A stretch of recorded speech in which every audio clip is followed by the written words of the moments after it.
Plenty of excitement around Melbourne Park today because by the end of the day's play, one male player and one Aussie female player will be into the main draw of the Australian Open for 2013. It's the final day of the Australian Open Wildcard Playoff and we look forward to your company. Going to be some great tennis action here on tennis.com.au. Peter Mercado alongside Alan Stone. We have two quality matches and I've got a feeling they might go the distance today. Well, I think so, and you'd expect close matches given the importance of this today. As you said, both winners today are going to go into the first round of the Australian Open, and what an important match that will be for them as far as the rest of their career. Probably not finals that we're expecting as we take a look at the action for today. And the first off, we've got the women's final. It'll be Monique Adamczak, the third seed, taking on Bojana Babusic. Adamczak, you'd expect to go deep into this event due to her ranking, but a bit of a surprise with Bojana Babusic, who put out Ash Barty in the quarterfinals. Yes, and we saw her semi-final win yesterday, and Bojana, she's playing particularly well. She's a great counter-puncher. Concentration and a work ethic are really outstanding. But I think we just have to give slightly the edge to the more experienced Monique Adamczak. She's 29 years of age. She's played many more big matches, and I think she might just have the edge. Well, they sit at 1-1 in their head-to-head record, playing earlier this year in Burnie. It's 2-2 head-to-head in the men's final between Matt Reid, who played 4 sets against JP Smith, and he takes on Ben Mitchell 9-7 in the fifth set, a 5-hour epic out on one of the outside courts, and I can tell you, what a performance from him. Will he be able to back it up today and go another 5 sets potentially? Well, I'm sure he's a bit tired, but I mean, given the importance of this result for both these two boys, really, I think he'll put that behind him, and I think we'll see a pretty good performance from both of them. Nothing between them in the rankings. They've got similar styles of play. They're both great hitters from the back of the court. They're very strong, athletic players, and I think it's just whoever can play his best on the day when you've got two guys so evenly matched, and maybe it might be Ben Mitchell's day. Well, it could be. It could be another 5-setter for him. Looking forward to that. Weather-wise, I can tell you, we have had 4 seasons in one day for the entire week. We've had blazing sun. We've had torrential rain. Today, a bit overcast. A few isolated showers hanging around as well, but they should clear. We should be able to get a full day's play in. So very much looking forward to that. A top of 21 degrees. The breeze is interesting too. It was windy as we were walking in today, Alan, but it seems to have dropped. Perfect conditions for tennis. Absolutely. This is about as calm as you can get at Melbourne Park, so I think there'll be no excuses for the wind or the weather today. It's absolutely all set for 2 great matches. Very much looking forward to that. The crowd is filing in as well. Free entry to Melbourne Park if you want to come down and have a look at some of our young Aussies making their way through. Well, one man who's been here the whole time, he's got a studio named after him as well, keeping an eye on social media and the like. It's Adrian Franklin. Good morning to you. Good morning, guys, and aren't we loving your attire again today? Stoney, the vest, it looks great on you, but it's a bit chilly out here, so I may need to borrow that at some point. Guys, 2 big matches coming up today. The crowd is filtering in. We've got the ball kids, they've just walked behind me, so they'll be out on court soon, but people are starting to move in very, very quickly, as you see. Great pictures there of Melbourne Park. Now, I want to talk a little bit about the opportunity that all 4 players have today. It's not just being able to go into the Australian Open. That's a massive prize, obviously. But as we saw with last year's winners, Marenko Matosevic and Ash Barty, they won the playoff last year, they played in the Australian Open, and then they went on to have really successful seasons throughout all of 2012. And that's what all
And here at Melbourne Park, looking forward to your company across today on tennis.com.au.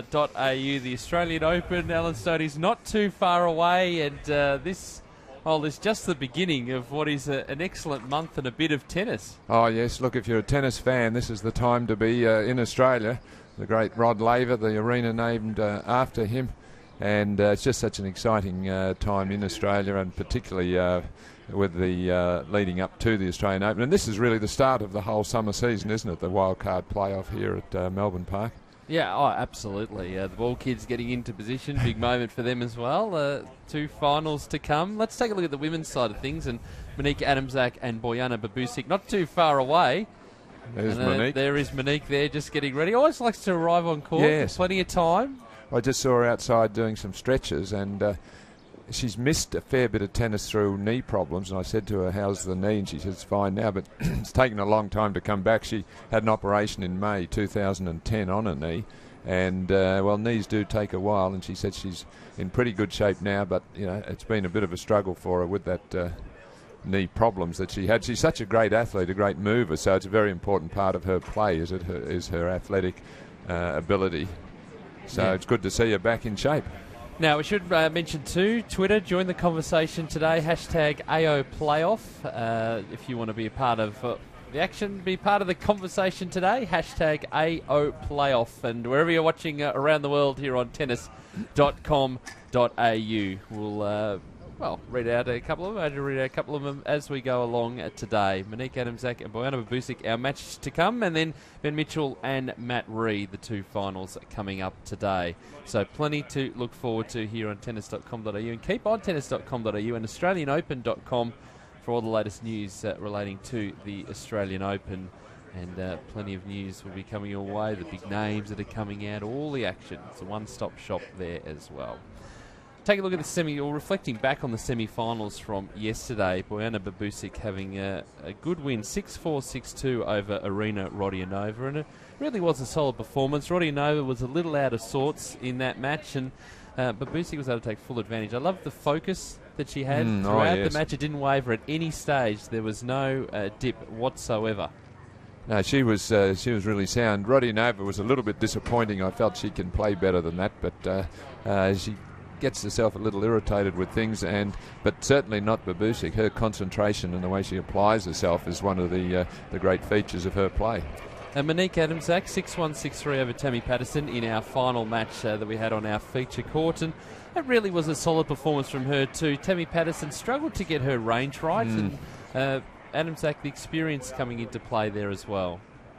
So players not too far away from arriving out on court for this big final. Free entry into Melbourne Park today, so come down and check out the action. You can see there plenty of other junior matches being played as championships wind up as well. But the players are out on court for our final of the women's singles, and Monique Adamczak is with Adrian Franklin. Monique, you're in great form. You haven't lost a set all week. You must be feeling really good at the moment. Yeah, I am. I've been working really hard, and everything's coming together really well in my matches. Play well today. Thank you. Thank you. As we welcome Monique's opponent, Bojana Babusic. It's chilly out here, guys. Different conditions today. Bojana, hello. Yesterday, after your win, you went out on court and you were practicing again. Tell us what you were doing out there. Just working on a couple of shots that I probably didn't execute as well as I would have liked yesterday, but just something I've been working on, yeah. Good luck today. Thank you. So the players not too far away from their warm-up. But Monique, just that experience factor, I think, coming into play there too against Tammy Patterson. Well, Monique's 29 years of age, so she's been around a long time. She's played a lot of big matches all around the world, so the edge of experience certainly in her favour. And it showed yesterday. Tammy Patterson was hitting the ball well getting into the semi-final, and she wasn't able to produce her best tennis yesterday as Adamczak changed variety of shots with slices and top spins and came to the net a few times, and her speed around the court, and Tammy, pretty much a one-dimensional good hitter from the back of the court, had some early opportunities and wasn't able to capitalise on them, and in the end it was a pretty comfortable win for Monique. The head-to-head, as I mentioned, stands at 1 apiece between these two, and the last time they played was in Burnie earlier this year. Babusic getting the win 3-6, 6-4, 6-1, and then they met the previous year in Terrelga in 2011, a 6-4, 6-4 result there. So good work both players very competitive. Monique Adamczak 195 in the world, Bojana Babusic 334. And pretty evenly matched. 25 years of age, Babusic, 29, Monique Adamczak. We'll get into more of their profiles in just a moment. Just waiting for Bojana Babusic. Simon Canavan is our umpire from Queensland. So same match conditions as before. Any questions? No. Bojana, would you like to call? Heads. Heads it is. I'll serve. Serve? Yep. So there is the coin toss. It's good to see her electing to serve, winning the toss there, Peter. Well, I've seen a couple of players elect to receive a this lot week. do, and a lot on the main draw do too. They like to have a game to sort of work themselves into the match and don't want to risk losing their opening serve without being quite warmed up, because that can set the whole pattern of the match. Although the serve's not Bojana's best shot, but I'm pleased to see her take the initiative right off the bat and say, right, I'm going to come right at you and I'm going to serve first. That is Bojana Babusic on your screen. Of course, you can do four things if one of four things if you win the toss. You can elect to serve, you can elect to receive, you can elect to choose an end, and you can elect to do nothing and allow your opponent to make a choice. Has that ever happened before? Yes, it has. Sometimes under windy conditions and things, players just don't want to make a choice. There is Monique Adamczak. And now in profile with Bojana Babusic. And see her path to the final through there. Ash Barty, the big result in that quarter-final, getting through in 3 sets after dropping the first set.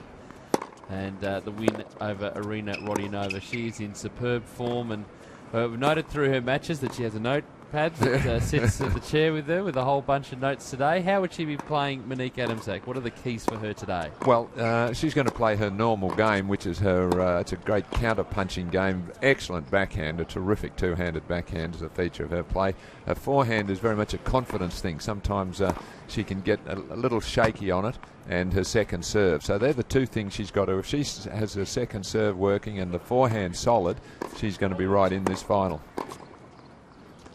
Let's take a look at the match yesterday that Bojana played against Arina Rodionova. Tricky conditions. It was pretty windy out there on court, but at least it was dry. That was the main thing. But I love the focus, as I said at the start, the focus that she has on every single ball and just considering every single shot and getting herself into good position, and really did put together a solid match all the way through.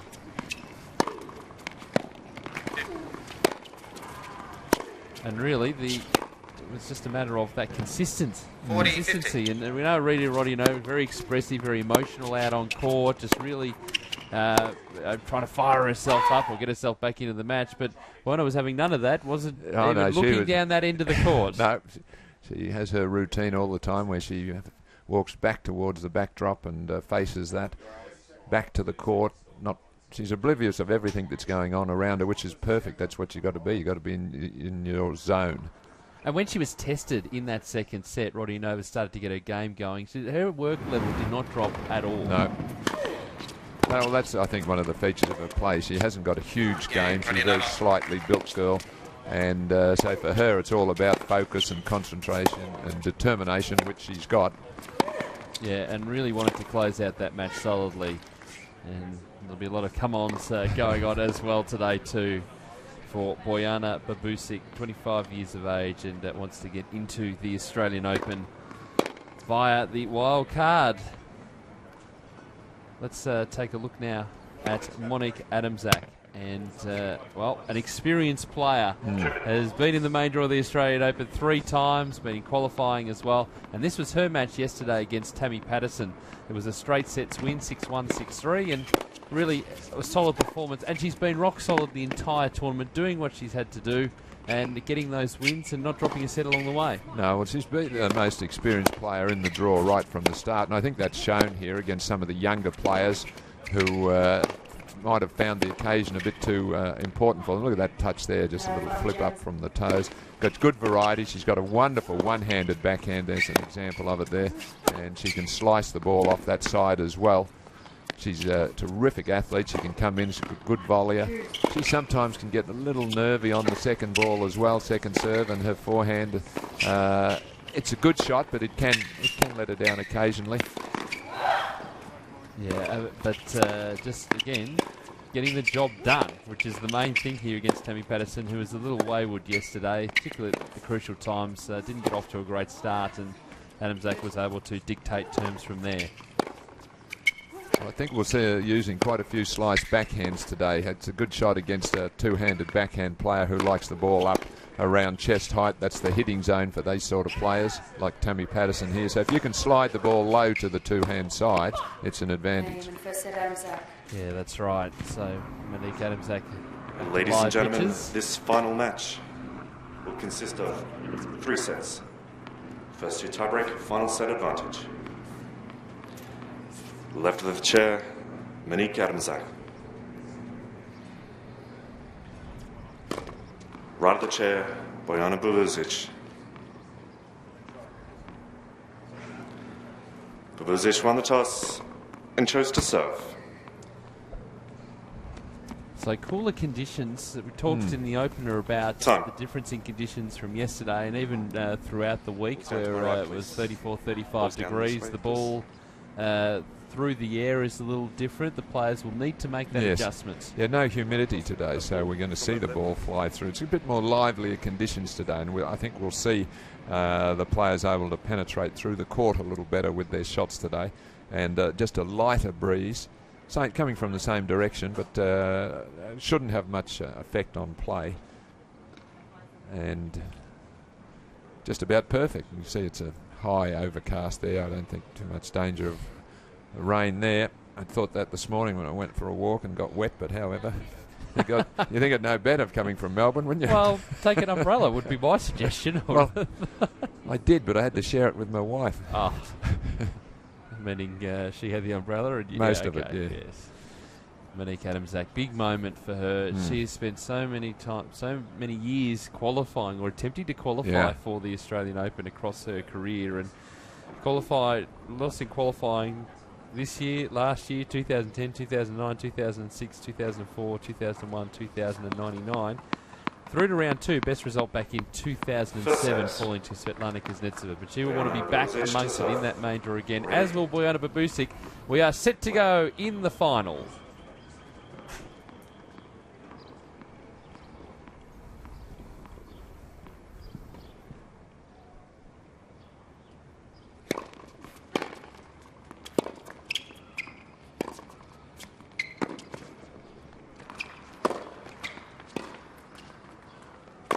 That's a good positive start from Monique Adamczak.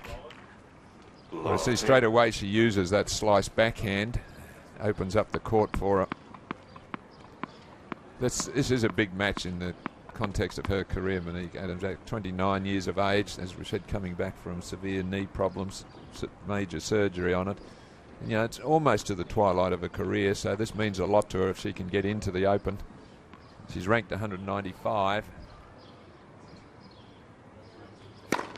Net. So you wonder how many chances perhaps left for her,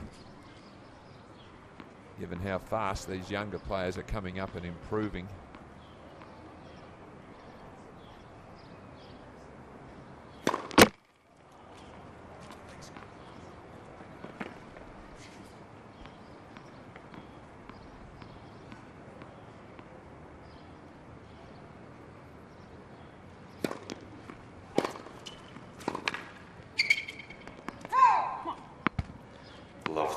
A lot of come-ons. Come-on will be the most popular term used throughout both finals today. Well, we'll see a bit of that, I think. Adamczak taking advantage of the shorter second serve. Not much on the second serve, and she was quick there. Look at that footwork, quick to get around and hammer that ball into the corner. She's going to use that all the time.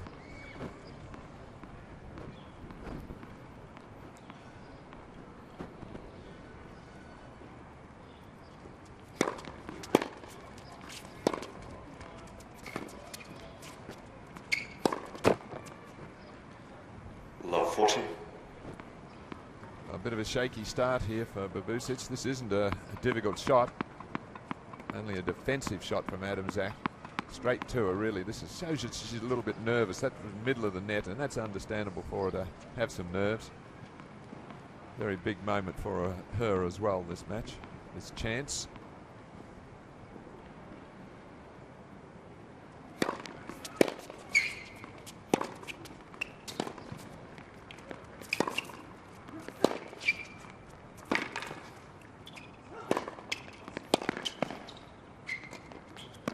that's positive play to start off with Monique Adams-Zack. A break in the opening game of the match. Well, doing it to love as well. As we said, she's vastly more experienced. And she played a flawless opening game. Was able to come to the net on a couple of occasions.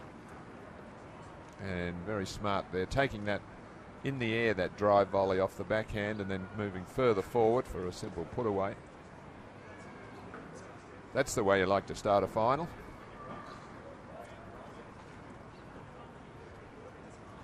Oh, we've been talking about Babusic and the notes that she uses. There was a quick shot of them there. I think she can add another note. Don't lose your opening serve.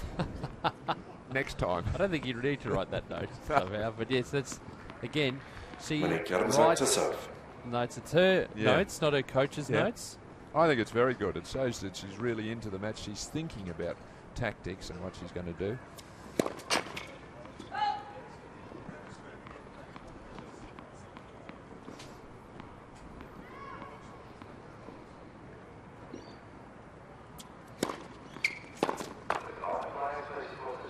It's all well and good to have the notes and the tactics, but sometimes you're just not allowed to put them into practice or into play because your opponent has a lot to do with it, and if they're playing high quality shots, you're often struggling to get into the match, let alone produce the style or the tactics that you want to employ.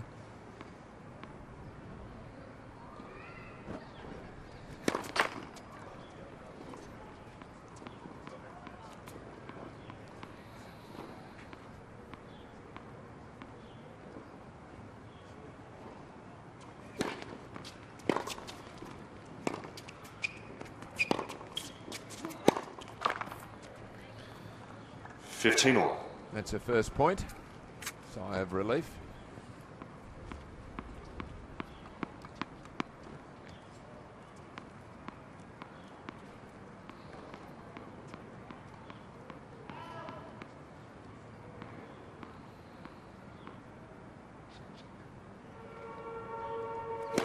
Oh!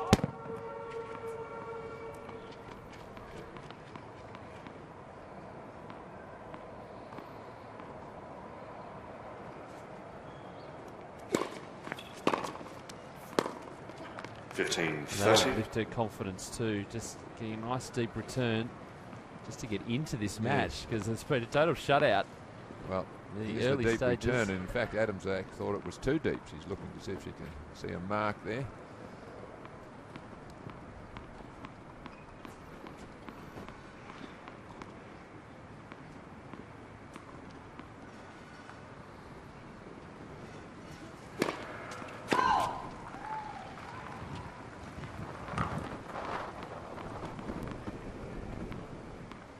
Wind's picking up a little. Foul! 15-40. Which will now affect the ball toss for Monique Adams-Zack. Well, a risky second serve there at 15-30, just as we mentioned, the gusting of the wind.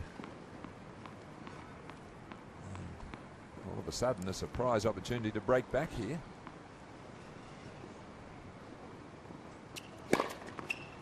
$30-40. Saves one. Wind's coming from the top right-hand corner of our screen as we look at this shot about to come up. There, top right-hand corner, blowing diagonally across the court. So Adams-Zack pretty much serving with the breeze. That southern end. Good news is the weather radar looks pretty clear. Good part is just the wind, just the wind now. There's one element to contend with, not two.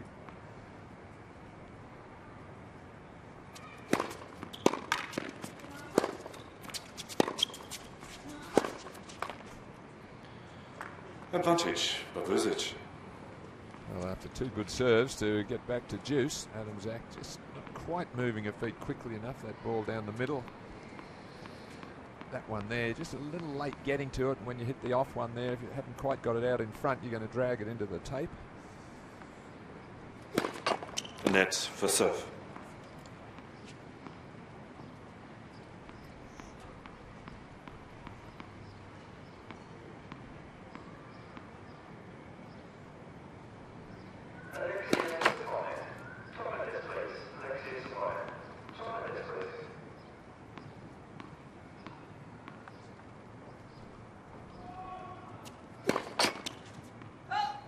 Again.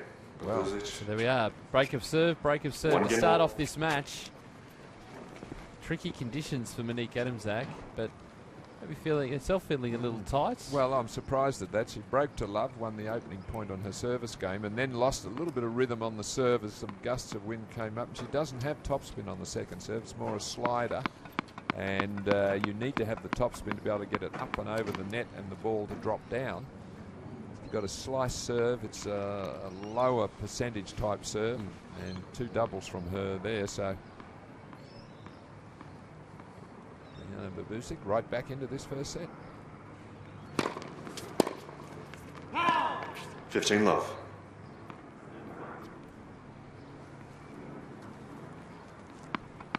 Talked about the ritual that Bojana Babusic has, turning her back to her opponent, getting focus and then restarting again.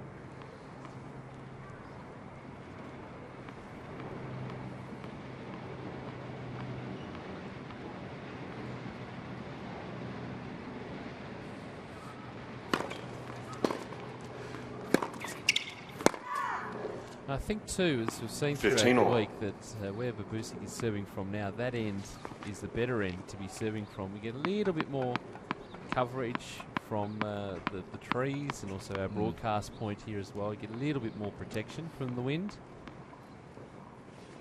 Well, she struggles a little bit sometimes on the second serve as well. So under these conditions, you would be looking to try to get a high percentage of first serves in, and then that takes a bit of the pressure off the second ball.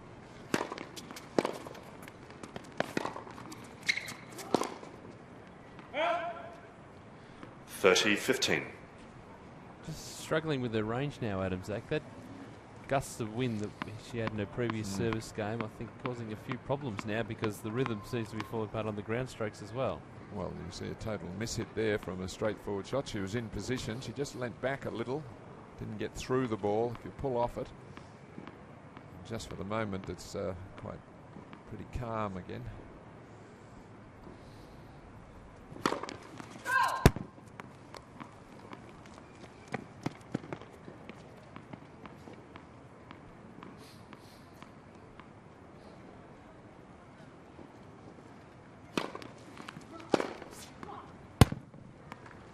That ball just set up again. We've talked about the second ball and just rolling it in. Adamczak had plenty of time to just run around and hit that as a forehand.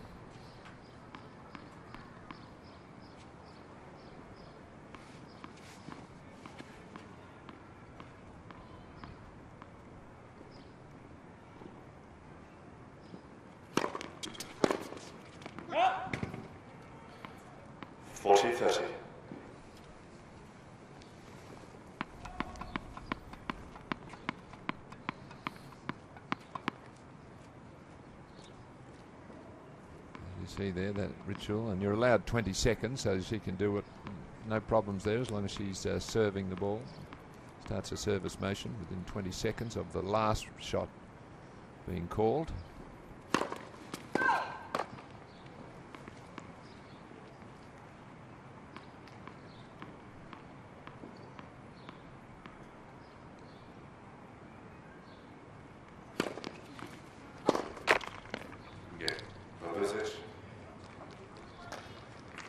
Leads 2-1.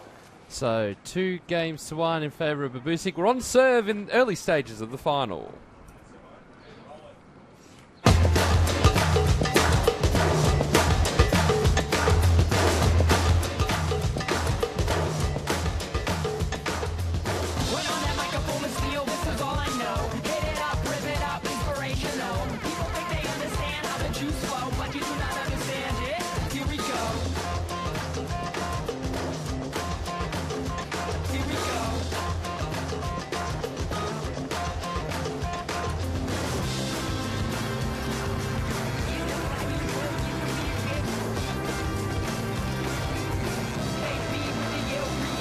Ready? Play at Australian Open 2013. Book a Ticketek now. Melbourne Park, overcast conditions today, and we're on serve in the opening set. Bojana Babusic and Monique Adamczak. We'll be looking for a much better service game this time around. A couple of double faults.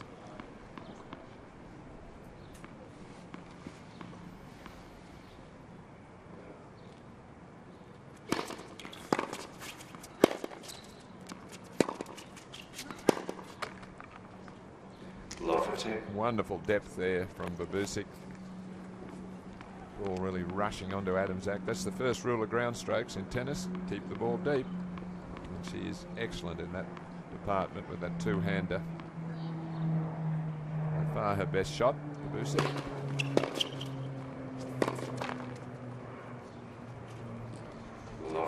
This is rather strange, this, I must say, from Adamczak. Breaking to love. And what a terrific start that was. And now she's just, the next couple of games, she's lost her way. These errors, those two doubles to drop serve. And after really getting the early momentum, she's let it slip.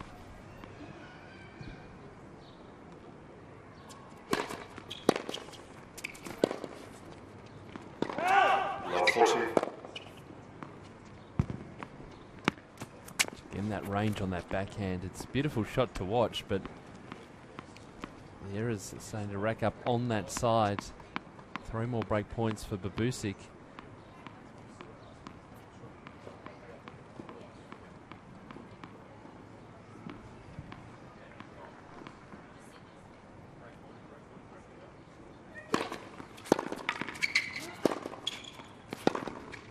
That's terrific. There's that backhand that Ellen Stone was talking about pre-match. A break of serve. 3 games to 1 now. 3 out of 4 games have gone as break of serve. And Babusic is off to an excellent start. Well, she doesn't mind someone coming into the net against her. She's a lovely counter puncher, and particularly on the backhand. I wouldn't be coming in on a backhand too much. So Adamczak realises she's got some work to do here after that dream break of serve to love in the opening game. She's lost the next 3.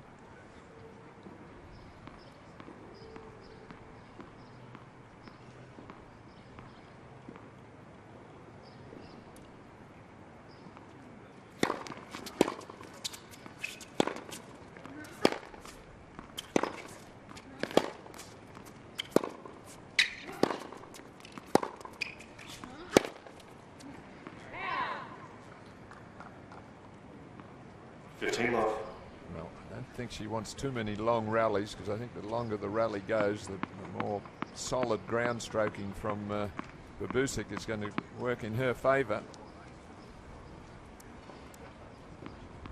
Nick has those big flowing ground strokes, but can miss-hit a few, as we've seen early here.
That's better, and that's what we saw a little bit in that opening game too. The ability to take that short ball and come into the net. Something a little bit different for Babusic to have a look at. Rodionova was more occupied from the baseline than coming into the net, but try and shorten these points a little bit. Try and take the advantage when you see that ball about half court and come forward.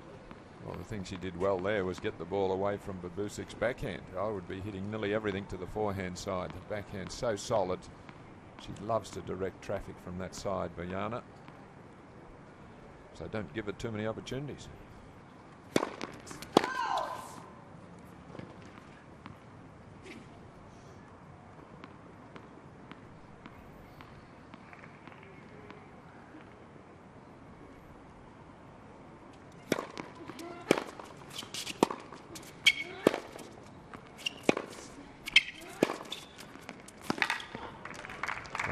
from Adam Zach. It's been a feature of her week. Well, she keeps herself inside the baseline here. This is the key. You see where she's standing there. And then for the put-away one, she actually is inside the baseline. Now that takes away time from your opponent when you can take the ball and get it back early before they've recovered.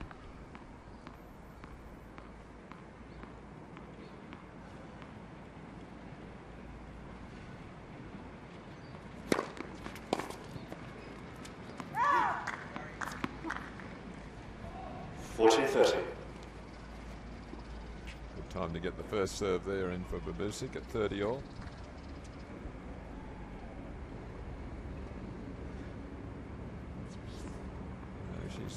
We know she writes some notes, but she's a pretty heady tennis player. You know, she knows what she's doing out there.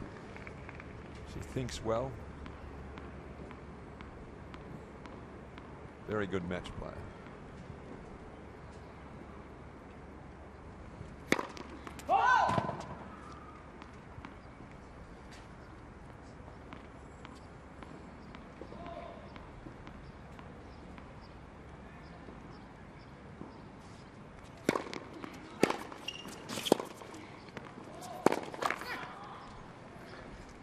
So Babusic holds 4-1 now in this opening set, and appears to be in a strong position right now.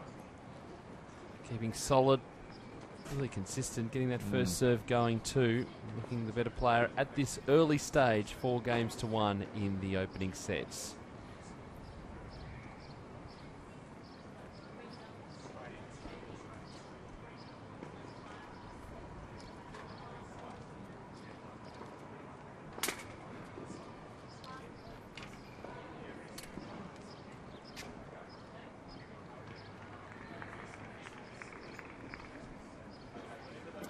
Let's go to Adrian Franklin in the crowd. I'm here with Ron Fisher, who's the coach of Bojana Babusic. Great start from Bojana, Ron. Oh, look, they're both probably very nervous at the moment, but yeah, look, 4-1, but she's not serving that great, but she's getting the job done so far.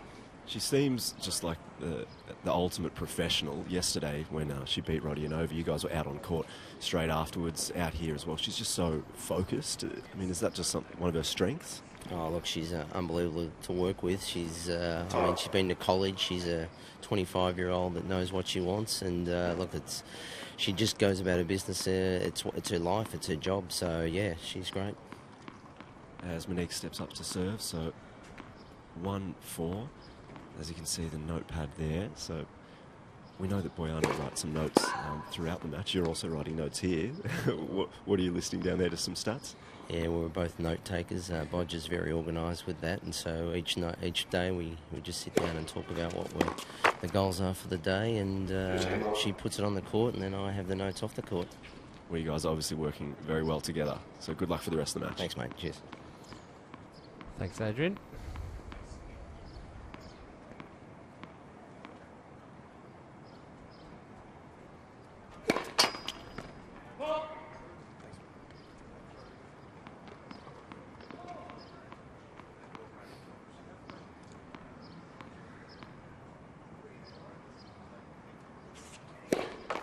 Next.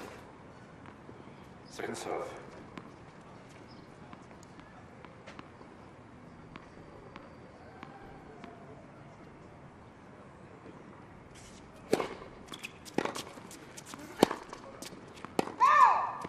Well, a lot of errors from Adam Zach. She's really got to settle down into this match.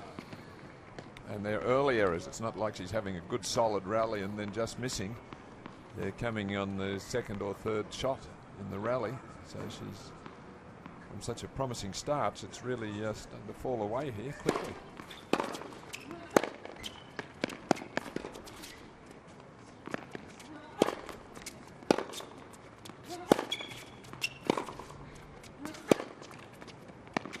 It's not as if she's not getting any opportunities here. I mean, you look at that rally there, and the ball's coming down the middle of the court, just beyond the service line. She really has a chance to step in and attack that ball, but then just gets loose there. falling too much off the shot there. Weight well on the back foot, leaning backwards. Hard to control it down the line when you're in that position. You need to play more of a safer shot back cross court.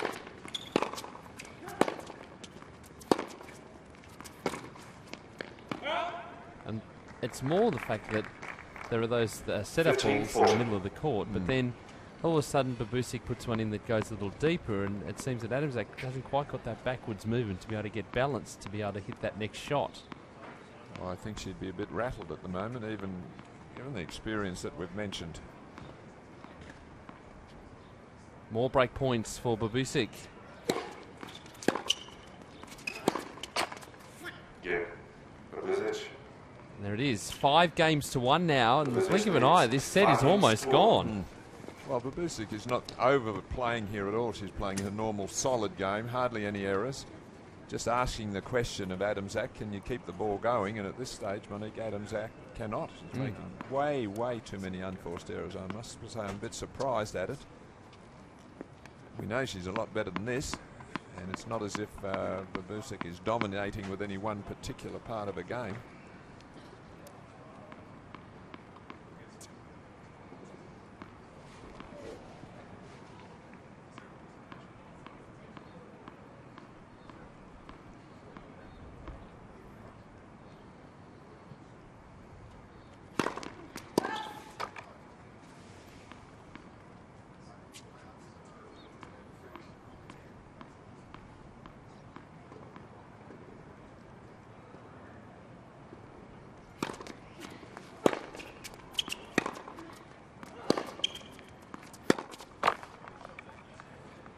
And that is the shot to, or the side to go to the Babusic forehand.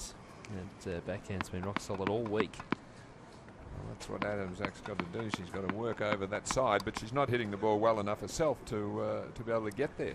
She's making too many early errors, so she can't expose that slightly weaker wing of Babusic's.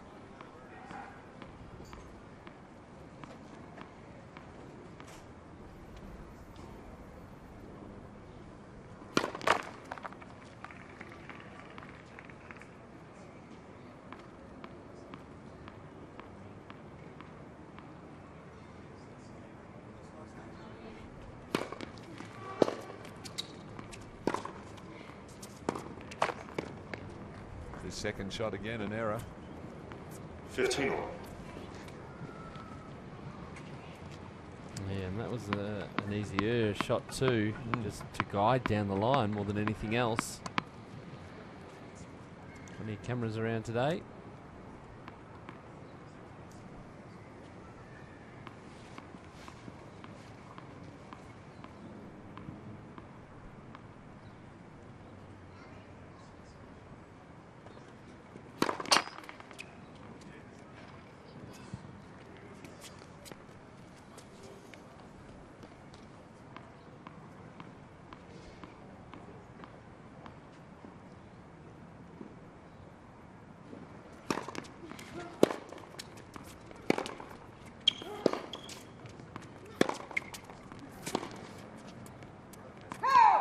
Terrific work from Babusic, and that's really all she's needing to do at the moment. When your opponent's making so many errors, you just keep that ball in play as much as possible. Do not miss. Yeah, well, that's what we said. That's her game. Adamzak just can't find the range at the moment. She's a more aggressive baseliner, but the timing's not there, and the confidence is certainly disappearing fast with these errors.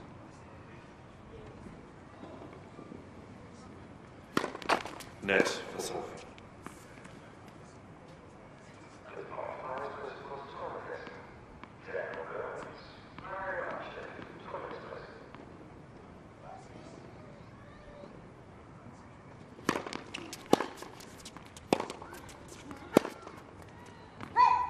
Wow, she just can't find the court.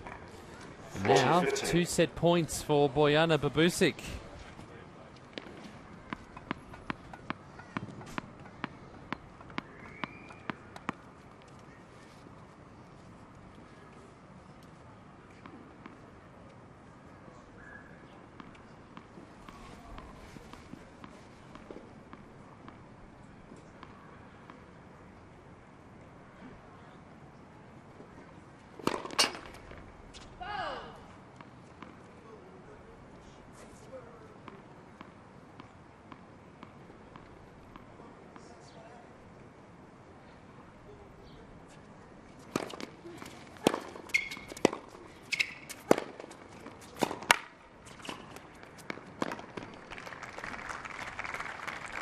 again, is what's getting the majority of her points when she comes into the net. Well, she does look good when she can employ this type of tactic. She's a very neat volleyer once she gets into that net position.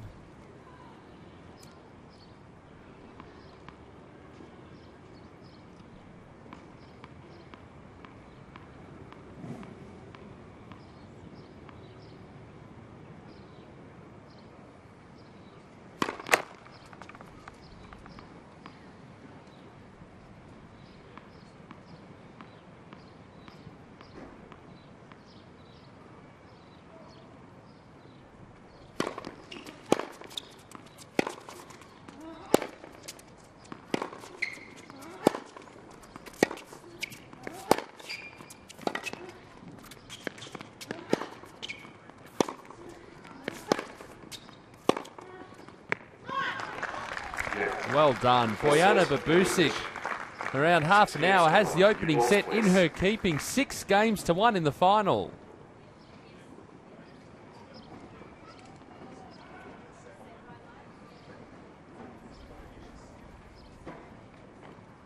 Well, Bojana's coach, I think, be writing some very positive notes about that opening set, Alan Stone, because up to the first game, 6 games in a row to Bojana. And she is just the more consistent of the two at the moment. Oh, yes, it's a perfect example of the way she plays on the set point. She just grubbed one of the balls back to keep herself in the rally, and from that point she was able to turn defence into attack, and she's a maestro at this counter-punching game. After that shaky start, she's managed to reel off 6 straight games. Adamczak is making way too many errors. Well, that's been the big difference between the two players, is that the consistency factor from Babusic, every single ball is going in. Not too many low percentage shots, really able to attack where required, keep the ball deep. Adamczak is getting a few looks here and there, but she just can't put it away. Well, she'll need a change of tactics in this second set when we see it. You just can't keep hitting the ball like she's doing as if you're playing great, because she's not. She's committing all these errors, so she's now got to calm down a little bit. That's right, refocus, put that set out of her mind and really focus on the task at hand. Getting on the board early, putting the early pressure on. She's serving first in this set. Well, she lost the last 6 games. So, of course, a new set is a new beginning, gives her the chance to refocus and start again, and I think she'd be telling herself just to keep the ball in play a little. She's going for too much too early in the rallies, not timing the ball, a lot of mishits. So she's got to get back to the basics for a little while and just hang in there.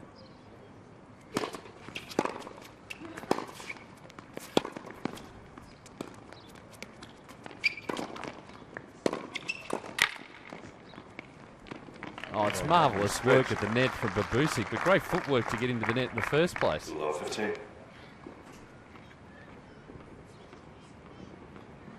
So here on the drop shot, going forward, just great balance as she was running forward there, and then terrific backhand volley, just catching it.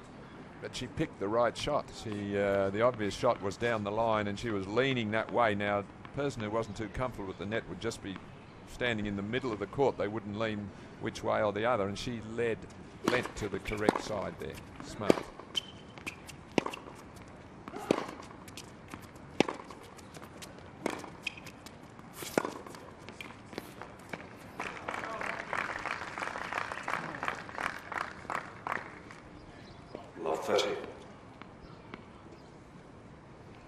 Continuing where she left off.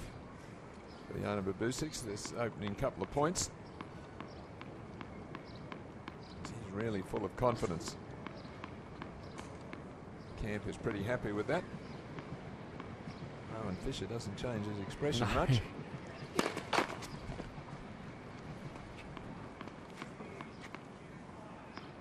He used to be the coach up in ACT in Darwin. Been around a long time, very good coach.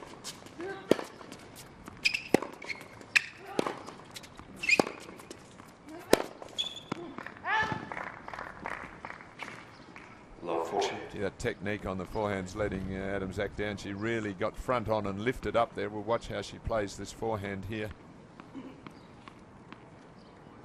almost as if she's rushing it. Here, up. See, opens up very early and then very front on and arming the ball almost. It's not a fluent looking shot.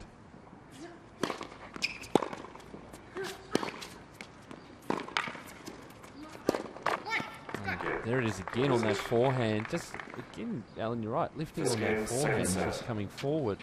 Just trying to rush a little bit rather than hit through the ball. But Babusic has the break in the opening game.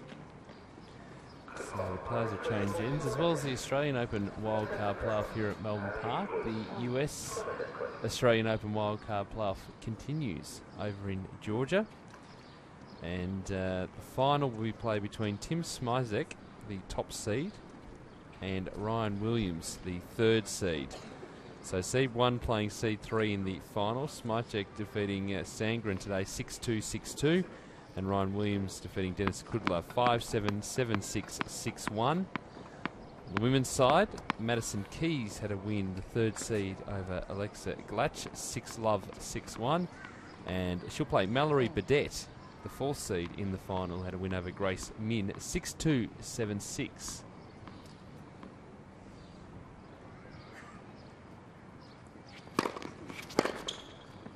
So the winner of the final coming up early tomorrow morning our time will get a wildcard direct entry into the Australian Open. And again the forehand letting Adamczak down, and Babusic's really giving it a workout.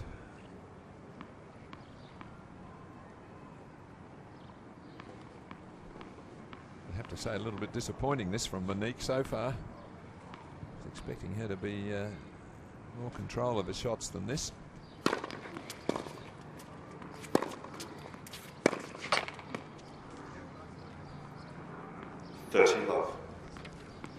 Can be tough to dig yourself out of the hole when that consistency is not quite there.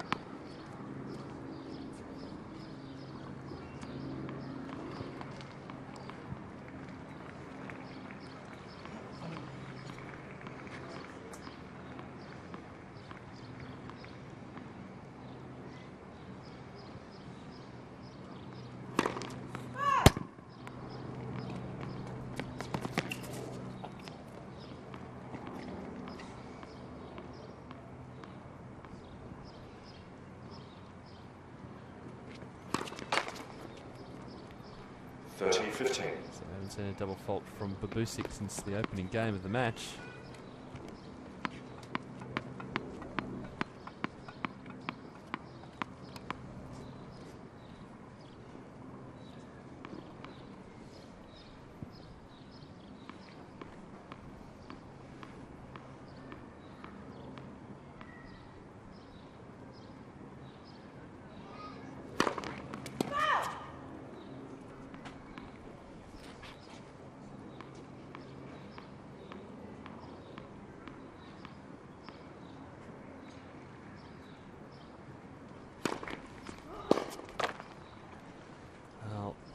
It should be picked off there. Oh well, that really should. It's set up nicely. She's struggling to get back into the match, and it's a second serve on the backhand. She makes a net error. It just shows you the fragility of her play at the moment. Confidence is well down too. But for Babusic, it continues to rise. Game points for 2-love in the second set.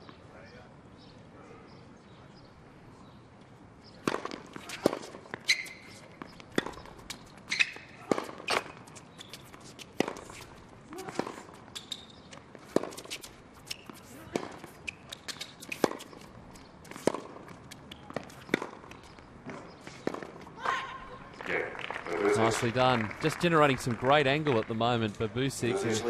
Adamczak does not have the answers. It's 2 games to love in the second set. Well, this is really a sound performance, a typical Bojana Babusic display, where she's moving well behind the baseline. She's solid off the forehand and not missing anything at all off the backhand, serving consistently. And Adamczak just cannot find her range, her rhythm, her timing, anything. 8 straight games she's lost.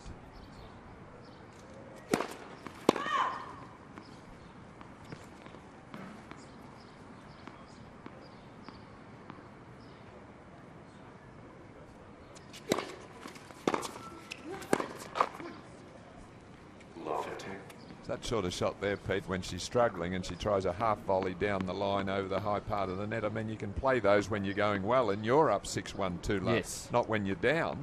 I mean, you've got to dig your way into the match. You can't keep hitting the ball as if you're going well.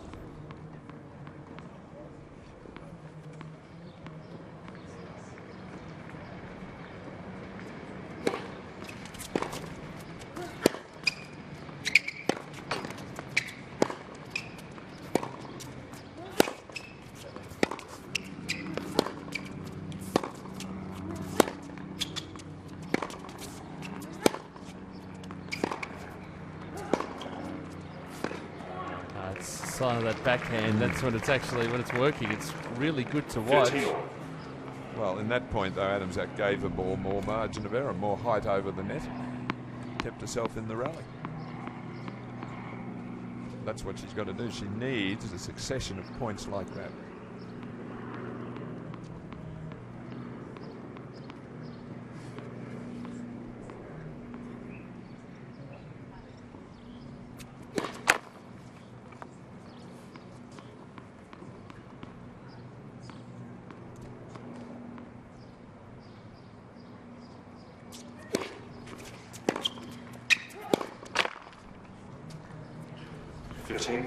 Just can't put it together. No.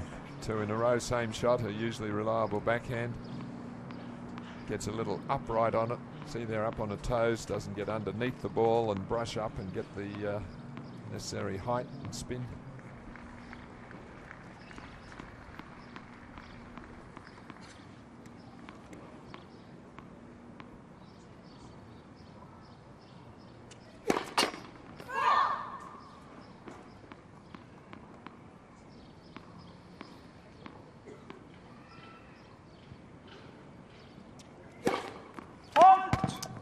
Having to press on that second serve with Babusic standing inside the baseline, and more break points to make it 9 games in a row for Bojana Babusic. That was really a bit of a panic second serve there, but desperation really.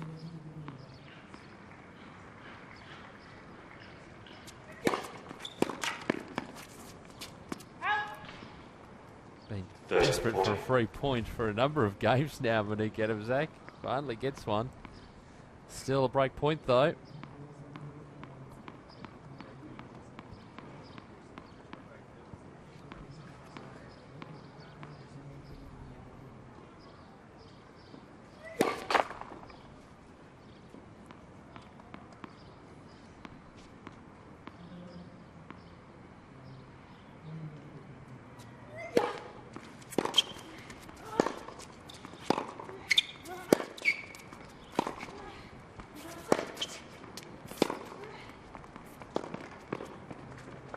That is great depth by Babusic. 9 games in a row now, and leads 3 games to love in this second set. And this match racing away very quickly.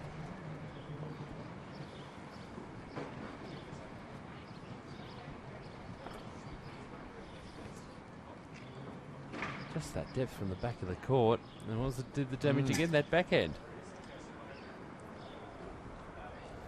Across to Adrian Franklin, who's out and about. Thanks, guys. I've got Liam Smith here, who's done a lot of work with Monique Adamczak. Obviously struggling a little bit at the moment, but is it a case of Bojana just playing too well at this stage? Yeah, I think Bojana's actually come out and hit the ball really well. She's moving really well. From my perspective, a little bit frustrated that Monique isn't quite stepping up and playing aggressively enough. There's certainly a lot of tension in what she's doing, and I'd like to see her actually just get her feet going a little bit, get a little bit more positive on the court, and try to be a little bit more proactive in what she's doing. Do you think she can get to the point where she can compose herself and make that decision in her mind to play that way now? Yeah, I think, you know, at this point, being down a set and 3 love, it's almost like there's one more opportunity to get stuck in and be a little bit more aggressive and see what she can do, because she definitely has to change something if she's going to find her way back into this match. She spoke about, or prior to this match, about the fact that she plays creatively and that can upset her opponent. So perhaps she needs to throw in a few slice backhands and change it up, perhaps come to the net. Yeah, I mean, certainly one of the strategies in this match was to create a slightly higher, heavier ball and then a lower, faster ball. So using the heavier ball in the slice and trying to get the ball above Boyana's shoulder and below her knee. But I think at the moment there's just a lot of tension in Monique's racket head, so she's not quite really focusing on those things and generating that quality of ball. Thanks for your time, Liam. Let's hope she can get back into this one. Yeah, hopefully. Thanks. Yeah, it's an interesting thought tactically. It's the right tactic to play, obviously, but just not executing at the moment, and for the most part not being allowed to execute that either.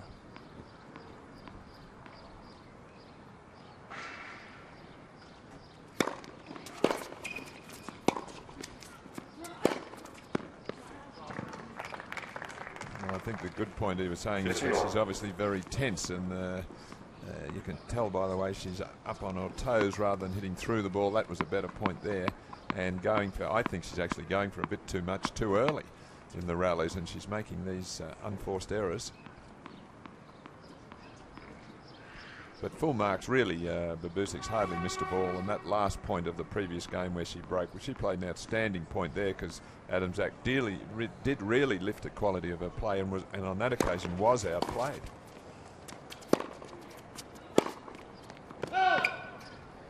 See, it's all very well to say you need to be more proactive, etc., but if you can't keep the ball in play, you can't get to that sort of tactic. But I think with the way she's playing, though, where she is standing up, it's almost as if she's hit the shot before the ball arrives, in a way. That because she is trying to hustle so much, can tend to get through it too quickly.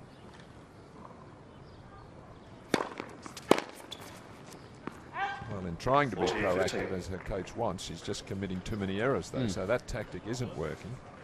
And whether he needs her to move her feet a bit more or try to relax a little bit. But you just couldn't see her getting back into this match in any way, shape or form.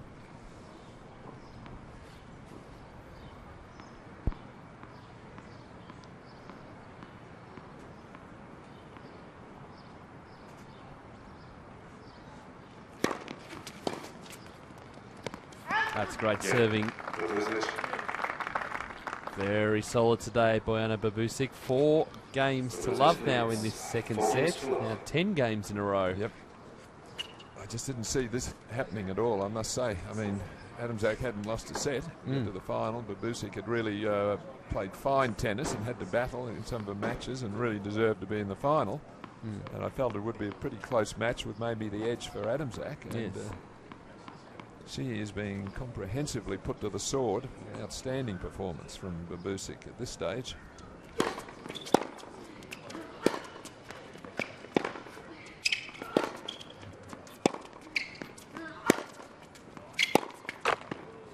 Coming up after this match, Matt Reid, the 3rd seed, takes on Ben Mitchell, the 5th seed in the men's final, the best of 5 sets to conclude the wildcard play. That's Bojana's hitting partner. Might be getting more employment during the Australian Open the way things are going.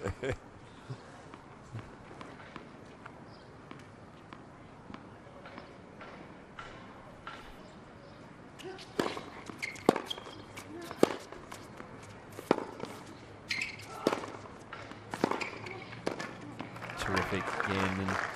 And Adamczak probably not the right side to go down, because go straight onto that backhand, and Babusic was waiting there just to guide up the line. Well, it's just, when you hit it cross court there, you leave the line open. From where she was on the court, she had to have hit that ball down the line onto the weaker forehand side, and it would have given her the right net position. But Babusic actually was waiting in that corner for that ball. Her favourite shot.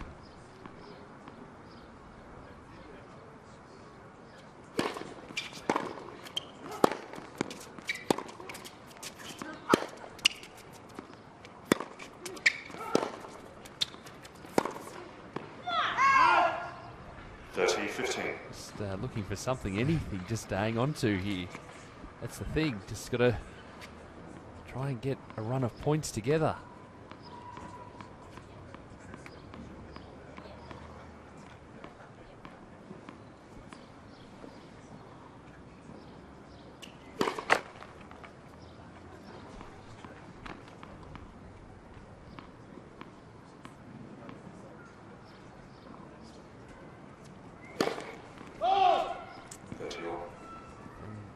One good point out of 4 at the moment for Adam Zak.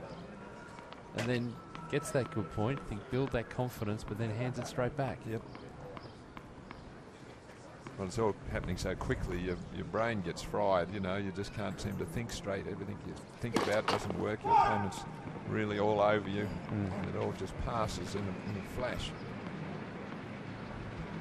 It's happened to everybody that's played.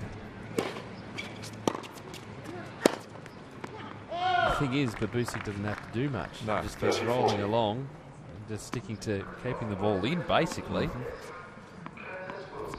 Well, again, Adam Zak again trying to do too much too early. First shot in the rally, and she goes for a very big forehand close to the sideline and slightly off centre, and it's another error. Net for serve.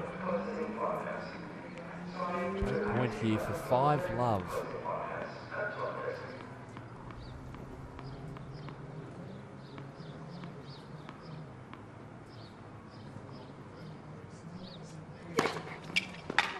Juice. That might lift her a little, saving the break point with an ace.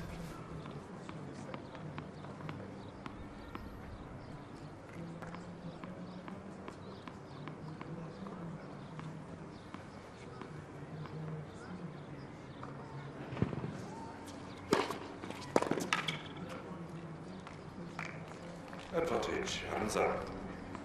That's better. There's that 2 points in a row.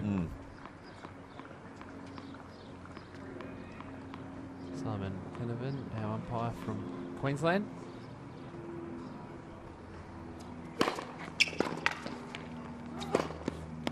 There it is. Yes, Adam Zak. Finally, after 10 straight games, Monique Adamczak is on the board. Second set by Anna Babusik. 4 games to 1 in the second set.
Bojana Babusik 4 games to 1, serving in this second set after taking the first 6 games to 1.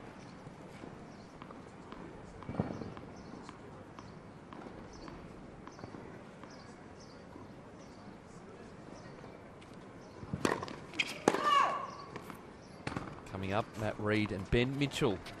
Our live stream on tennis.com.au.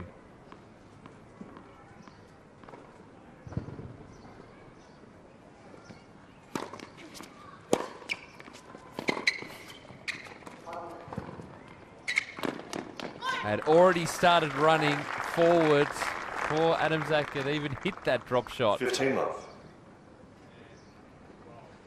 Great reading of the play. See, already started running.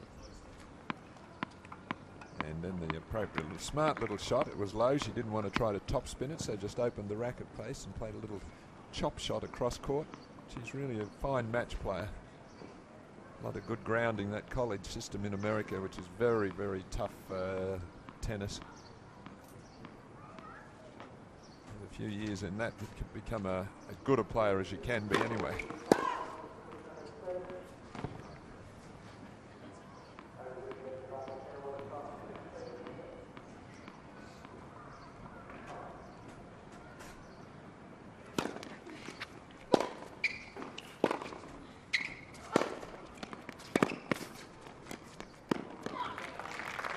going to get to that one. Not from that far back in the court. 15 all. But a lot more positive, though, from Adamczak. And happy to take the game on, come to the net, just try something different. Well, she is a good volleyer, and if you've got your opponent stranded well behind the baseline, the drop volley doesn't have to be perfect, just anywhere short will win.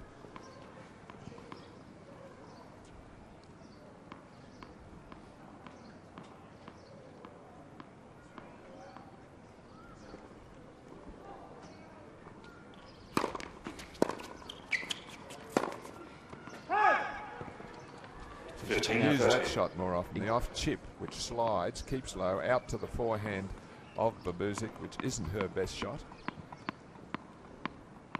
See it here again. See, this keeps a little lower, and Boyana pulls it wide.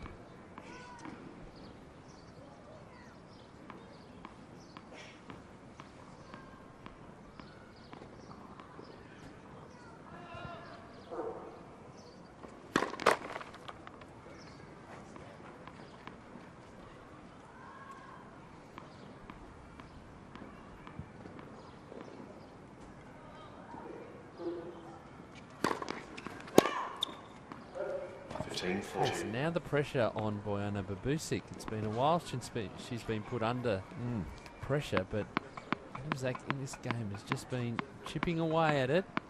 The errors coming here. See if she can retain her focus, Babusic, as she's done throughout the tournament. Facing break points.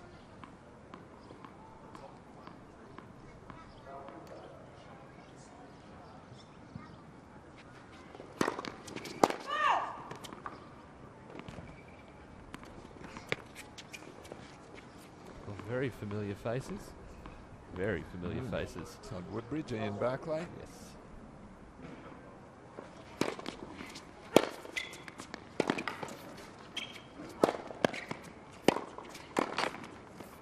Well, she had it. It was right there on the racket. She maybe could have done a bit more with the drive volley as she moves forward here. Just hesitates a little bit. Doesn't do as much with it as she needs to, but she's there for the volley, and she's a good technician with the volley. That was a key point, so she can sneak back to 4-2. Build a little bit of momentum, so still got one chance to get back.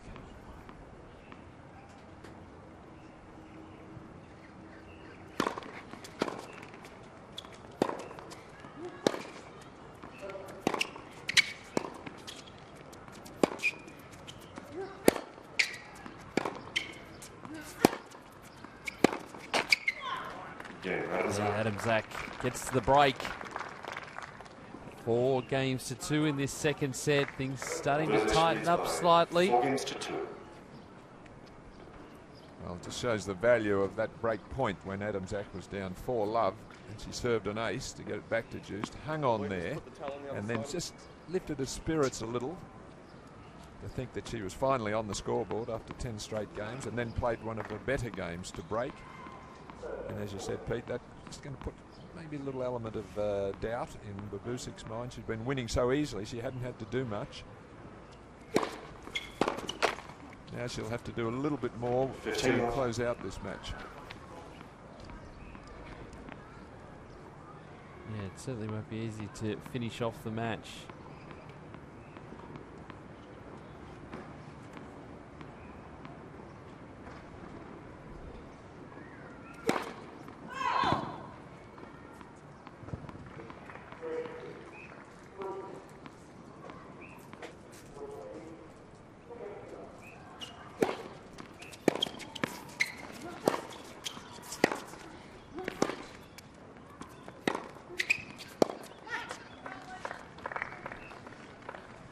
Well, the idea was right in terms of setting up for the slice, but no timing whatsoever on that. It seemed to skid a bit, that ball, onto her.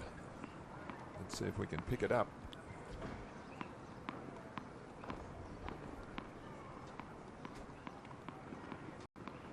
See, she had to rush the shot. Somehow or other the ball kept lower than she was anticipating.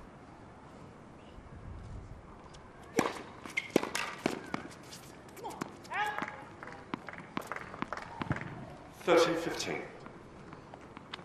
First serve cranking things up a little bit here. Adam Zach in the wayward, particularly in that first set.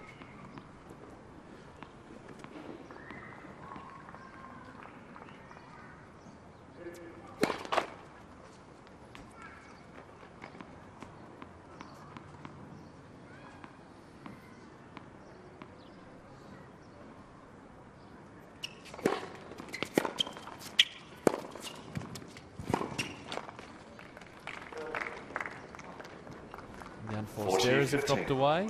Good serve, this one, though. That slider down the tee here. Stretches Babusic and then gives this one more height over the net. She's been smothering some of these forehands this time. She's had a little bit more elevation and gradually working her way back.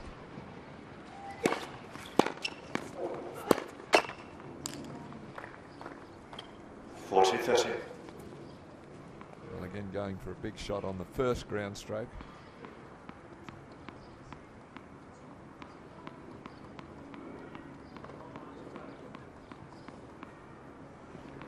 He's back again.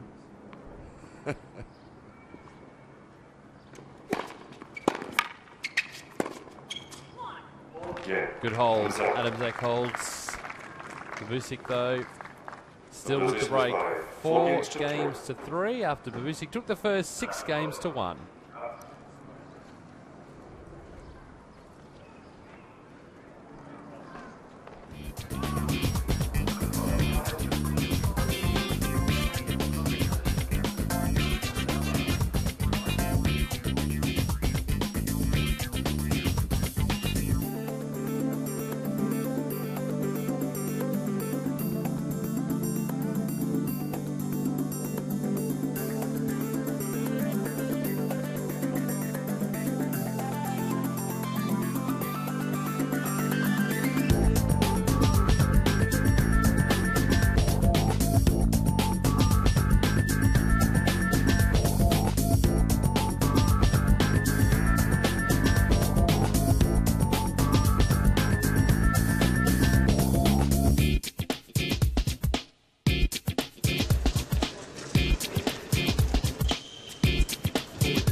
Can come down and hit the courts they play the Australian Open on throughout the year. Part of Tennis World, the details there. Babusic 4-3 in the second set.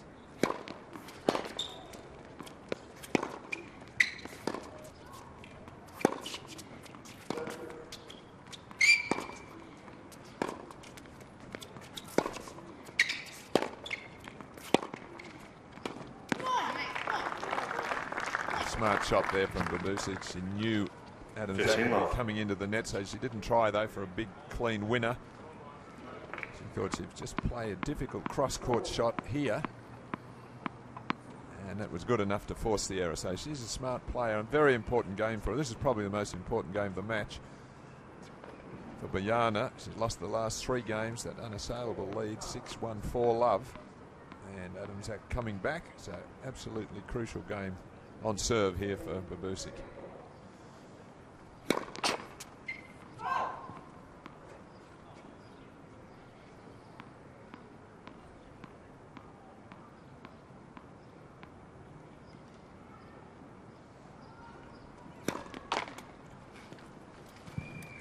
A little bit shaky. We've seen a handful of double faults throughout the match. Well, the second serve can get a little shaky. There's not a lot of forward momentum with the swing, not a lot of body weight. It's an arm serve and lets the ball drop a little. And she'd be feeling the pressure. She can smell it almost that she's going to get this wild card. She's so close.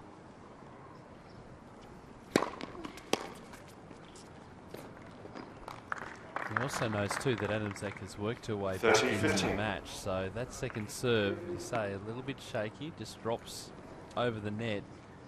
Can be put away with plenty of power. Well, that was a good response though. After serving a second serve, and you said a little bit shaky, she did come back with a fine first serve there. Again, taking her time, really concentrates.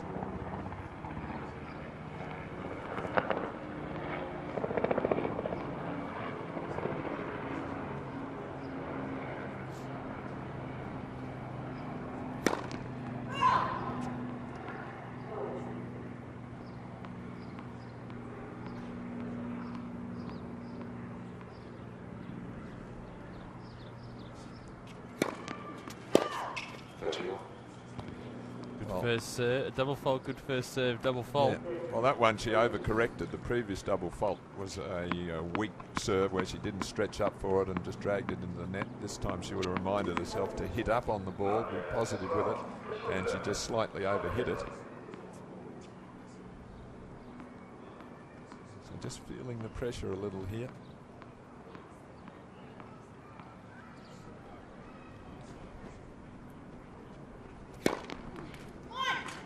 Yeah, she's a smart player though, isn't she? She's really good match player. Just a little slider out wide, and it was so well placed and disguised that ended up being an ace. You've got to really like the way she goes about playing her matches. See, not rushing to get over and serve another ball there, even though she'd produced an ace. Just, again, not breaking out of her routine.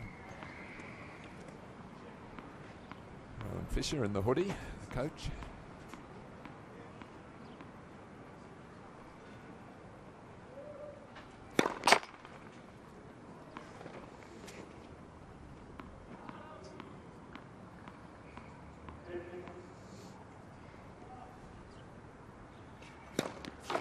Next, second serve.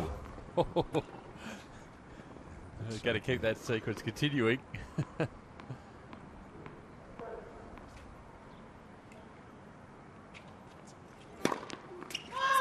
Oh, well done.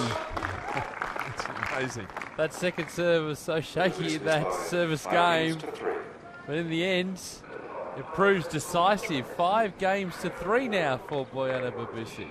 Well, full marks to her for courage. I mean, when you just serve 2 double faults to that side, then a shaky let on the next point on the second serve, then to come up with a second service ace. Really, she deserves to be in this position.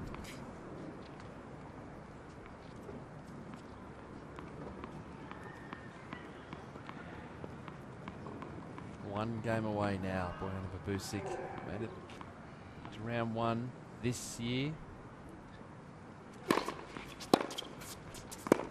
15 love. To get into the main draw again. It's at least a $20,000 payday to get into the Australian Open first round. The prize money distribution hasn't been announced. It'll be more than that actually, because the players losing in the first round are going to get more. That's not to say if she wins she'll lose in the first round. But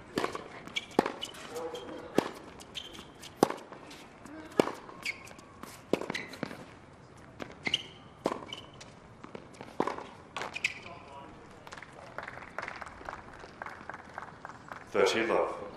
Zach could be looking to make Babusic serve it out to see whether maybe she tightens up approaching the finish line. well, again, that's better. More height over the net there with that backhand. Not so aggressive with it.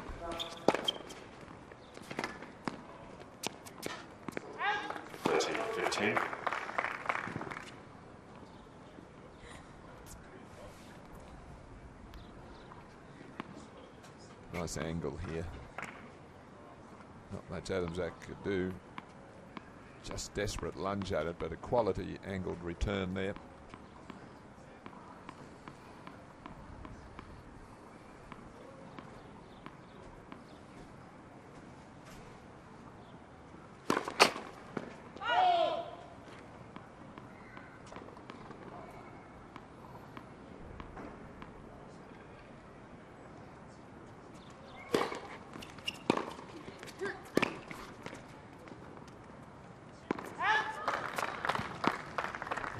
Points away. 30. Boy, would Bojana like to finish it off here and not have to serve. So it's been a bit shaky the last couple of service games. So huge 2 points here for her.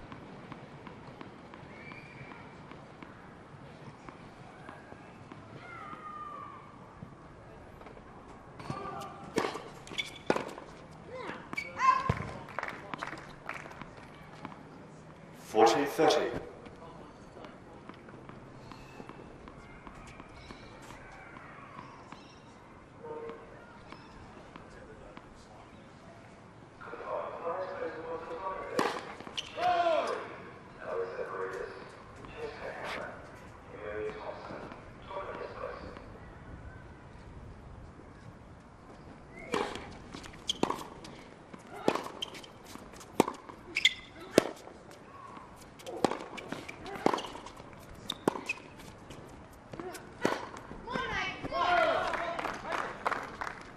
Good defensive work there from Babusic. Adamczak throwing everything at her. And she stood firm. Just remain composed in the finish. No sign of tension. Any tightening up or anything like that.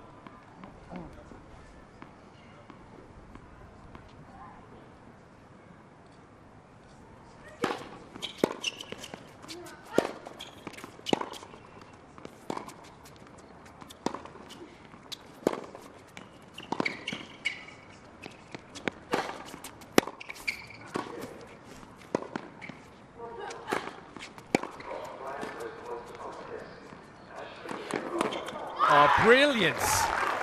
Well done, Bojana Babusic.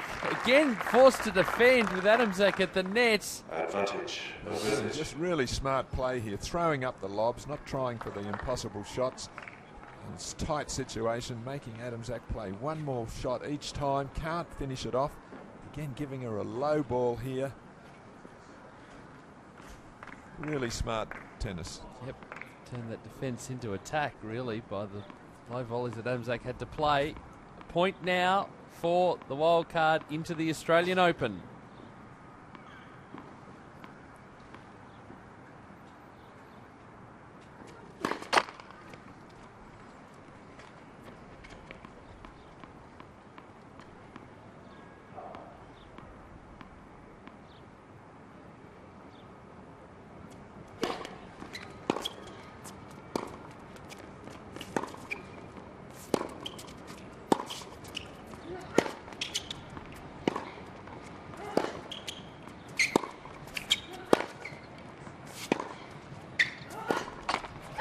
Welcome back to the Australian Open main draw. Bojana Babusic. She'll be there in 2013. 6-1, 6-3 over Monique Adamczak. And the number 5 seed is victorious and very excited. It was a comprehensive performance. Really did play well throughout. And thoroughly deserved a victory, Alan Stone. Oh, yes, I would agree with that. She's really playing such a composed, right throughout the start of the whole tournament, actually, as we see some of the highlights, mostly from her end. She hardly missed a ball, and even after getting off to a bad start where she lost a serve to Love, she didn't panic. She stuck to her game plan of really being solid. I think Monique Adamczak came out, tried to overplay, I felt. She's going for these big ground strokes all the time, way too many errors. And she did work her way back into the match in that second set, so full credit to her, from 4-love down to 4-3. But overall, that's just too big a lead to give someone in a big match like this. Where you lose 10 games in a row, wasn't it? Yeah. From that opening I game. must say, I really like the way this player, Bojana Babusic, goes about playing her matches. She's smart. She's got an instinct for the game, when to attack, when to defend. And focus throughout. We've been talking about that as a theme in her matches, that has the notes set up there but sticks to the game plan and very rarely flustered. A lot of the players are coached these days to go for your shots all the time. It's a power game. Just keep hitting, going for these shots, and they do all these drills. But this girl's smarter than that. If she's out of position or in a defensive position, she defends. She takes the pace off, and you know, she really, really deserves this wildcard spot. Yeah, certainly does. that big 3-set win over Ash Barty and really did set up the event for her. But she's been fantastic throughout this tournament and gets the ultimate rewards, a main draw entry into the Australian Open, and might open a few other doors along the way too in terms of the Australian Open Series too. Zach did fight back in that second set, but as Alan said, was just too far down, and this is one of the points of the match. Great scrambling work at the back of the court and turned defence into attack, and that really got her on her way in that final game. She's excited, Adrian. Bojana Babusic, you're into the main draw of the Australian Open. I just want to know how you feel. Oh, pretty excited. Yeah, I don't really have many words to express how I'm feeling right now, but I'm just really stoked, yeah. You've played in the Australian Open before, so do you take experience going into it? It doesn't feel like, it's not your first time, so do you feel good about that? Yeah, I was fortunate enough to play Aussie Open this year, and, first time there was a lot to deal with, a lot going around, and I think being able to have another chance and be able to learn from this year is really great, yeah. This match, you dominated the first set. You were so consistent out there. You hardly missed a ball. Is that what you wanted to do out there? You just wanted to be really, really consistent? Yeah, and aggressive as well. Yep. And I think I just did it really well today. And through the whole week, I think I've been playing well, and it was just nice to be able to back it up every day. So yeah. Your coach, Rowan Fisher, I had a chat with him in the crowd. He was taking down notes like you do as well. Tell us about the partnership you have with him.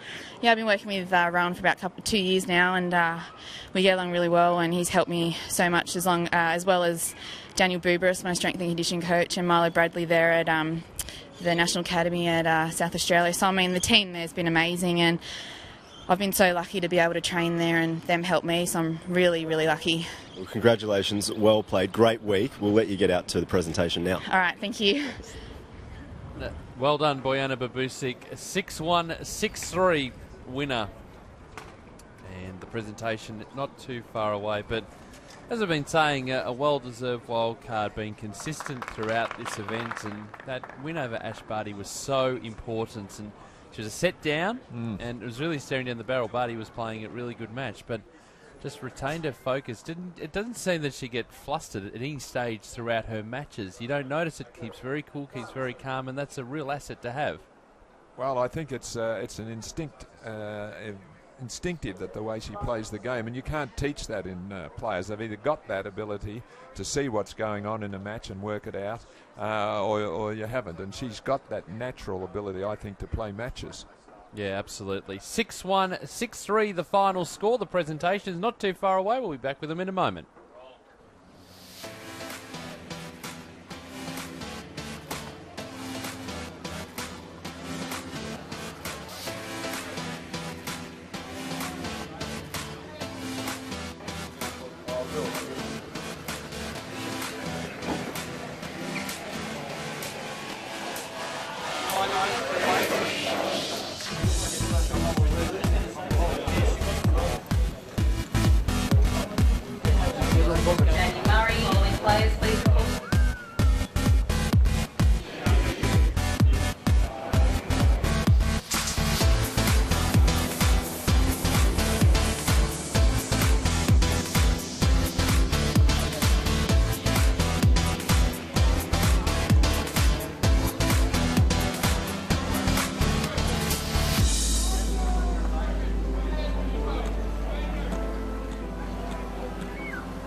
Well, ladies and gentlemen, welcome. What a week it has been.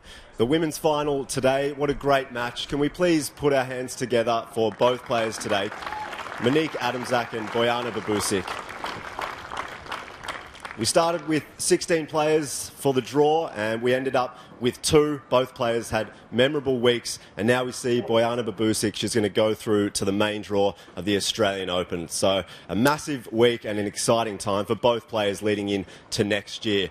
Now, this tournament doesn't run without a phenomenal team. A huge amount of work goes into the past week, and I'd like to welcome the tournament director, Frances Sawyer, up to have a few words now. So please acknowledge Frances Sawyer.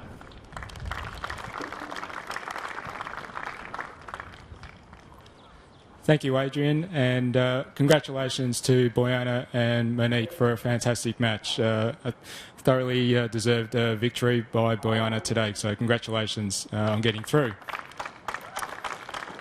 Thank you, everyone, for coming along and supporting. Thank you, everyone on the live stream that supported this great event that we've created here at the December Showdown over the last 5 years. There's been a big team behind it. The Australian Open playoff led by our tournament referee, Mr. Wayne McEwen. I'd like to acknowledge his efforts this week. Thank you, Wayne. Everyone that's been at tournament control, putting on all the matches here this week. It's been a fantastic effort. Our physios, court services staff, all our officials here this week that have made this tournament possible. Thank you for all your support. And also, and everyone here attending today and participating in the December Showdown. It's been a great event so far. There's still another 5 days to go, so we're looking forward to finishing it off strong here in 2012. So thanks very much. Thanks, Frances. Now, I'd like to welcome up our runner-up today. She had a great week. She didn't lose a set, apart from the match today, obviously. But please put your hands together for Monique Adamczak.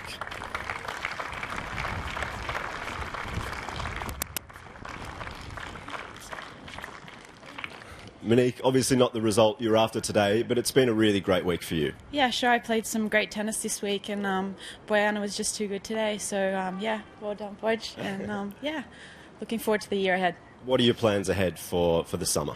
I'm going to play Brisbane, I think, and Sydney and AO Quali. So, yeah, looking forward to it. Well done. Thank you very much. Thanks. Thanks. Well, before I welcome up our winner, we have another very special guest here, a Super 10s champion. Now, for those of you who don't know too much about Super 10s, it's a program that's been running over the past few months for the best 10 and under players going around. It's a national program as well. And we have young Bronte Zarafa, who's playing here in Victoria. She's going to award the wild card here. She's been playing in Team Azarenka. So, Bronte, can you come over here with me, please? Please thank Bronte Zarafa for being here, ladies and gentlemen. How are you going? Good. Did you watch some of the match out there? Yeah. And what did you think about it? It was really good. Really good, really good. All right, so before we continue, I'd obviously like to welcome the winner over here, Bojana Babusic. Please come over, Bojana. So Bronte Zarafa, she'll place that around Bojana's neck. It's the accreditation pass for the Australian Open. So please put your hands together, the winner here today.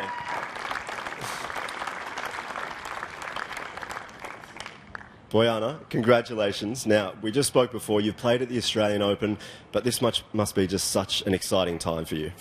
Yeah, I've had a bit of a tough year and with injuries, and the last few weeks I've had a really hard training block and just worked really hard, and yeah, I'm so happy right now.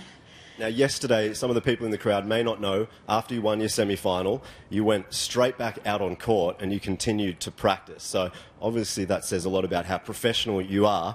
Why did you do that exactly? You weren't happy with a win? No, I was. There was a couple of things that I felt, me and my coach, Rowan, that I didn't execute as well as I would have liked in that match. And we just want to go out there and work on a couple of things, not necessarily for today, but for the summer and for 2013. And yeah, it was just something we worked on. Now, today's match, you were pretty much faultless from the beginning. You were hitting so proactively, you were so aggressive and consistent. Was that almost a perfect match for you? Yeah, maybe, I don't know. But look, I've just been trying to play every match as it is and taking it, point at a time. And probably, been hitting the ball really well. And it just all came together today. And yeah, I'm just really happy. Well, I'll open it up to you now if you want to thank anyone. So I'm going to pass the microphone over. There you go. Thanks. Firstly, to Monique, great week, playing some really good tennis, and most importantly, you've had a really good year. Wish you all the best for 2013. To everyone for coming out today, I'll try and not get emotional, but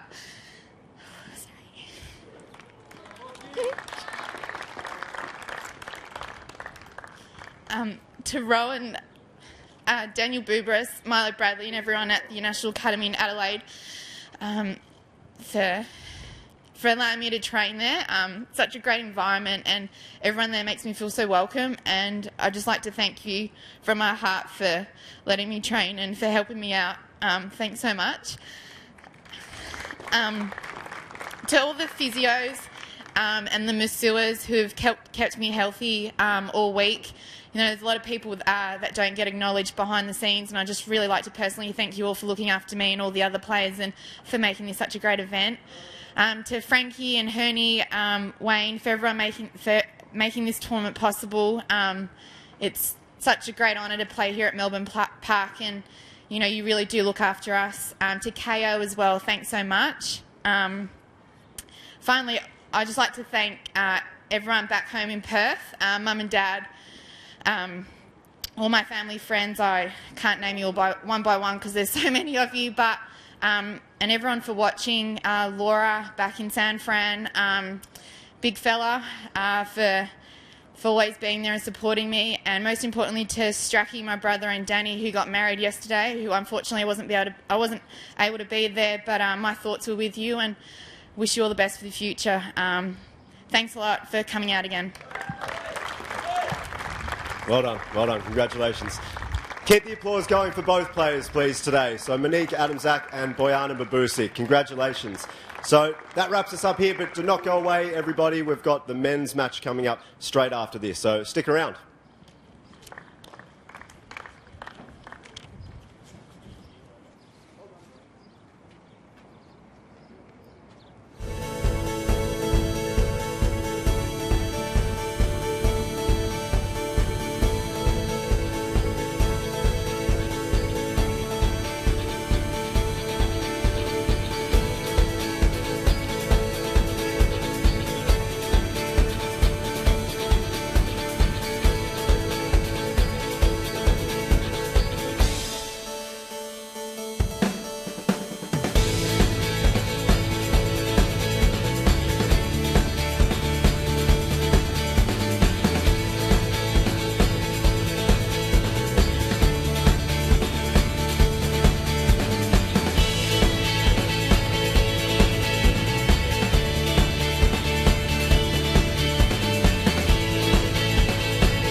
Grand Slam where I've had really consistent results. I always love starting the year there. It's so much fun. There's so much energy. To win it was just amazing, and in the way I did it was just incredible, and it will always be in my heart.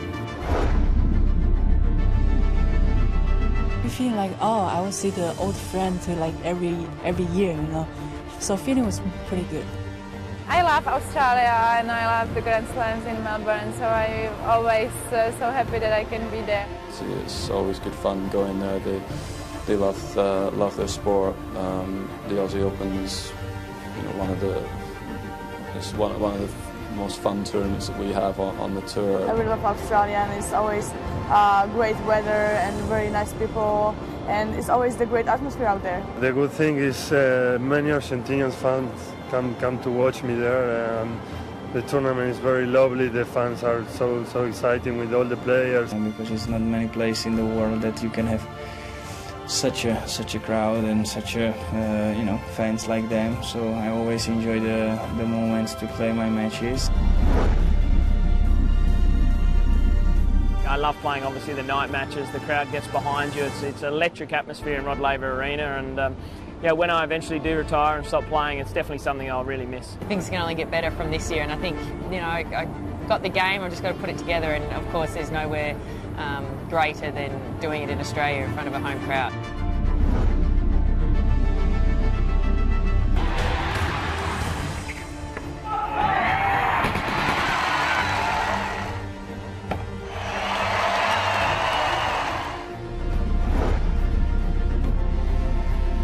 I've always loved coming to the Australian Open, and it's one of those great events we have on tour, and haven't been thinking about it too much yet, but it's been a fabulous last 12 months for me, and of course I hope always to be injury free when I look so far ahead, that I will show up in great shape.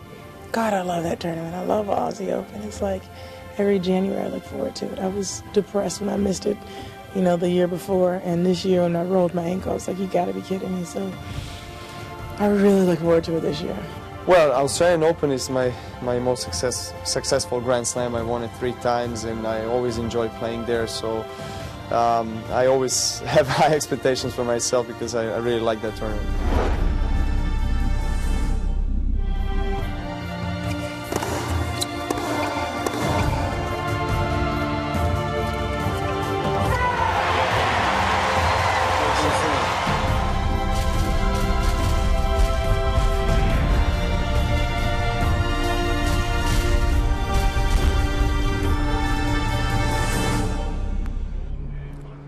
Not too far away now from Australian Open 2013. We have one more confirmed starter. Bojana Babusic is through, and she can now prepare for the event after she does all her media commitments out on court at the moment. And then once the court clears, we get into the men's final. Ben Mitchell and Matt Reid, seeds 3 and 5 in this event. And so we take a look at that one a bit closer. Alan, 9-7 in the 5th set, 5 hours for Ben Mitchell.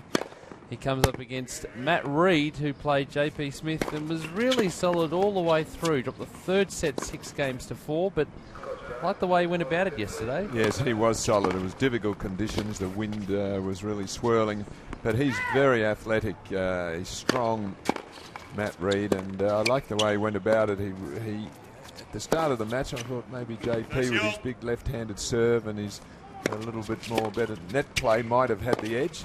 But whatever he did, Reid had the answers, and 4 sets. The importance, or whether it's a factor, playing someone you know really well. A lot of these players know each other's games. They hit against one another. They practice with one another. Factor at all today? Well, it could be if you were 4 or 5 years the senior of the 2 players, and you were like the boss, and you won all the practice matches, and you won the head-to-head, and that would give you a huge psychological boost over your opponent today. But there's only a couple of years difference in age. Rankings, they're very close, seedings very close. So nothing much between them when they come out on the court here. Yeah, exactly. But Matt Reid to be liking his chances. The head-to-head sits at 2-2 2. Their meetings, 3 of their meetings were in 2011. So they haven't met this year, but that's all about to change in a matter of moments here. So the court is being cleared. Let's go down to Adrian Franklin with the players. Now, mate, it's the final today. You played yesterday. How are you feeling? Are you feeling a little bit nervous, or are you okay? Yeah, feeling a bit nervous, but pretty excited just to get out there and start playing. Good luck. Yeah, thank you. As we welcome Ben Mitchell, come across, mate. You had a 5-setter yesterday, and you spoke about maybe a little bit of a blister afterwards. Does that come up okay today? Yeah, it's all right today, so we'll just see how it goes. Play well, mate. Thanks. So the players will be underway shortly. Ben Mitchell of Queensland, Matt Reid of New South Wales, and a big moment for both of these players. I noticed Ben Mitchell wasn't going to give too much away there with his opponent standing right next to him or just near him about his blister. No, absolutely fine. I mean, he could be on crutches and he'd say he'd be feeling great, wouldn't you, with your opponent there? Can't give anything away. But as you said, they know each other well. They're good mates. And I do think it will be some sort of factor as the match progresses, and particularly for Ben Mitchell, I think he'd need to win perhaps in 4 sets. If it was an extended 5-setter, the odds would very much go in Matt Reid's favour, I think, the longer the match goes. So he needs to start well and try to see if he can get on top and get through the match maybe in 3 or 4 sets. Matt Reid, to me, is out ready with the umpire there, ready to go. He looks as fit as a trout. He's a strongly built, good mover. They're both athletic players. They're similar styles from the back of the court. Okay, guys, same as we've been doing, 5 sets, final set advantage. We have lines people in all the lines. The long lines are calling to the net. Any questions? No, heads or tails? Heads? Heads. Serve? Yep. So Tom Sweeney is our chair umpire for the final match of the wildcard playoff. Had a really, really good week here at Melbourne Park. And that will continue for one of these players. Matt Reid's 5 titles in 2012. Trying to get that ranking up. Sits at 313 at the moment.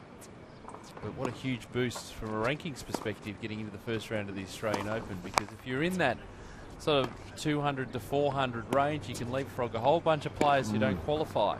Well, you get double points if you win a round compared to any regular events on tour, plus a whole heap of money. But the players, well, they do need the money, but what they need is the ranking points. And when they're playing futures tournaments, you mentioned Matt Reid on screen there, he did win 5 last year, but you don't get a lot of points or a lot of money. You have to gradually build the improvement in your ranking from the futures, and then you go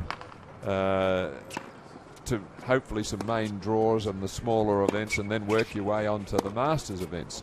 And that's what these players are at. They're building their careers through the secondary tours, through the futures and the challenges. And the opportunity for one of these boys, though, to play for big points in the Australian Open, they'll go from 320, they could go from 320 to 150, just like that in one tournament if they play well, such as the points that are available in the Grand Slam. So it just really means a heck of a lot for their career. It's a double-edged sword too, because the ranking system also rewards consistency and the ability to back up those performances and defend those points too the next year. But probably the furthest thing from their minds at this stage for Ben Mitchell, title at Terrelgan a couple of weeks ago, runner-up in Bendigo. He comes into this event with some really, really good form, and he'll be looking to take the confidence from that 9-7 win in the set over Matt Barton into this one. He really, in the end, hung on. He did win the first 2 sets. He dropped the next 2 and won't want to be doing that again today.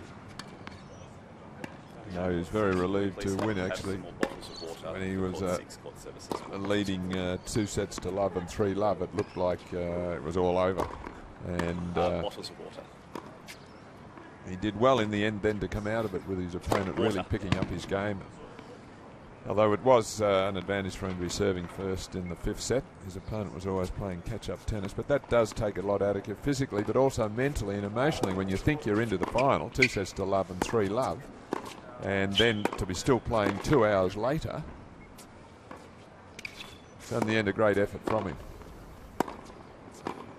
So the match not too far away. We'll be back with the opening point in just a moment. is the crowning achievement for my whole career to have this be the Labour statement. If I've done it once, maybe I can do it twice. Why not? You know that when you go out there, you hope to be the champion at the end of the day.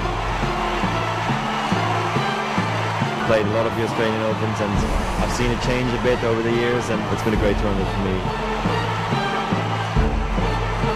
Shoot, I love you guys out here. Like, it's the best I've ever played any tournament in my whole life.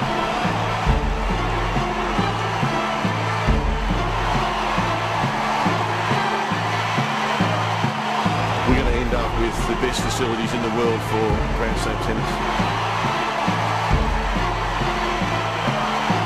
One of sport's great modern-day rivalries produces yet another epic clash. Victoria Azarenka fulfills the dream.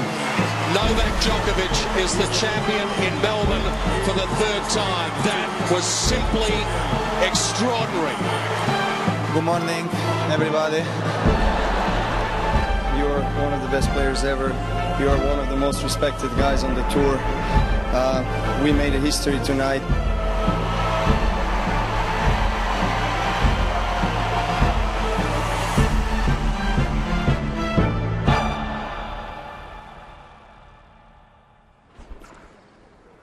So, which of these two players will be alongside Novak Djokovic and Rafael Nadal? 1 minute. The men's draw of the Australian Open for 2013. We're not too far away from finding out. It's best of 5 set match. Changing the commentary. Alan Stone has realised it's lunchtime, so he's just disappeared off. Nathan Healy's wandered in for the first time this week. Nice to see you. Yeah, no, it's great to be a part of it. Ladies and gentlemen, this match will be the best of 5 sets. First 4 tiebreak, final set Tell us advantage. a little bit about what you've been doing. Mitchell won the toss and chose to serve. Well, I had a pretty big year, I suppose. I had a heart aneurysm back in March, which I was lucky to survive. And so I was in hospital for a while, and but I've come out on the right side, and yeah, just good to be back amongst the action. And yeah, so I've been living in Philadelphia. Just outside of Philly, and I've had a boutique academy, tennis academy going over there, and but it's good to get back mixing with a few Aussies and that. And I've been working with Sam Groth over sort of on and off over the last couple of months. And Can we please have some bananas?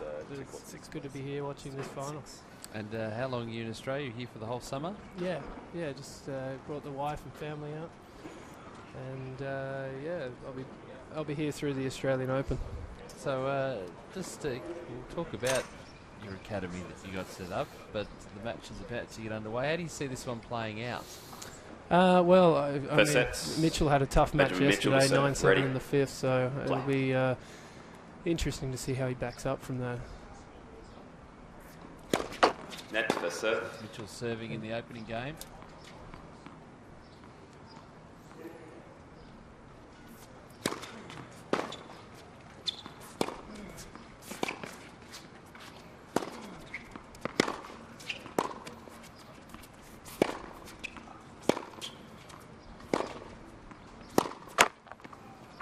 Love 15. will be particularly in the early stages of the match, I think, just to see how it comes out, whether he's feeling fresh and ready to go, or whether there's maybe a little bit of a letdown factor from the huge emotion of that final set where he was up and then scores were level, up again, and the huge euphoria from getting it 9-7, which for him is uncharted territory.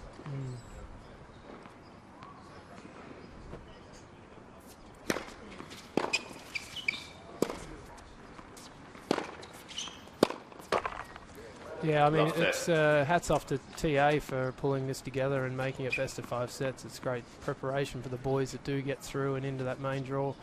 So, yeah, we'll just see how heavy these legs are of Mitchell.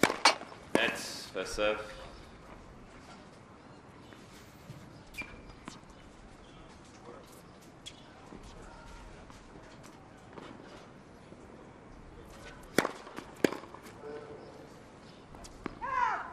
As you mentioned, the early stages of this match are going to be important. Whoever can get that lead with a set or two up is going to certainly be putting that pressure on.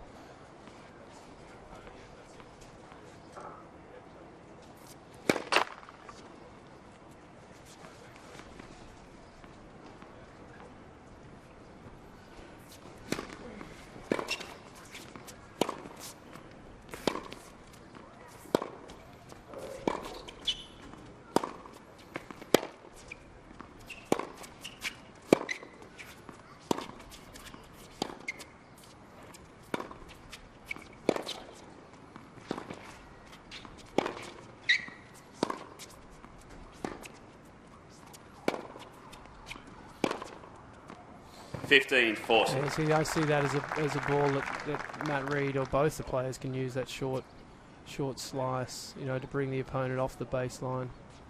And then certainly for Matt, he should be looking to run around and crunch a lot of forehands. Well, he's just got that huge power I've seen throughout this tournament. Generate that sort of pace. It's very hard to stop.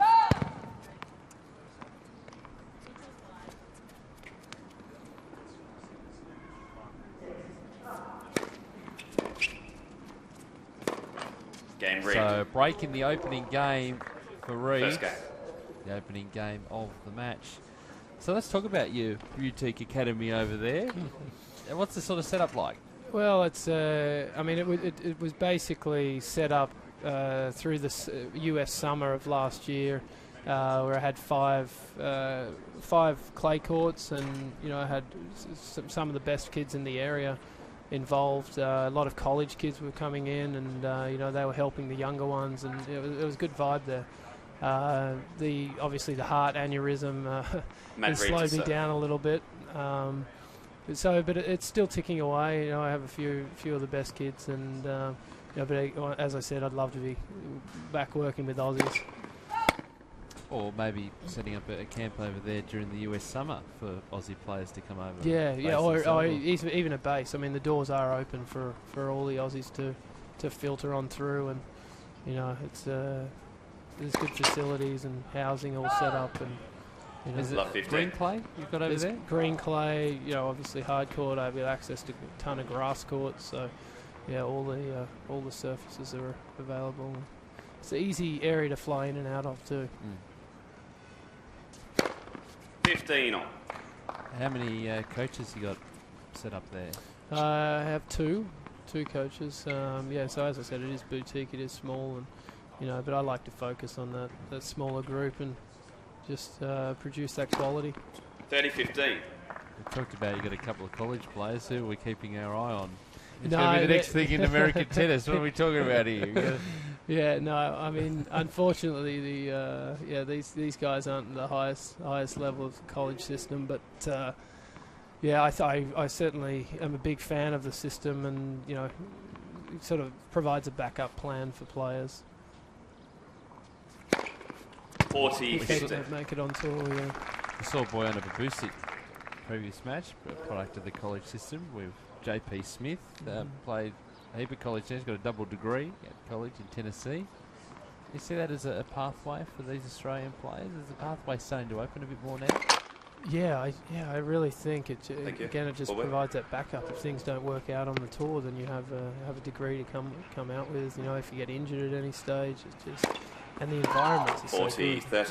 You know, if you get involved with a good college with a good coach and a good structured program, then yeah, I don't see any negative side to it. Game Reid. So Reid consolidates the break 2 games to love. Do you see Reid leads by 2 games to love, where you may not be boutique provider, that you'll continue to grow and expand? Yeah, I mean, at this stage, I'm kind of open to anything. I can see it expanding, but I also see that by doing that, I'd be tying myself down completely to the States. I like the ability to travel and come back to Australia, see my family and all that, you know. Just set up a satellite base here. Yeah, there you go. Have to get you on board. While the folder's going on, let's write out a business plan. How long was your rehabilitation though? Well, I mean, it was relatively quick due to my age. Wait, I mean, as I said, I got lucky to live, but you know, once all these valves in there were patched up, I recovered quite quickly. And yeah, I mean, if I was say 60 years old, you know, the surgeon said that I wouldn't have made it. So it was good that I was fit and had such a great pulmonary reserve in there that helped me to survive the 12-hour surgery. Puts things in perspective, that's for sure. Yeah, that's all I can say. Absolutely.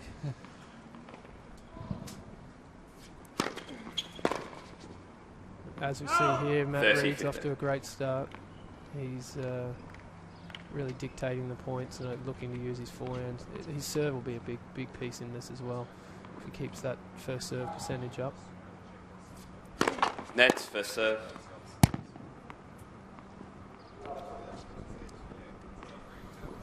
Just seeing Mitchell a little ginger at this stage, just trying to find his way into the match. Get those legs moving. I've got a feeling he might have come straight 40, from the 15. ice bath, just straight onto court, because there wasn't a lot of time, about 24 hours between that match and this one, which is tough. Yeah, I spoke to him after his practice session and I asked him if he was in that ice bath, and he gave me a wink and said that was a necessity. The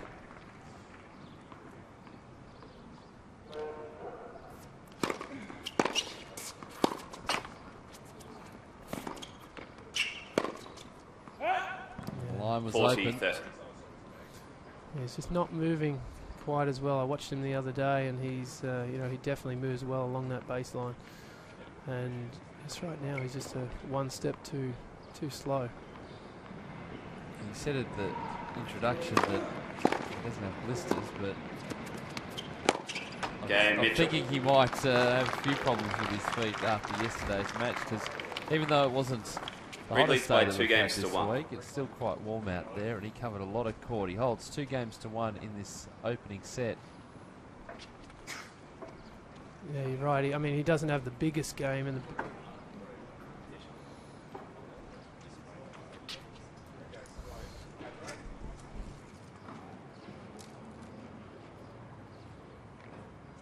The best tennis players in the world are coming to the Hyundai Hopman Cup. Are you? All in the brand new state-of-the-art Perth Arena with retractable roof and under-seat air conditioning. Perth ready?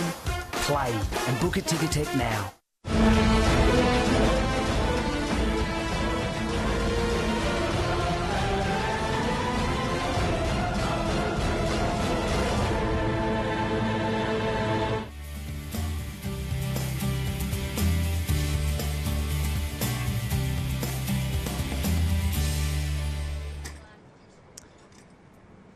So the early break for Matt Reed in the final, this opening set. Yeah, 2-1. Good crowd in attendance too. It's been free entry to the December showdown all the way through. And I would see a bit of sunshine this afternoon. No chance of that rain reappearing, which is good. Which lost a full day's play on Friday. And things are starting to clear up now. 15 love. So for Reed, he'll want to just hang on to this advantage that he's got with the break.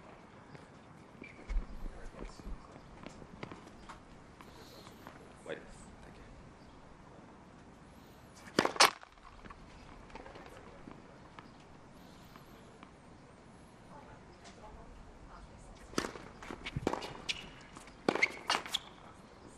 15 on. Yeah, Reed not quite slowing down on that backhand. It's pulled off. That's the side that Mitchell's going to have to exploit during the match. Spoke to Adam Kennedy, his coach, before the match, and he sees that as a big play. He's covering that backhand.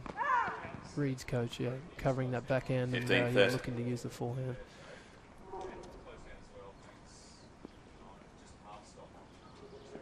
It's a different dynamic, as we've been saying, for the players used to best of 3-set matches. You change it or have to adjust it going the longer form,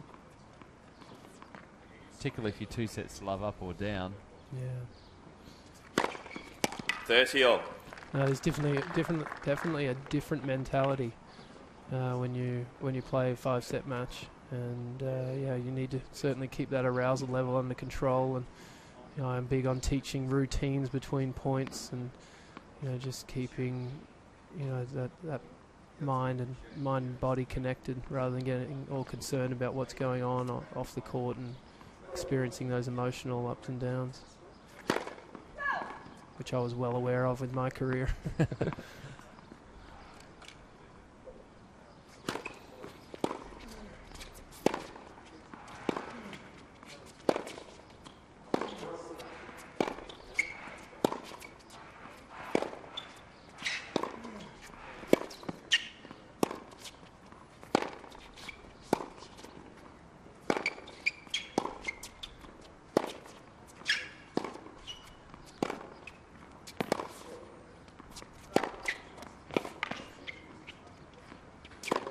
There's a big weapon coming out, and we saw there a good example of him running around and hitting that forehand in that ad court.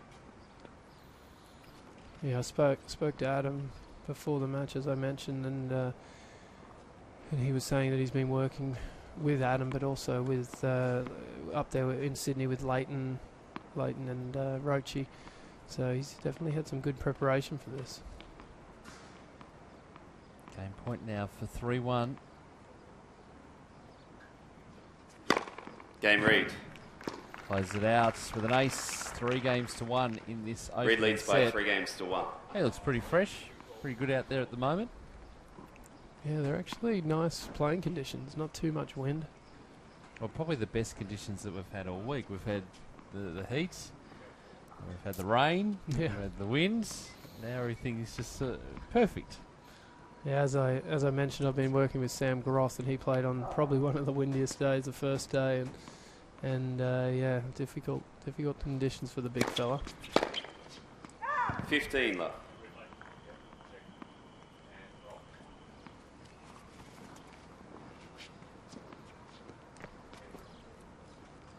And Mitchell's going to have to keep that first serve percentage up. That second serve can get a little bit vulnerable.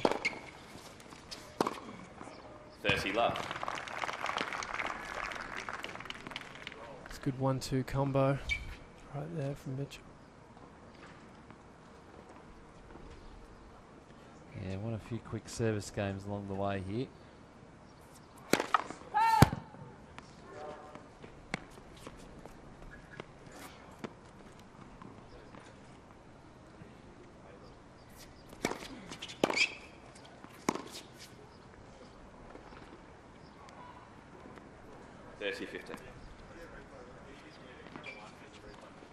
As that one disappears.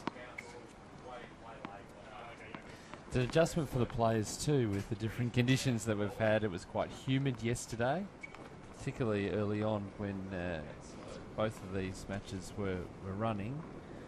Cooler conditions today. 30 all.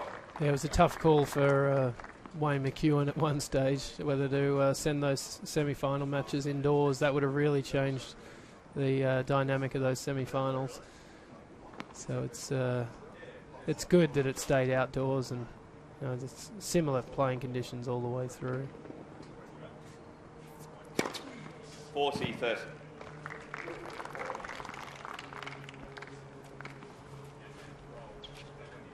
And it's conditions that you face in a Grand Slam event anyway. You can't control the weather unless you're lucky enough to be in one of the stadium courts. You're not going to play it indoors. That's it.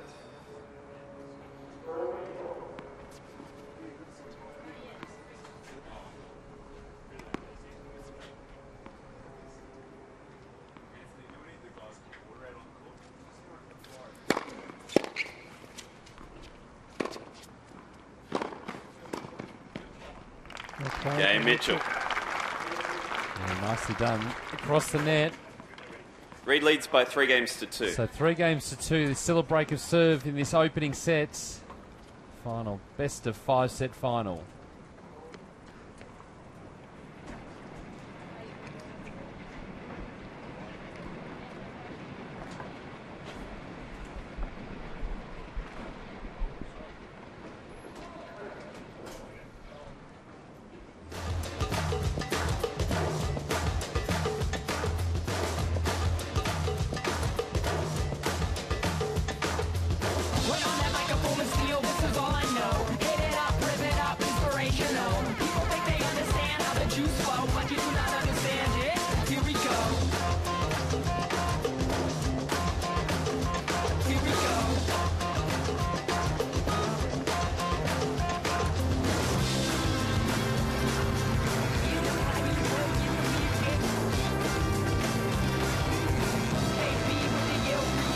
Ready?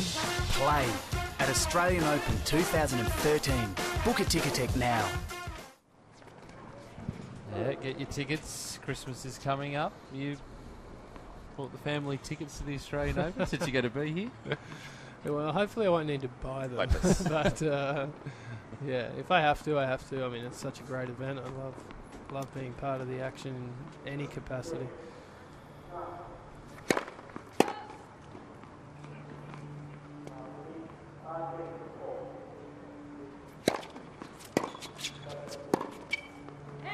Love 15.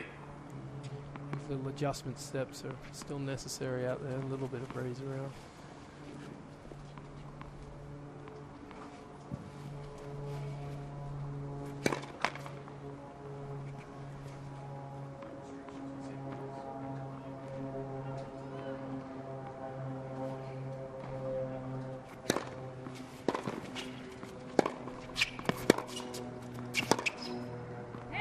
Love 30. I think that's a big play for Mitchell, is try to get a fast ball into Reed's forehand. He certainly prefers to run around it on the ad side, but his movement out there isn't quite as good, and he has a tendency of slapping that ball.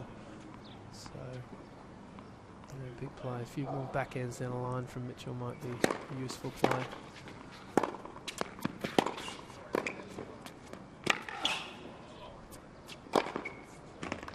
That's nicely constructed by Reed. 15-30. Yeah, as you mentioned before, the conditions do change, day to day, and in a slam and any tournament, you've got to deal with what's dealt to you on that particular day, and that's where those routines come into play about being in the moment and not looking too far forward or back.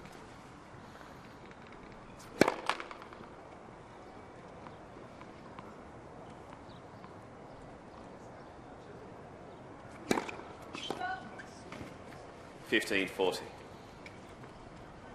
I've actually come up with a 4-step process between points, which has been fun while I was playing before the heart issue, but also passing on with the kids, where it's BIVB. So basically, you bring yourself into the moment with using the breath and other tools.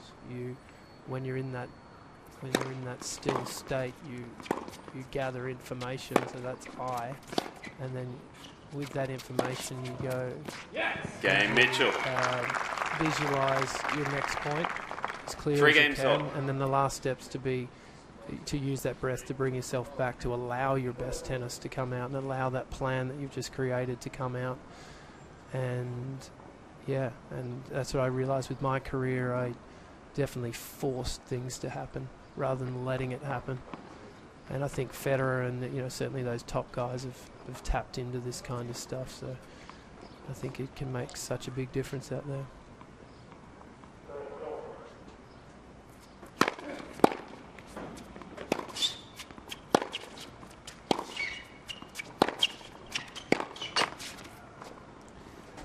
Should we all, Love 15. everyone watching on the live stream, send you some money for that bit of advice?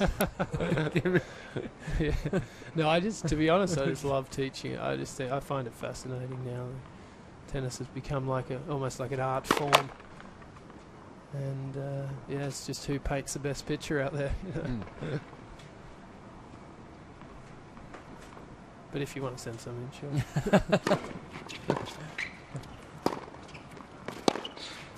15. Mitchell's really settled into this match now. Yeah, he's getting Reed moving. I think that's a big key to this. I mean, he's so steady, Mitchell. And if he just starts hitting those corners a little bit more, Reed's going to go for bigger and bigger balls. 30-15. I think he can keep that up. Talked all week about the importance of winning the first set as well, and getting off to that good start and being able to sort of dictate the momentum through the match, and particularly important for Ben Mitchell, who'll be looking to wrap this up as quickly as possible. 40-15. Yeah, I'd like to see Reedy move over a little bit on this juice side. Mitchell keeps swinging that ball out wide. Just make him hit down the tee a little bit.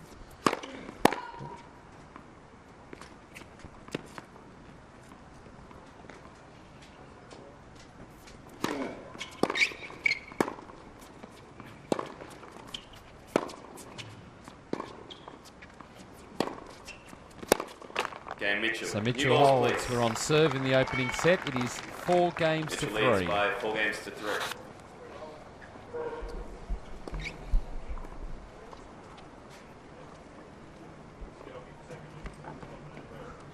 So, see there, finish to the game. Mitchell looking okay out there at the moment after his long match yesterday.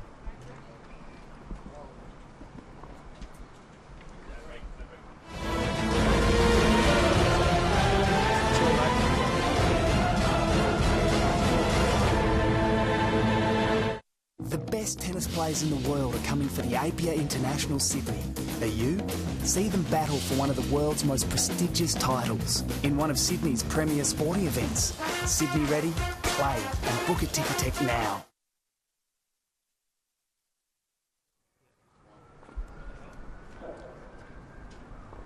So there is Ben Mitchell. The hydration going. Keep it loose.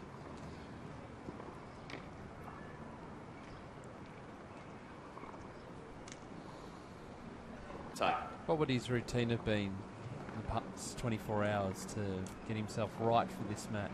Well, I saw him when he came off from his match yesterday that he was straight into eating a big meal, which was you know, fueling the body, and then he obviously went home and had the ice bath, and I'm sure he got to bed nice and early. And today was just a very light hit. I mean, I spoke to Ben Mathias, his coach, and they hit for like 20 minutes, just rolling the arm over, and not too much, just getting out there to feel good and feel the conditions.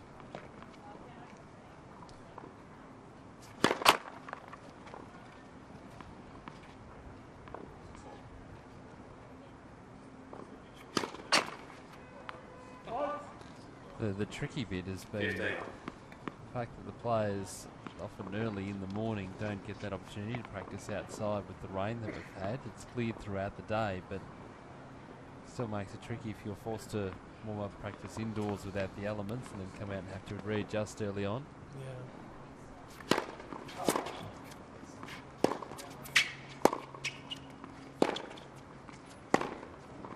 Play from Mitchell. That's another play that I was speaking to Ben Mathias about, that he was keen for Ben to use, Mitchell to use. As I was saying before, it's going to be different conditions all the time. You've got to deal with what's dealt to you. And tennis isn't a game of perfect, and when our preparation is not like we expected it to be, we just got to roll with that, and just bring yourself into that present moment.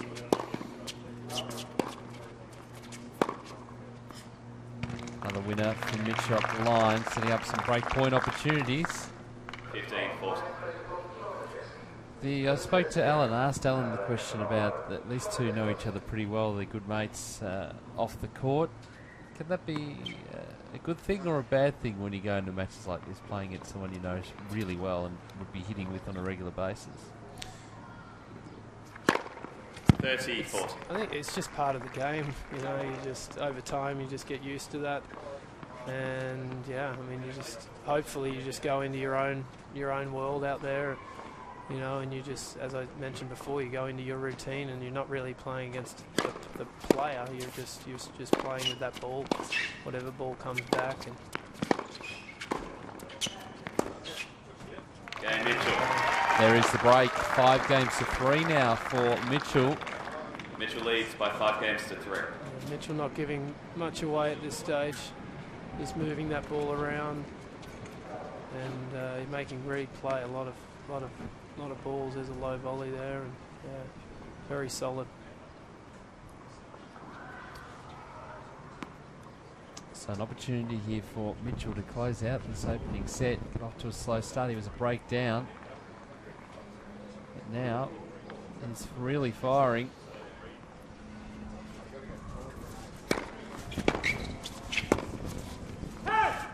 Love 15.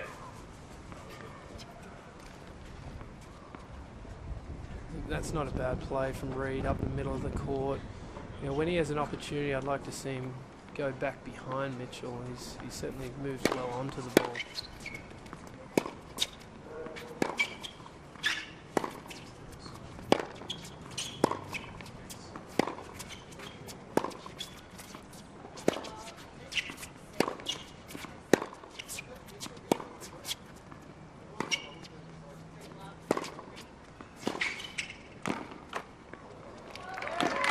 just doing enough. Yeah, good hustle by Reedy, but yeah, that was actually a better point. Even though he lost it, I think he's got to keep the point going. Mitchell's not hurting him at all, so he can afford to be patient and wait for his opportunity. And when he does get the opportunity, he's going to have to go for it. But and also that slice, unfortunately, he didn't execute it well enough. But the short slice is another underused play on the tour.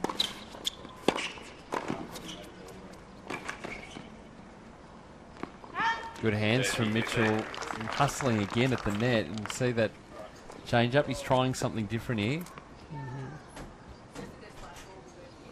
Yeah, he's still not comfortable up there. I'd like to see Reedy bring him forward a little more if he's going to get back in this match. So many players move so well along that baseline.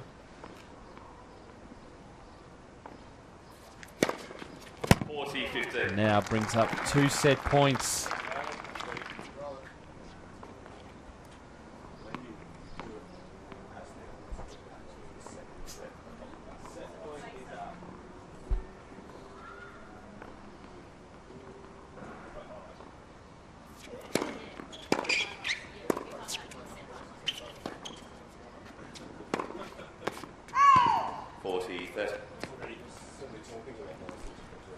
There's certainly a great vibe around here with all the matches going on, and you know, all the different age groups playing, and you know, it's great for those younger kids to be out here, and hopefully they're, you know, a lot of them are watching the match and yeah, learning from these older players. So there is the opening set.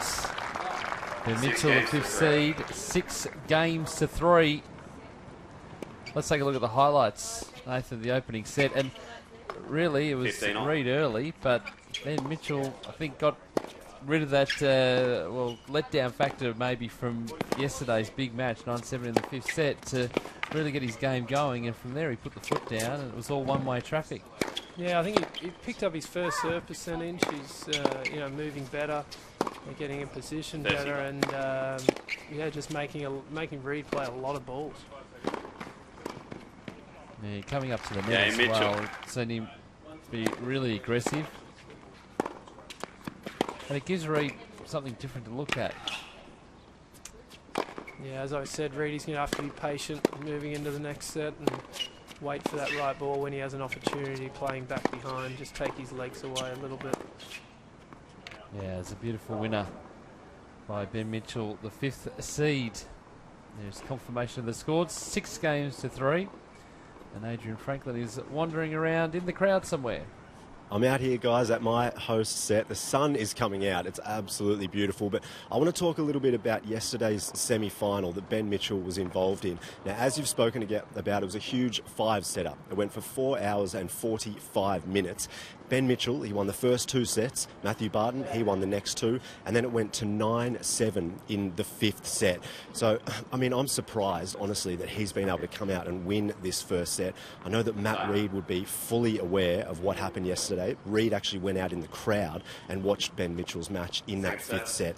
You would have to think at some point throughout this match that Mitchell will struggle. He had a blister on his foot afterwards yesterday as Reed comes out to serve here, first game of the 2nd set. I spoke to him during that post-match interview, and he said, I don't think people realise how tough it is to play a 5-set match. It was the first 5-set match he's ever played, so at some point throughout today, you'd have to think he'll struggle. The fatigue will come in. It's an absolute bonus that he's won this first set at the moment, but Reed will stick around, and he'll wait to see and seize upon that moment. So look out for it. Although Mitchell looks pretty healthy now, I reckon at some stage in the 3rd or the 4th set, he's going to really struggle. So I'm going to go and chat to Ben Mathias soon, Mitchell's coach, and we'll get the latest on how he's feeling. Thanks, Adrian.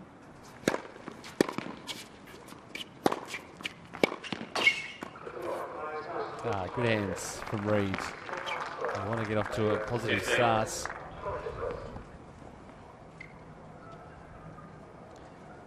away in this 2nd set of the final. A best of 5-set match here. As Nathan Healy departs, it's great to have him in commentary for that opening set. Alan Stone rejoins me.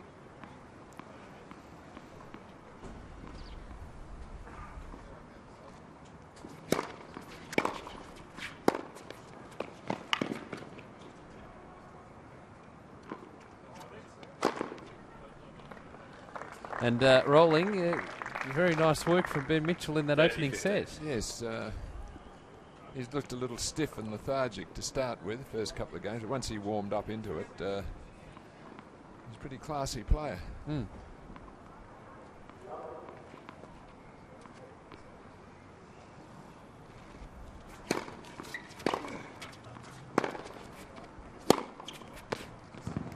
Off.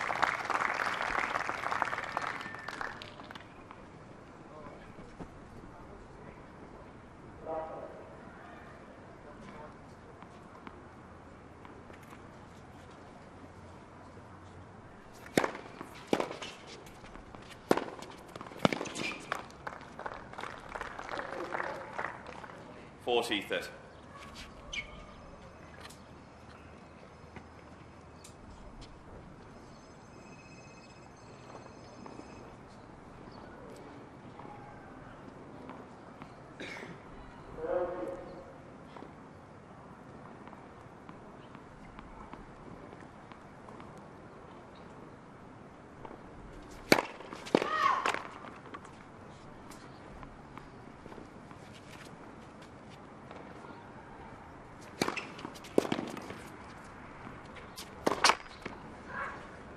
Oh, it was all over that ball. Yes.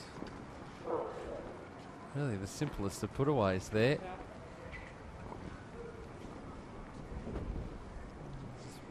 A little tight.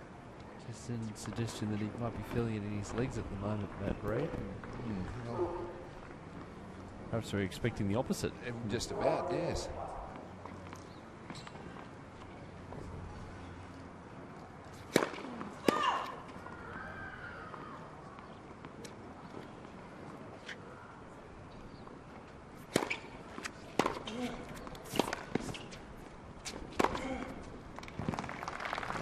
Late moving to that one.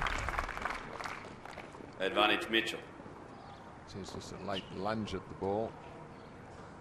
And quickly seizing the opportunity, Mitchell there to move forward. He knew he'd have an easy shot at the net. He's got to take advantage of any opening that you create.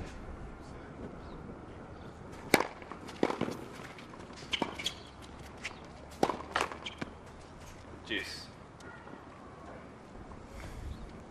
Opportunity missed there.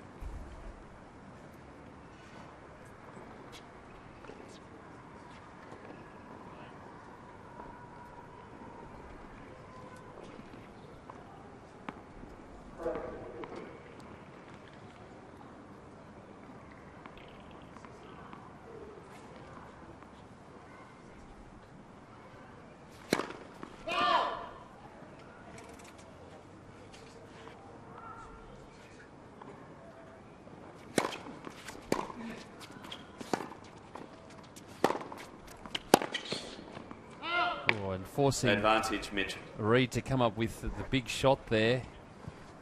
Well, this is smart tennis from Mitchell. He's got that first set in the bag and he's putting pressure on early here in the second. He can sneak a break here and then hang on to his serve. Really, he's in the box seat, setting a break. He wants to get off this court as quickly as possible after that epic match yesterday.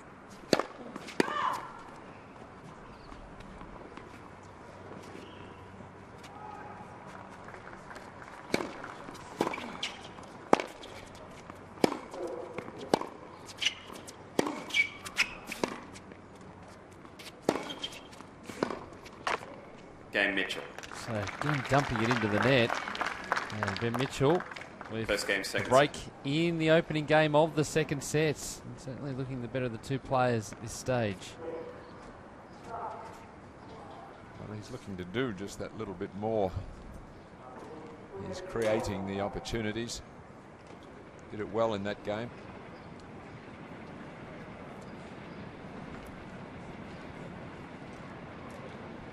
Very important game for Mitchell now on serve. You never really feel you've got the break of serve till you hang on to your next service game. It gives you the 2-game buffer. So he's broken serve, but to complete the assignment, he's got to hang on here.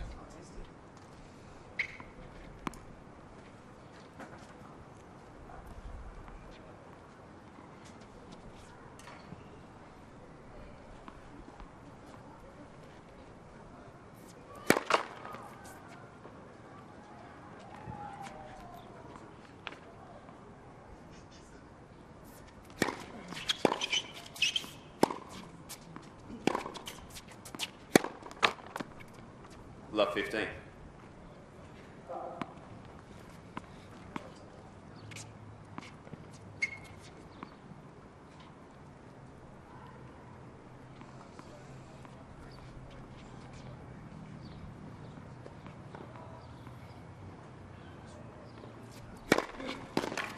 On. Flat serve there.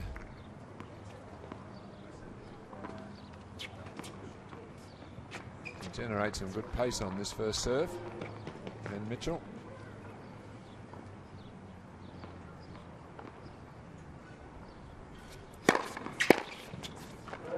30-15. After dropping the opening point, 2 big serves there. Such an advantage if you could just rip in a couple of big serves and that's it. You win the point without having to do any other work. I did get him out of some tight spots, and particularly in that 5th set yesterday.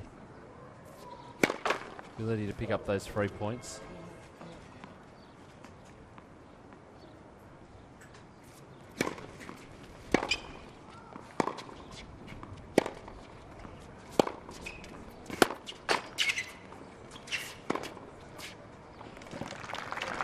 He didn't want a net cord there, Reid. 40-15. All it did was drop the ball short and just in the right spot.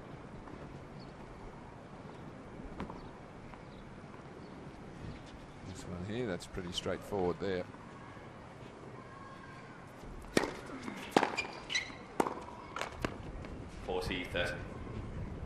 Just trying to ease that one down the line, take the pace off it.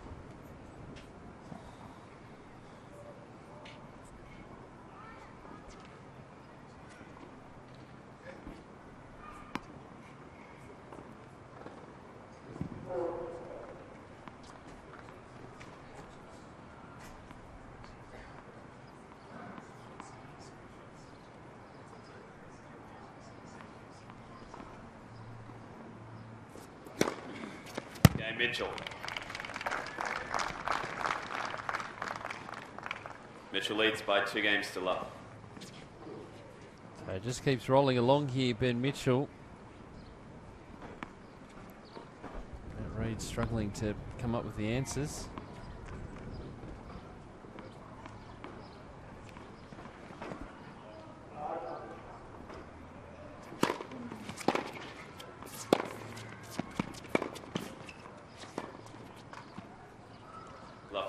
Lacking a little bit of spark in his play at the moment, Reid. He needs something to really ignite his passion into this match. Yeah, it's been the really noticeable thing that he's had a couple of come-ons and fist pumps from Mitchell, but for Reid, he's just a bit passive, isn't he, at the moment?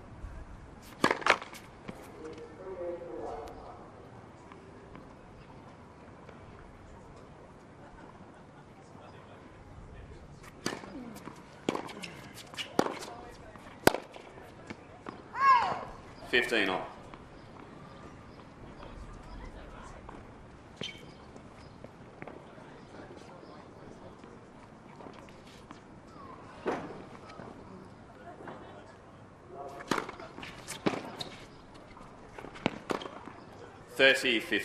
Well, such an effective serve, that slider out wide on the juice court. A bit of slice. See how it takes it landed short. It just takes your opponent so far out of court. Usually exposes that backhand corner.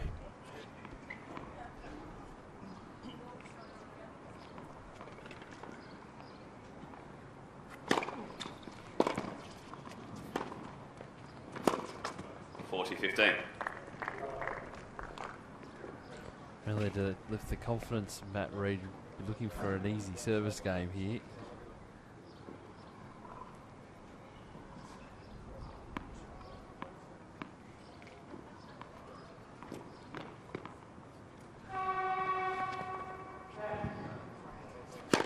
Nets for serve.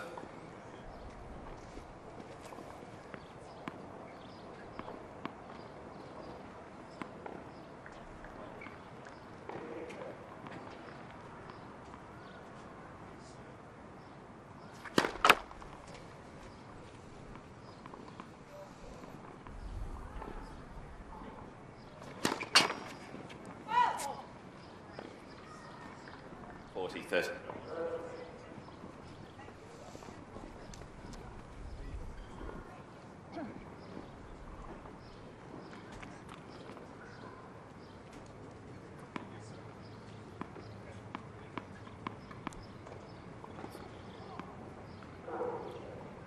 Shake of the head after that double fault. It's just not quite where he wants it to be at the moment, his game. Standing well wide here to try to open up the court on his serve.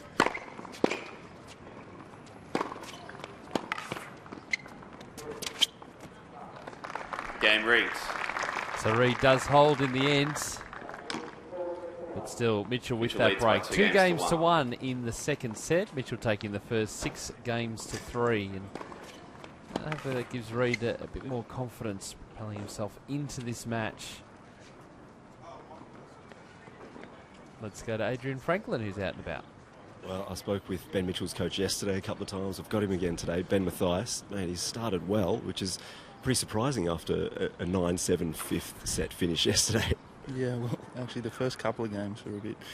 He was struggling a little bit, but he found his legs a bit, and he's doing really well now, actually. Yeah. Did you speak to him much after last night? I mean, he finished late. It was 4:30 or 5 o'clock yesterday afternoon.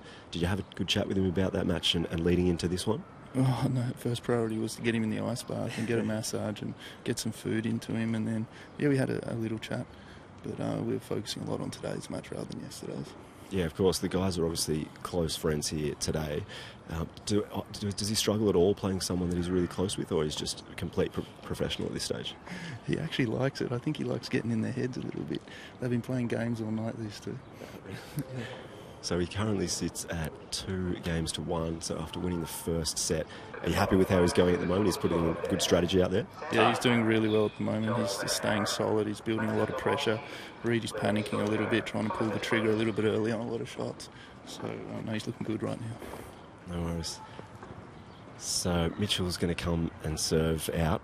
So if he plays the Australian Open, who would you prefer him to play, Federer or Djokovic? Neither. No Federer for sure. Yeah, definitely Federer. You can get into a few service games with Federer. Djokovic is just on every game. All right, good luck, mate. Thanks.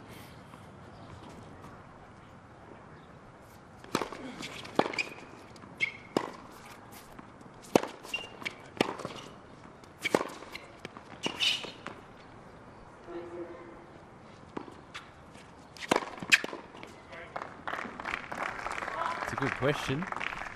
Who would you prefer to play? Well, I'd like the first answer. Neither. 128 in the draw. Yeah. You wouldn't want to draw either of those. Thanks, two. kids. Well, Thank you. Theoretically, you'd like to draw a player that was a bit inexperienced like yourself. Then there's a great chance to win the match and get these points, etc., etc. You wouldn't want one of the top seeds. 15 on. It'd be a great experience, but the odds of actually upsetting one of the top 4, or top 6, wouldn't be that. Well, they'd be pretty high. Yep. Still, you take what you get. That's right. And I'm sure that whoever wins this match, they'll be just so thrilled they won't care who they play as long as they're in. Nets, second set.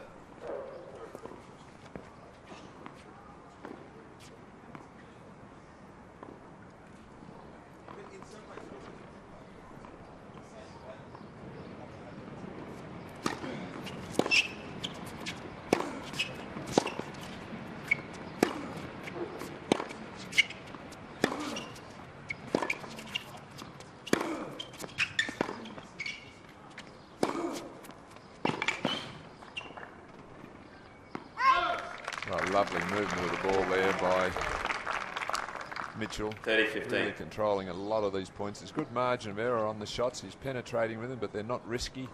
You see he's prepared to hit 3 or 4 forehands till he can force the error. That's how you set up the rally.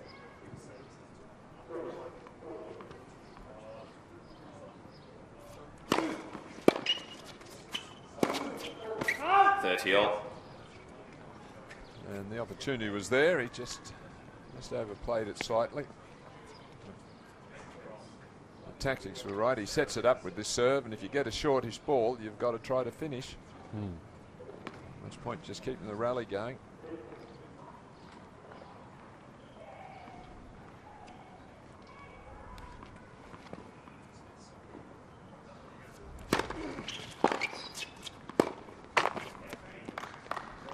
30-40. Well, a little sluggish there in preparation. I think he's surprised at the quality of the return off his first serve. After looking comfortable in the service game, he's facing a breakback point. Thank you. Ball.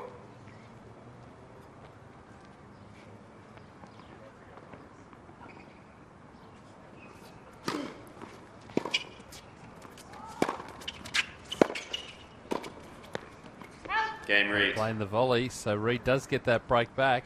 2 games all now. The second set. Well, I have to say that was a disappointing finish to that game. He led 30-15 and made 3 errors. So really, after working hard to gain the ascendancy in this all-important final, he's just given that straight back there. A little bit of sloppy play from him.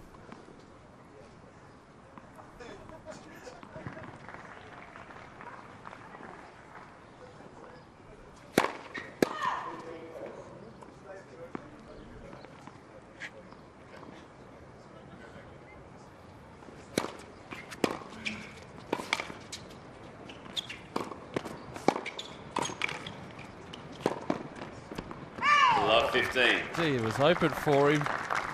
Just needed to complete, but very nice work from Mitchell again at the net. Doesn't appear to be too comfortable position for him, but he's having to pick up some tough volleys. Well, he really should have won the point a shot or two earlier than he did there, because he almost lost it. The pass only just missed. Could have done a little more with the approach shot. 15 on.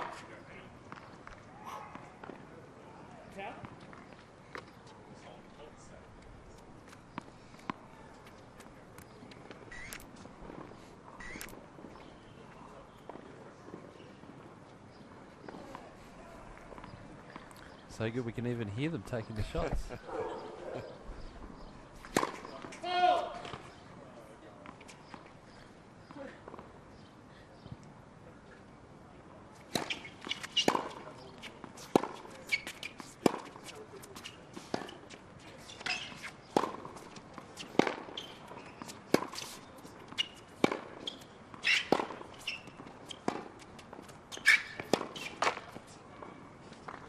So these rallies starting to get a little longer now, and Reed very much in this match.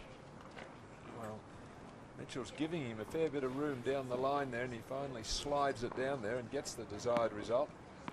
And Mitchell likes to pitch his tent in that backhand corner and control the rallies with the forehand.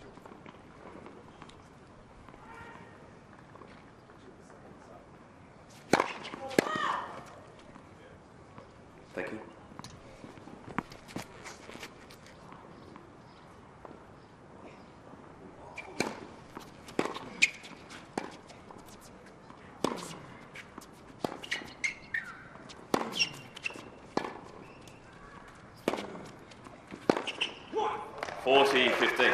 Just teasing him there, just slicing the ball off his one-handed backhand that time. Reed getting shorter and shorter, saying to Mitchell, well, come in if you dare. And he came and was comprehensively passed. Here are the slices, just floating. Come on, have a go at me. And he comes, there's the target, and unleashes.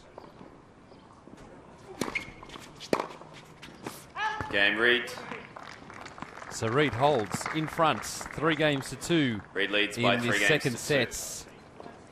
Mitchell took the first 6-3, best of 5-set final earlier today. Bojana Babusic 6-1, 6-3 over Monique Adamczak in the women's event.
the CBD of Melbourne. Back in our main feature court where we've been all week on tennis.com.au.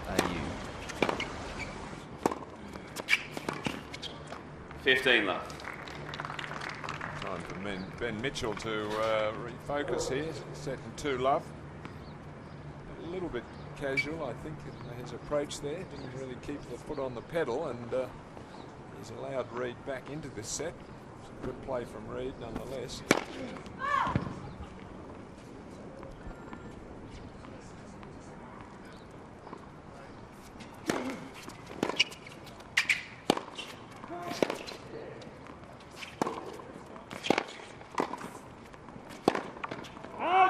Love.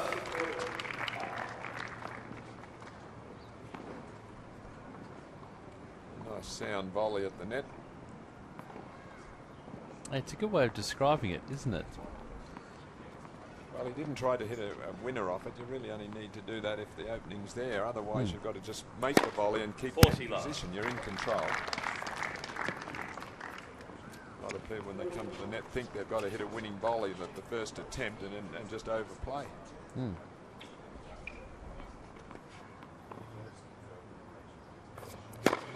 Okay, Mitchell. Comfortable hold, 3 games all now. 3 games all. Well, stung into action this service game. Lost 3 games in a row. That was one of his better ones.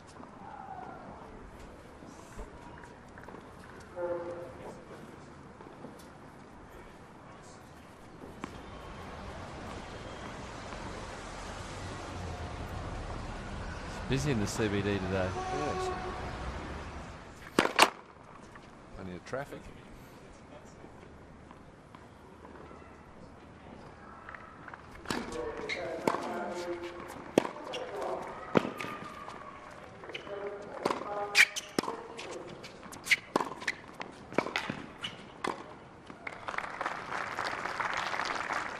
It's a nice finish from Reed. 15 love. I think he needs to spend a bit more time there. This match wears on. Well, he's in control of the rally after that shot. Now it takes him a couple more to finish it off, but he doesn't rush. He knows he's got his man all over the place, and the opening finally comes.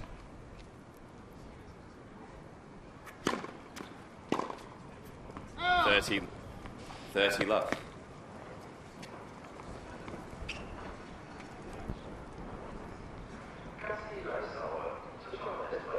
Just a little bit more purpose about his play these last couple of games for Matt Reed.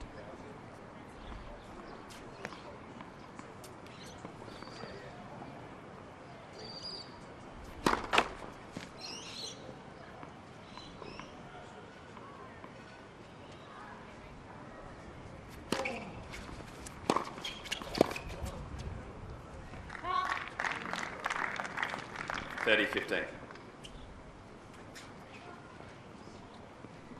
don't know what happened to that second serve, but it really had nothing on it at all. He's got a good second serve usually. That one just sort of ballooned up with no pace.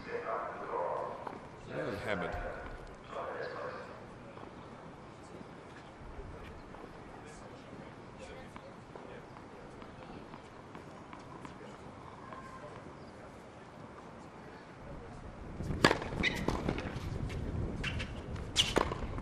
$40-15. A lot more positive. You said we just need to try and find that spark, Alan, but it seems to have found it now.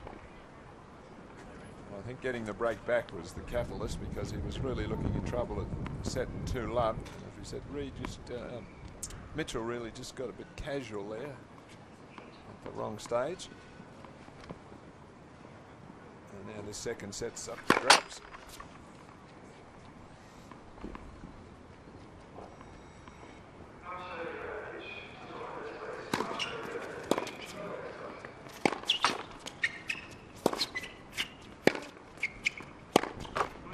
Game Reed. So Reed holds. New We're balls, still on please. serve in this second set. Reed leads by 4 games to 3 now in this second set. Mitchell taking the first 6 games to 3. Ball boy, new balls.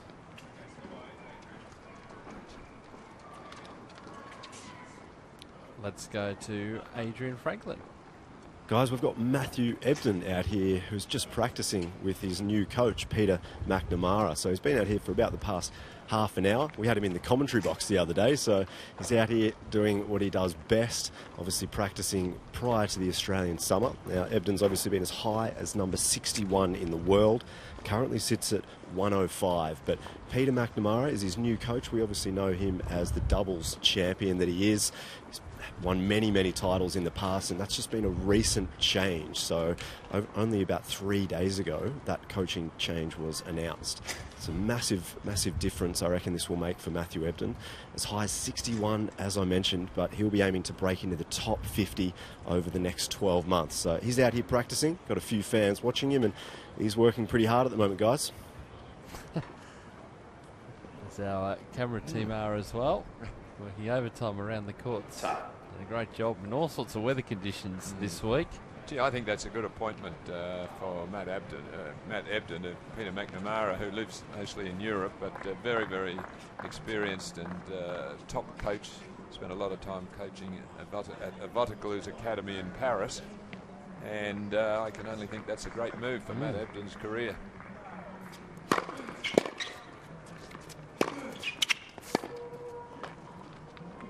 Part of the famous Supermax in Wimbledon doubles, he and Paul McNamee, and McNamara got the top 10 in singles, and then unfortunately did his knee, which is pretty much heralded the end of his career. He did come back and play some more, but was never as good, unfortunately.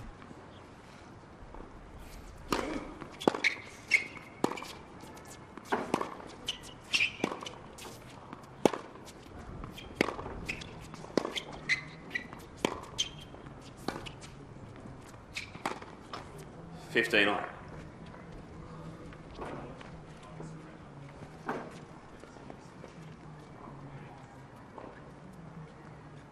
have a look at his movement here. Let's see where to hit that ball. Well, I think the balance was the thing for me. He just overran that, ran into the ball then, had to sort of shovel it almost.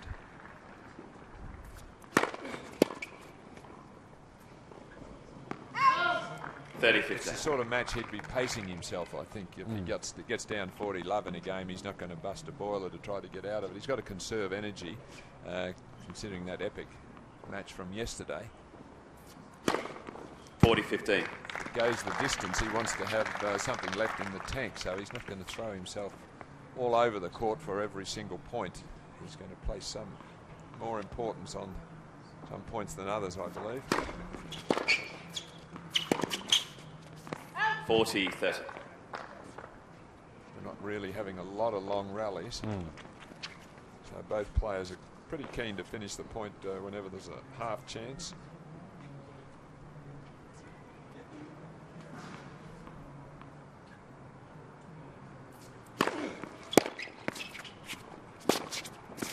Juice.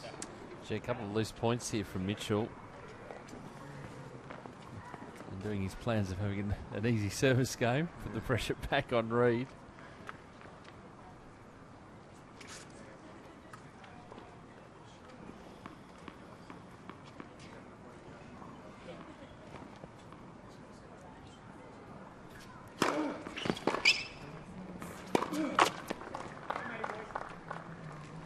Advantage Reed. Now, break point for 5-3.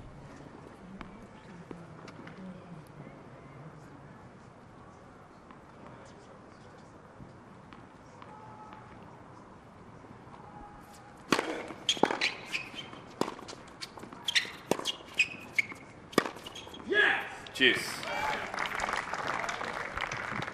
Well, that was a gutsy shot, really, considering the importance of it. Miss this, you're down 5-3. It's not that easy. High bouncing ball from behind the baseline. Not much pace on it, so he had to generate the pace. That really was a quality shot.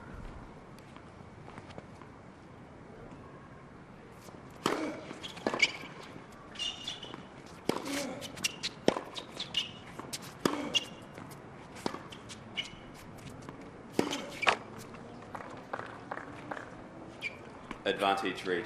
Can't back it up though. This is a disappointing shot from him, this final forehand here.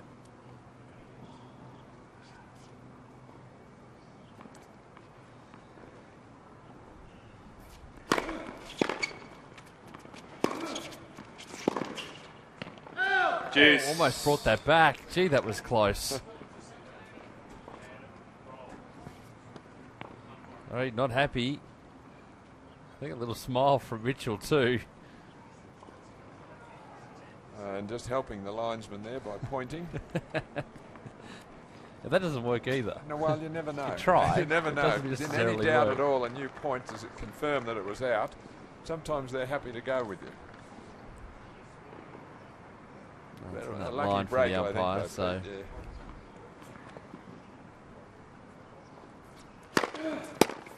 Advantage Mitchell.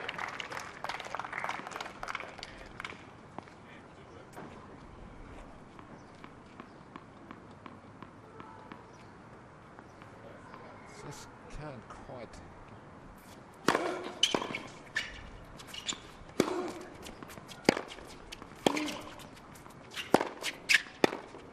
Well, that was out, I would say.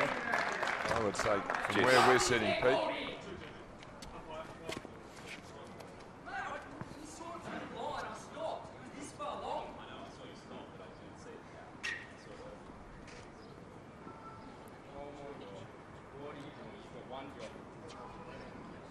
Oh, a couple of tough calls for the lines people here. And well, that one looked quite a few centimetres out, I have to say. So I'm going to look at it here.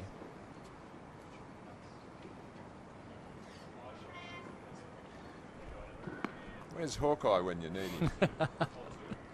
Yeah. He'll be here at the Open in the first round. Exactly. So if the winner of this match gets into the Australian Open and on one of the main courts, he'll have Hawkeye to go to.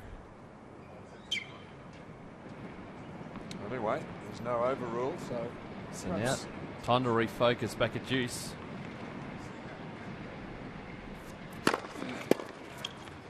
Advantage Mitchell. Perhaps 1-all in line calls in this game. We saw Matt Barton yesterday have some discussion with the umpire, particularly in that late in that second set about some calls.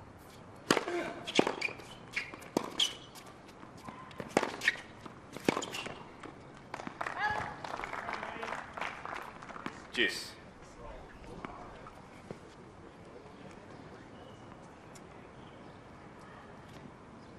A little late with the preparation there.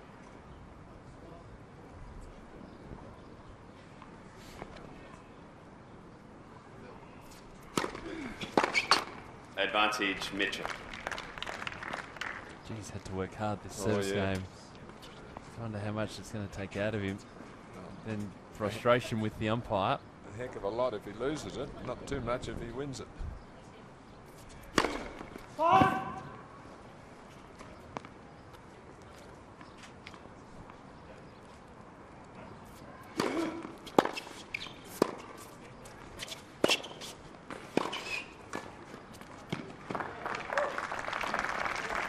When you've played each other a lot, you've got a good idea of their favourite shots. So when he comes into the net here, Reed, he's looking for the down the line pass. There it is, and he's in position just to drop it over the net. Didn't have to really guess where that one was going.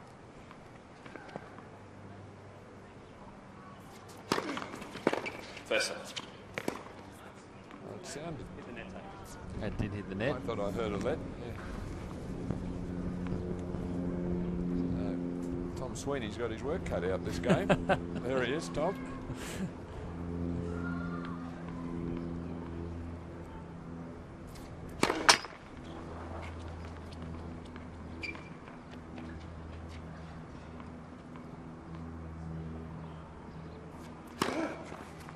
Oh, yeah, I think there was a gust of wind just prior to that ball toss. Well, it was risking too much, really, though, going for that second serve. At Juice, 3-4 and Juice. I mean, you're living on the edge there. You either serve a second service ace or it's a double fault. And see, that's a fair way out. That was just too risky.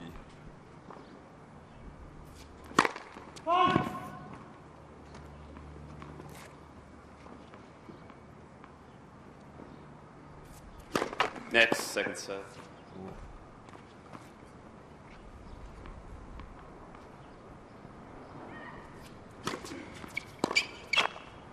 Juice. Well, can you believe it? Second serve, short second serve at Juice. A little bit into the body, but just poor footwork from Mareed. He just didn't react quickly enough to give himself that bit of room for what should have been a... Just shuffles. He doesn't get out of the way of the ball.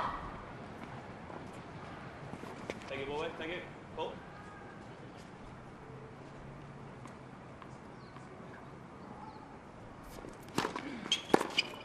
Advantage Mitchell.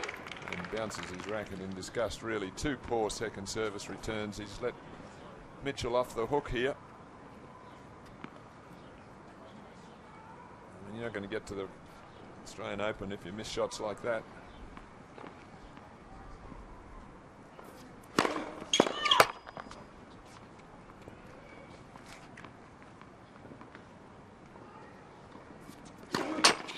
Oh.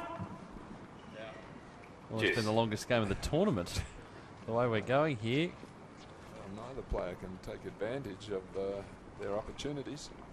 There's a little bit of tension out there. There's a lot of tension out there. Well, we keep mentioning what the reward is, so that's understandable.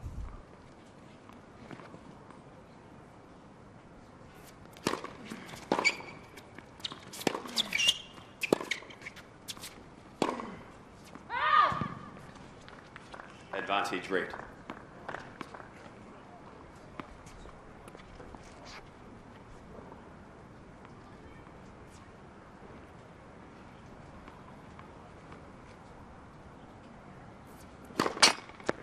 First serve.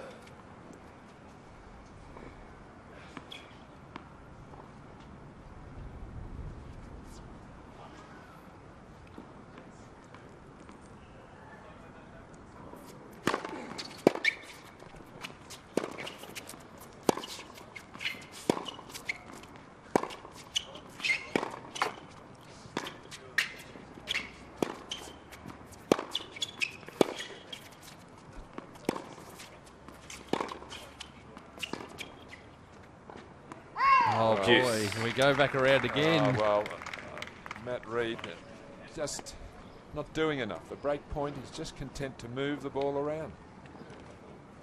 He's got his man stretching a bit. He should have done a bit more with that and kept the pressure on. Now he keeps the rally going and then makes the error. So a little bit negative there from Reed, particularly on that break point. Advantage Mitchell. Really look at this game and see that whoever takes this game out can carry a significant amount of momentum. If you're Matt Reed, you're sitting back and going, well, I had all those opportunities, I couldn't take them.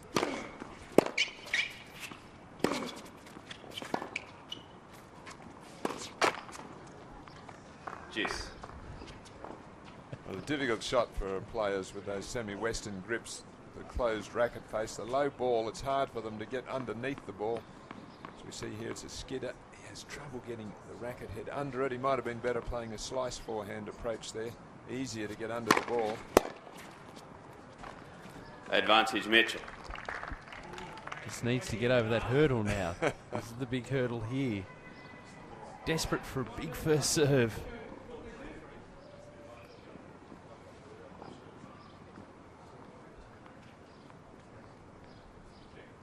I think indicating that he thought that was a fault, so...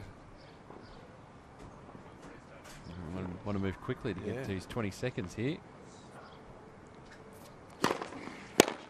Game Mitchell. And got there in the end.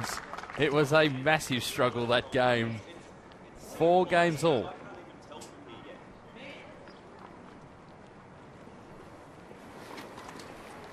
And then now it's Matt Reed feeling frustrated. We had absolutely everything in that game. 4 games off.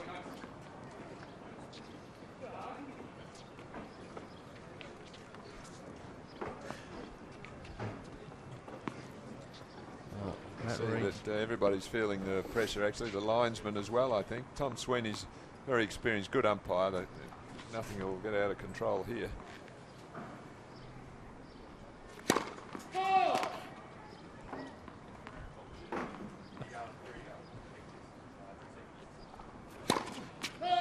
Love 15. And now it's important just to refocus here for Matt Reid, not focus on the call he thought was not right. Just losing a bit of concentration.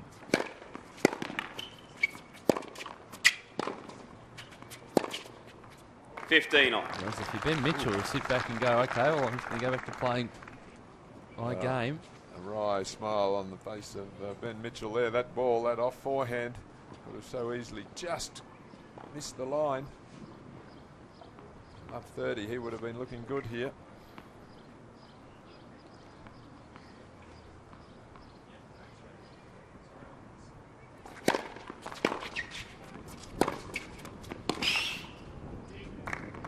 Well, heavy hitting there. 30-15. Powerful player, Reid. Sets it up with this serve. Really hammers that forehand.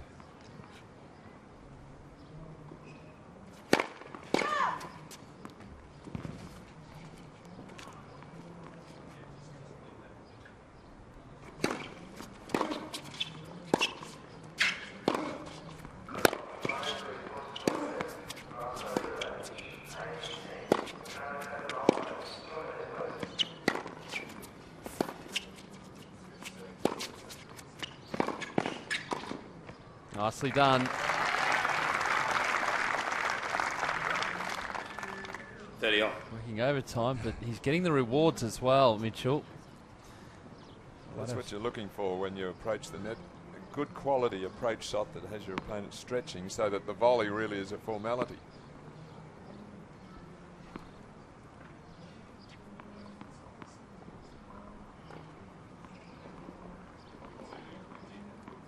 Thank you, Wilbur. 30 all pretty tight.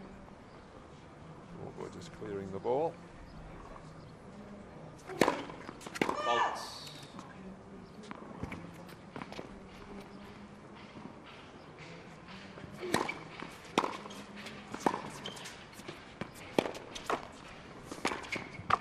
Oh, a bit lucky there. Yes. Well, we saw that Reid had similar sort of point that it just made its way over. Same thing happening there for Mitchell, and now a break point. Well, you can't help but think that whoever wins this set's probably going to win the match. Both had their chances. There's a lot of tension down there.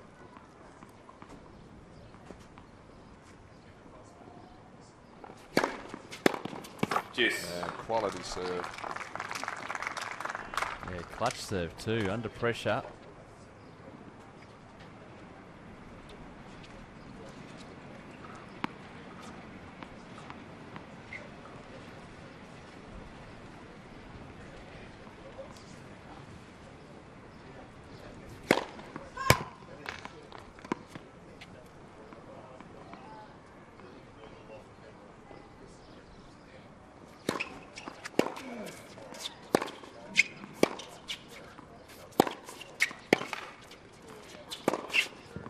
Advantage, Reid. In that heavy hitting, it's a really heavy ball, his forehand. Matt Reid gets a lot of work on it. It bites into the court. So it's got pace and spin.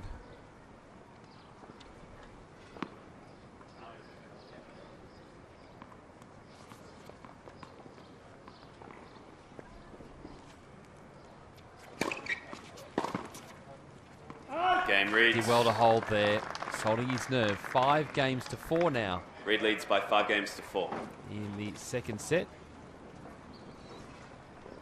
Doing well to hang on here. Mitchell will serve to stay in the set. Can you run and get that one?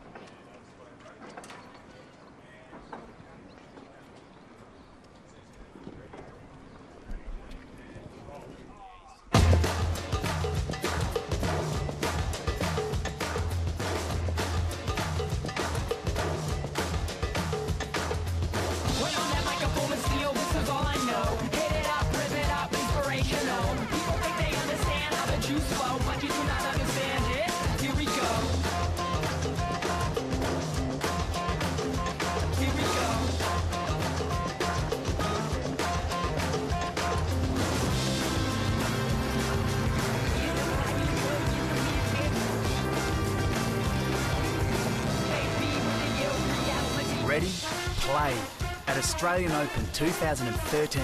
Book a Ticketek now. Time.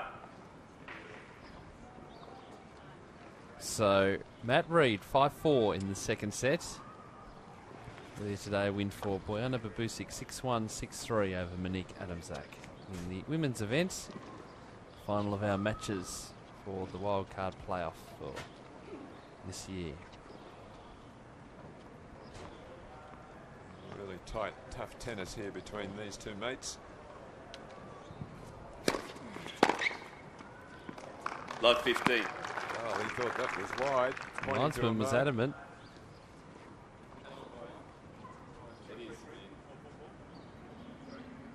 You're right on top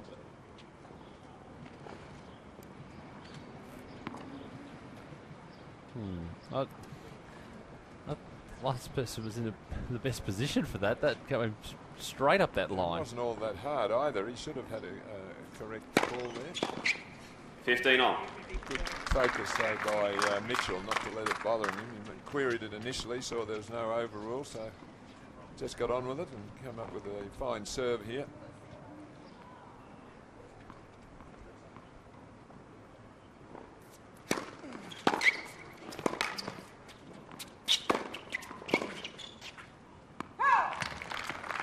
Hustle by Reid again. 15-30. Well, this forehand starting to do some damage for Matt Reid. He's really punishing anything short.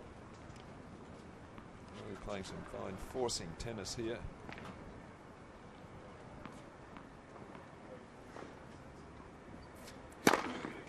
$30 on. Each time his opponent, and Mitchell's had the answer in this game.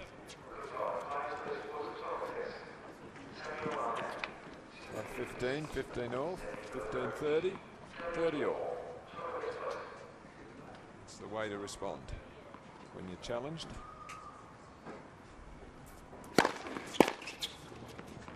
$40-30.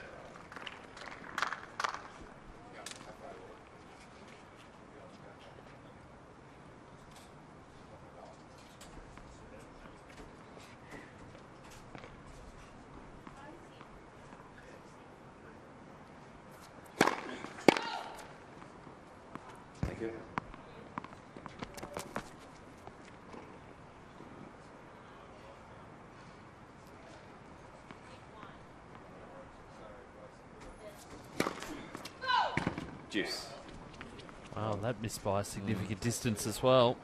Ball toss got too far out in front of him, and with the breeze blowing that way, even further so. And you just cannot hit up on the back of the ball and get the spin to bring it down from that position.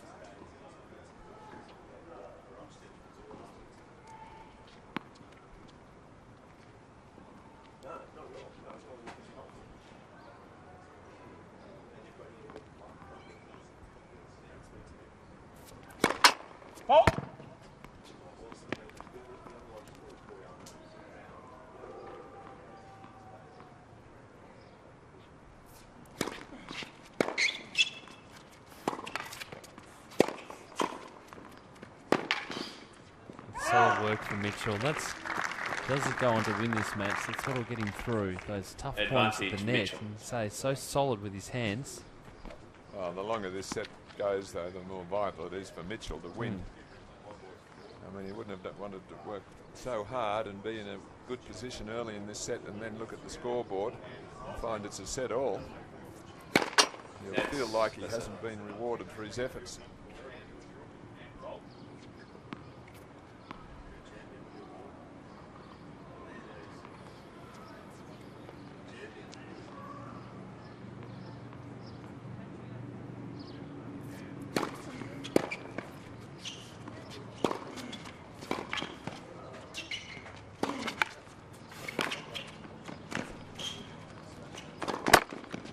Reid did fight hard there. He did well to avoid hitting his head. Five games all now. Shade. He was travelling. Oh, look here. Game Mitchell. Did very well there. Saw it right at the last moment. So 5 games all in this second set.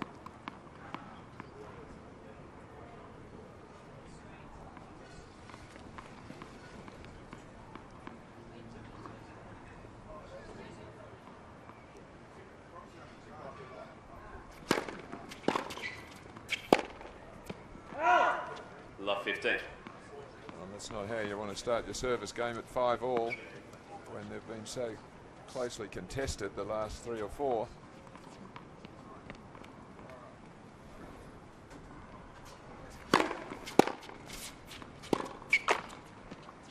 Love 30. Now really a bad start. Love 30. A lot of pressure here not to play a loose shot this next one. 2 in a row, he's got to be feeling a bit shaky.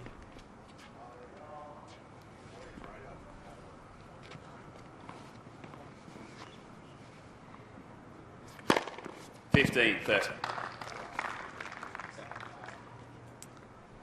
It's always nice to have that in the bag of tricks just ready to yes. go. Yeah. Good composure though. Well, needed a first serve and got it.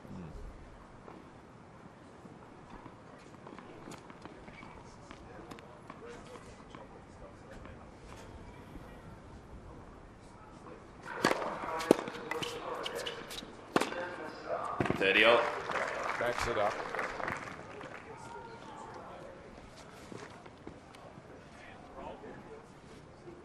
After 2 average opening points here, he's really produced 2 excellent first serves.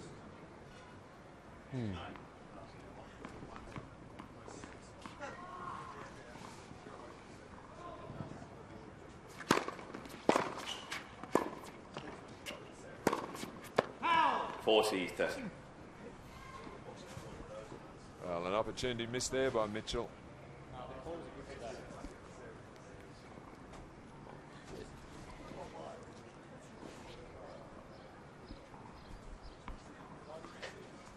It's it's interesting. They go from 2 points down, 3 points up. Game reads. And holds as well. So 6-5 now in the Reed leads by 6 games second to 5. sets. Well, a strong finish to the game there by Matt Reed at love 30. He played 2 very poor points to open the game and looked in trouble, and then some big serving. Just managed to turn it around. So you can have laps for 2 points and then be able to turn it around from there. And really start to push from that point. Big first serve.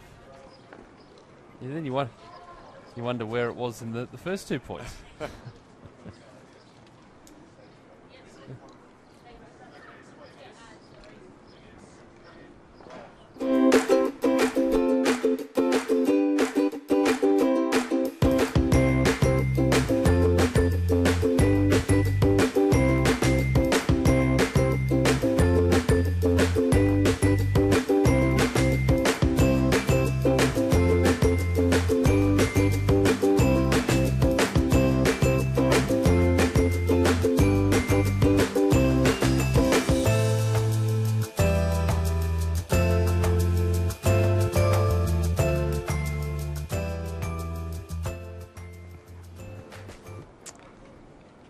Live pictures of the Eureka Tower.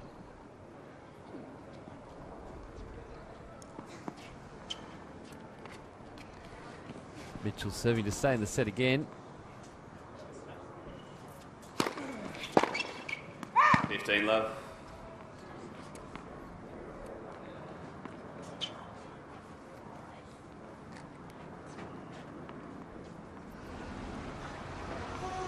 There's that traffic back again.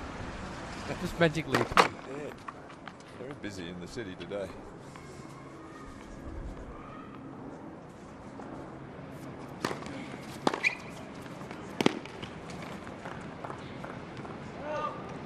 $15. Well, a nice early take of the return there. Not expecting this one. He sees inside the baseline. Normal return would be cross court there, the safe one. But Reed goes straight down the line, surprising his opponent. All we do is look at it and we get traffic.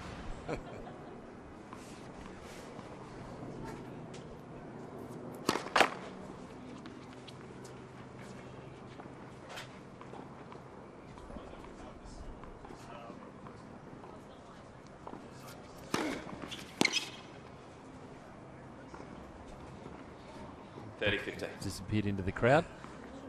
Good jamming serve. He might have been better off, though, to try to skip around it and take it on the forehand rather than allow the ball to follow him. You see there rehearsing the forehand. The slide, the serve followed into his body.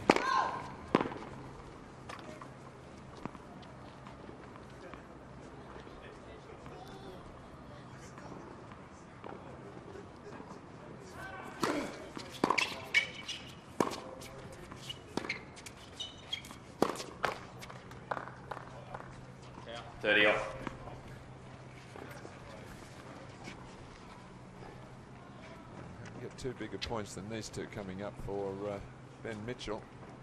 At a set all, I think he's going to feel a bit weary. Oh, they're outdoing themselves at the moment. Church is a bit late today, isn't it? So, well, there was a lot of traffic.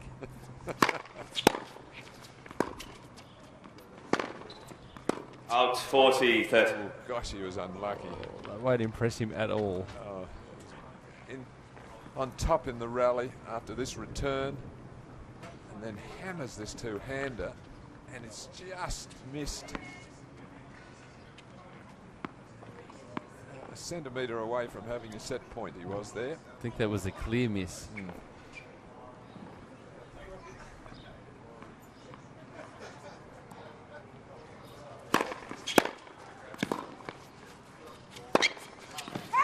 And he missed again. Oh. Mitchell there just missed it. 6 games off, tiebreak. Just applauding the linesperson. That's not required either. We're off to the tiebreaker in the second sets.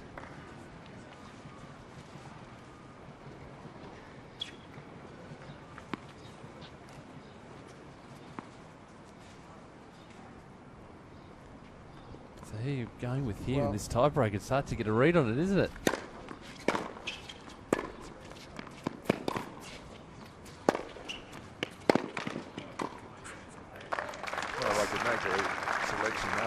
Point.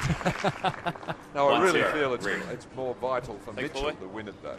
Yes. To get up at 2 sets to love, given his match yesterday, and he's had the chances in this set. As we see the first point, it was a fiercely contested point. So I think in the context of the match, Ben Mitchell needs to win it.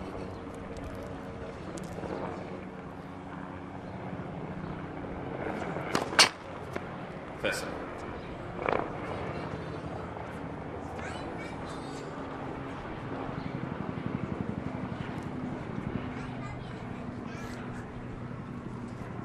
Technical engineers enjoyed the action.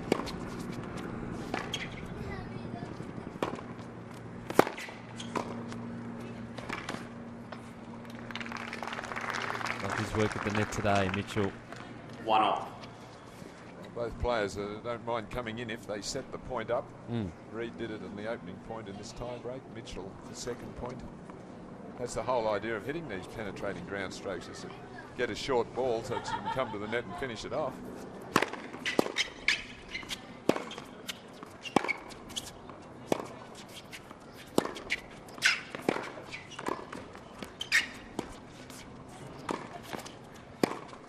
You got it. Well, that's clever tennis. Used the lob there to get his 2-1 Mitchell. Opponent off balance.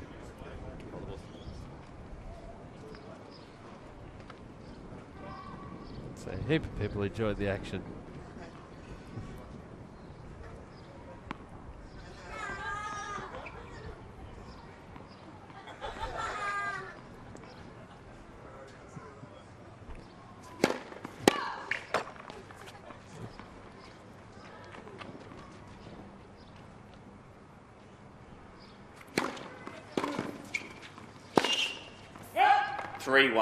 So mini break. Mitchell just grimacing a little bit after that point. He hasn't had a lot of luck in these last couple of games, I've got to say, Matt Reed. He's hit a lot of shots that look to be winners, and they've just missed the line. The calls have been correct, but it's been a little unlucky. That's for serve.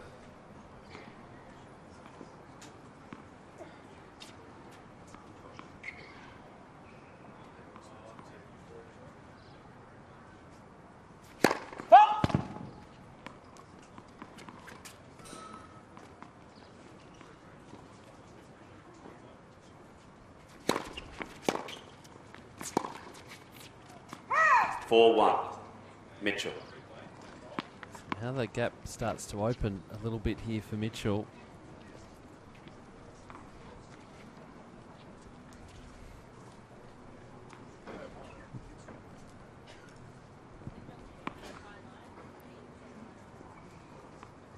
Four straight points.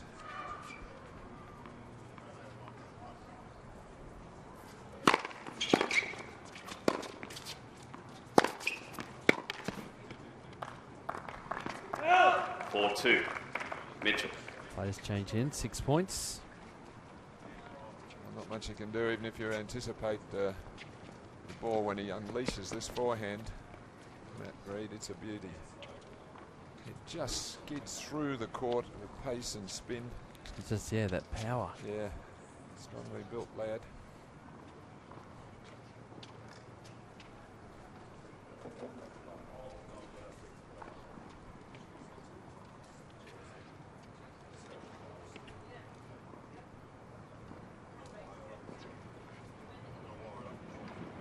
Taking time at the change when you're not supposed to take any. It's supposed to be continuous, like at the end of the first game of a set or a match. Players take the opportunity to stop there. Umpires never seem to tell them the play is continuous. They allow them to do it. That's very rarely enforced, isn't it? I don't know why it's in the rules if they're not going to do anything about it. But anyway, 4-2.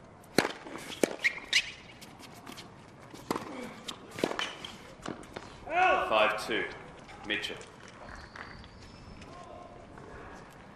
So Mitchell just keep rolling along here. 2 serves to come for Reid.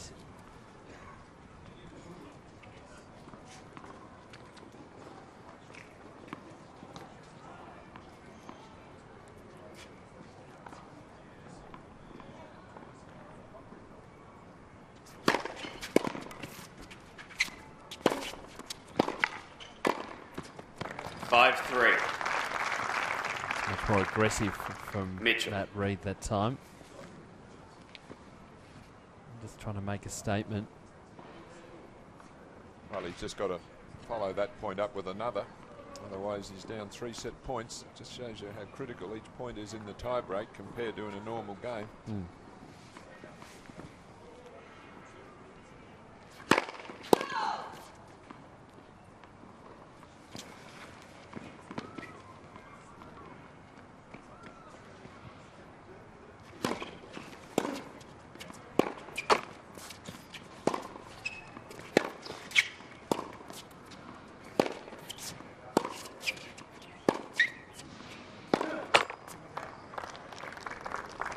Now Mitchell has 2 serves to come. It's on his rackets this set. And shades of the match yesterday. In fact, if he wins this set, it's exactly the same scoreline as the first 2 sets yesterday, 6-3, 7-6. Good job there by Reid to hang on to his 2 serves at 5-2 down. He's really forcing Mitchell to have to serve it out here.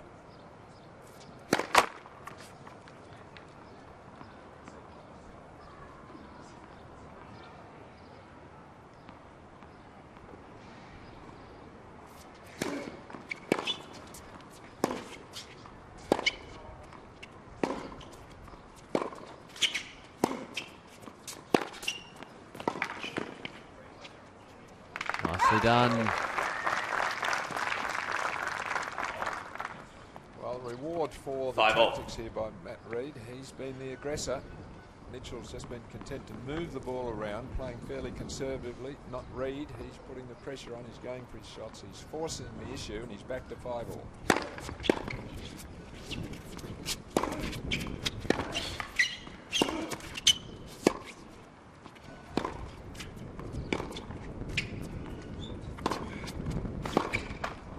6-5. Good hustle from Mitchell. Brings up a set point. It is on the Reid serve, though. Well, boy, can you grab this newspaper, please? Like the breeze has just picked up a little put it in back this over last half hour or so as well. Yeah, they've also got the sun to contend with too. That's arrived finally this afternoon. Where's some more balls down, guys?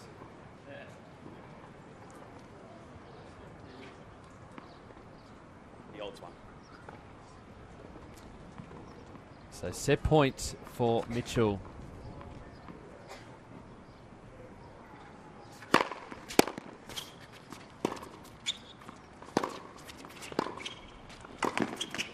That'll do it. Game in second set, Mitchell. 2 sets to love up for Ben Mitchell. He has worked super hard in this set. And that's a great way to finish it.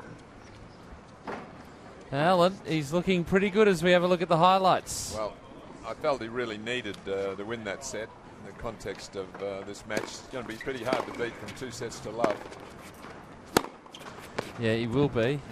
He was in a strong position yesterday, and Matt Barton managed to turn things around. I don't think Matt Reid's entirely out of this, though, by any stretch of the imagination. No, we're just catching up some of the highlights here, and there were plenty. Some big hitting, particularly from Reid. There's a change up from him earlier in the set. But he's been the one who's really been putting the foot down, going for his big shots, being the aggressor. Mitchell's been more content to play a counter-punching role, a consistent role. And it's a set that either player could have won, really. They both had break points. Pretty good network from both of the players when they've come to the net.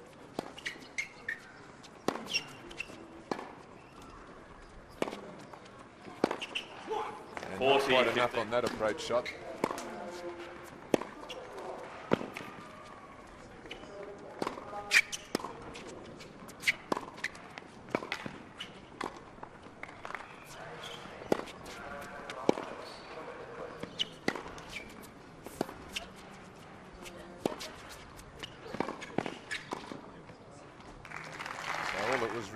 There was just a little push into the open court.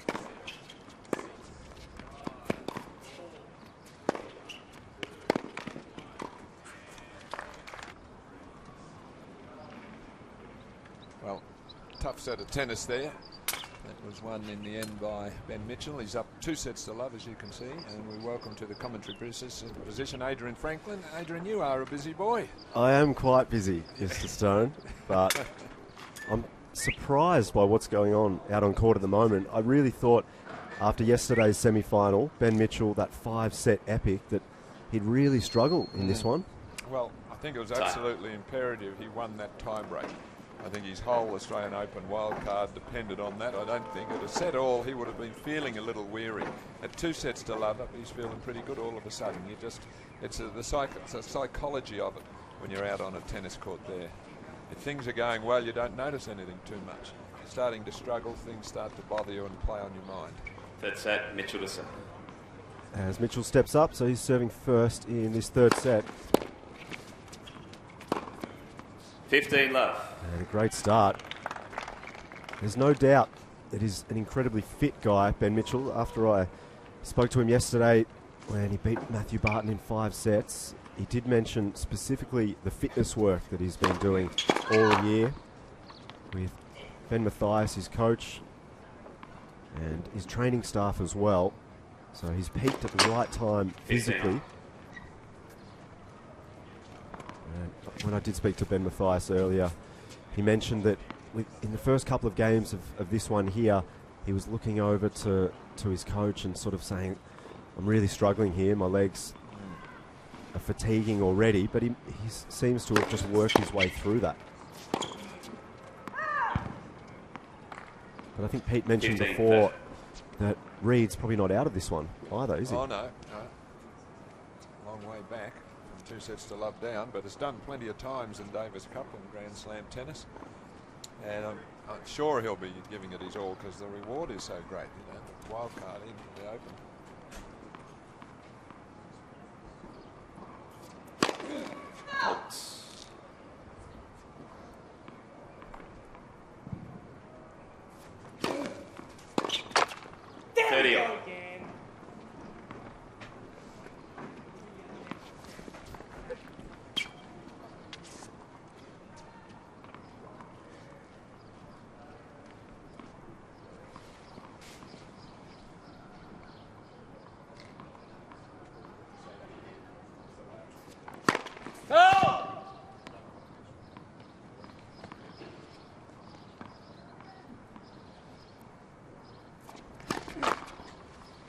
30-40. Well, window of opportunity here. Two double faults this game, both the same style of second serve. The ball toss gets out in front. There's a little deceleration of the racket as he's leaning out to get it. Can't spin the ball up.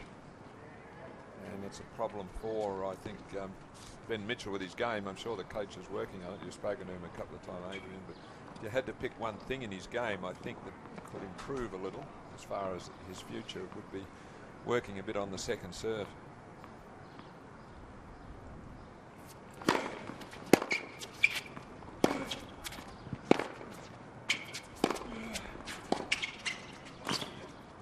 That's a classic volley as he clenches his fist and saves that break point. That's something he's good at, his touch. Yes, and he's come in at appropriate times. He doesn't overdo it, but when he comes forward, he really does have good feel. And that was a quality shot there because the breeze is blowing. If he misses that, he's dropped his opening serve. He played it with confidence.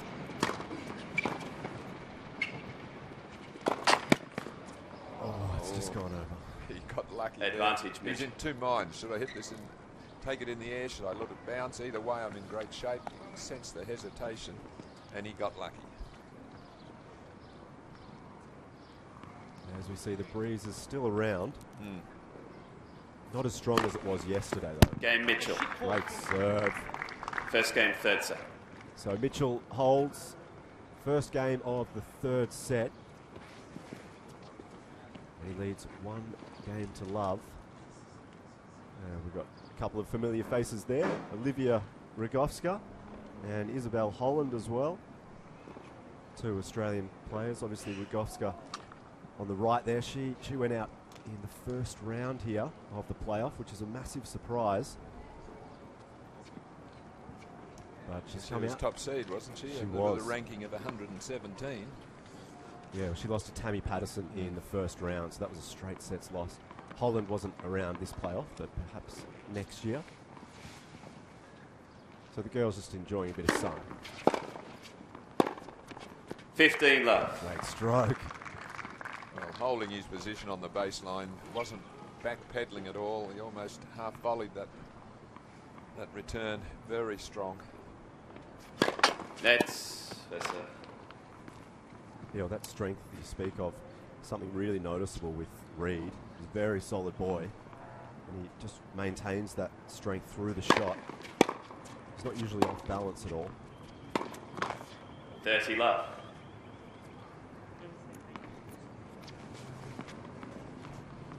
He's almost got a bit of a football player's build, Reed. Yeah. It's stocky, but he moves well, so it doesn't hurt him in any way. 40 love. Huge serve down the middle. He's certainly got more power than Mitchell, and he's been more aggressive, even though the scoreboard isn't in his favour. He's the playmaker here. Mitchell's been counter-punching more often than not. Game reads. As he takes that one, so we're at 1 game apiece. 1 game on. After Mitchell took the first 2 sets. Yeah, I mean, that's an interesting point you make, because he does seem to be the aggressor. He's hitting the ball really, really well, but he's down 2 sets to love. What would you put your finger on? Well, look, I don't think he's had a lot of luck. I mean, he had an early break in the first when he's a player who come out a little stiff. He should have been able to take advantage of that. The second set could have gone either way, really. There were set break points to and fro. He's not out of this match, and he's got the game that can win it. It's a question of a bit of self-belief here from him, I think. I mean, shots Love like 15. phenomenal. Leapt on that serve. So there's still nothing between them, even though it's the big advantage on the scoreboard. If he believes he can win the match, then he's still a chance. 15 on. Drops his shoulders and drops his head and gets a little despondent, then he's not going to win it. Yeah, that's definitely one thing I've noticed when I was courtside before. He was sort of speaking to himself, as you can see him doing again. 30-15. Great serve. Perhaps he's asking himself, what more can I do? I'm playing pretty well, and I'm down 2 sets to love at the moment. Good example of what Mitchell can do there. He's got a very good flat first serve.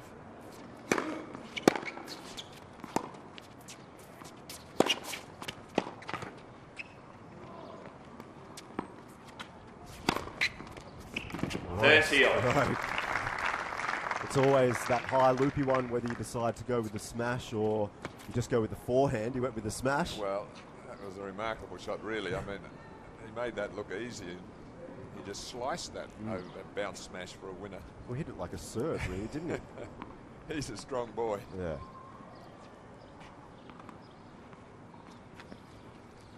Early stages of this third set, so important for Reed. 30, A little opportunity here, as we spoke about Mitchell having played that fifth set battle yesterday against Matthew Barton. If somehow Reed can find his way to taking this third set, that's going to start putting doubts in Mitchell's mind. Then he'll start thinking about his body perhaps a little bit more.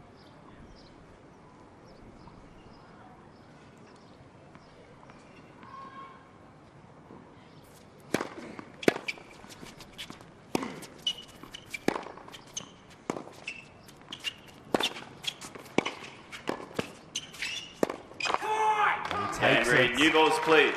Breaks early in the third set. Reed leads by 2 games to 1. He leads 2 games to 1. Well, he moved into the net here, which made all the difference. And you see the emotion there from Reed. He's not holding back. He's certainly not giving up. I think a deserved break of serve for him, given that the work ethic that he's displayed in this match. I mean, he has really thrown everything at Mitchell. And Ben saw most of it. He's a good counter puncher. He can take the pace and control his shots. His first serve has got him out of trouble. But it wouldn't surprise us, as you just said, to see this to go to another set at least. We'll find out right after this. The best tennis players in the world are coming for the Brisbane International, presented by Suncorp. Are you? Enjoy live bands and family fun in the Tennis Central Entertainment Precinct. And free selected travel with Translink. Brisbane ready, play and book a ticket.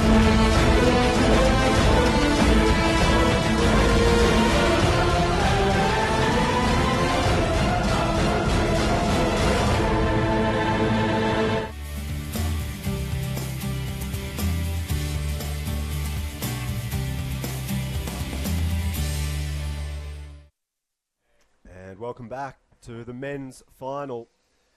It's the final day here for the Australian Open wildcard playoff. And it's an interesting position of the match right here. Ben Mitchell, he won the first 2 sets. Matt Reed has just broken, so he leads 2 games to 1, and he's serving.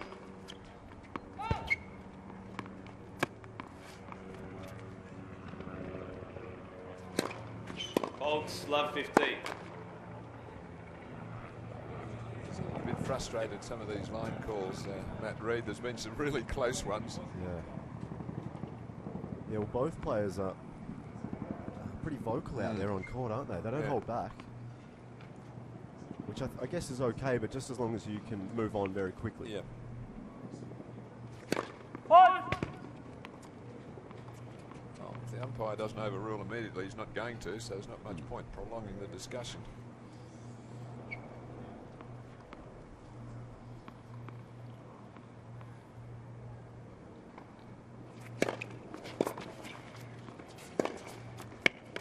$15 on. And that's a little bit of a difference between the two players. Reed's able to just open up and hit winners a little bit more regularly than his opponent Mitchell, which isn't indicated on the scoreboard at the moment, but he's still in this match. 30-15.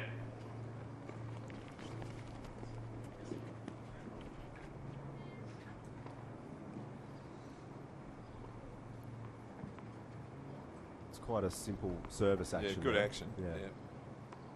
Got a better second serve than Mitchell. It's a nice arc on the ball, plenty of topspin.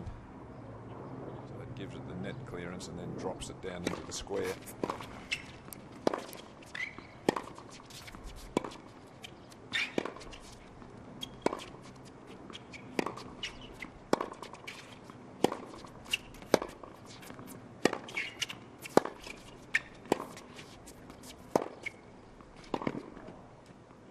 Just wide.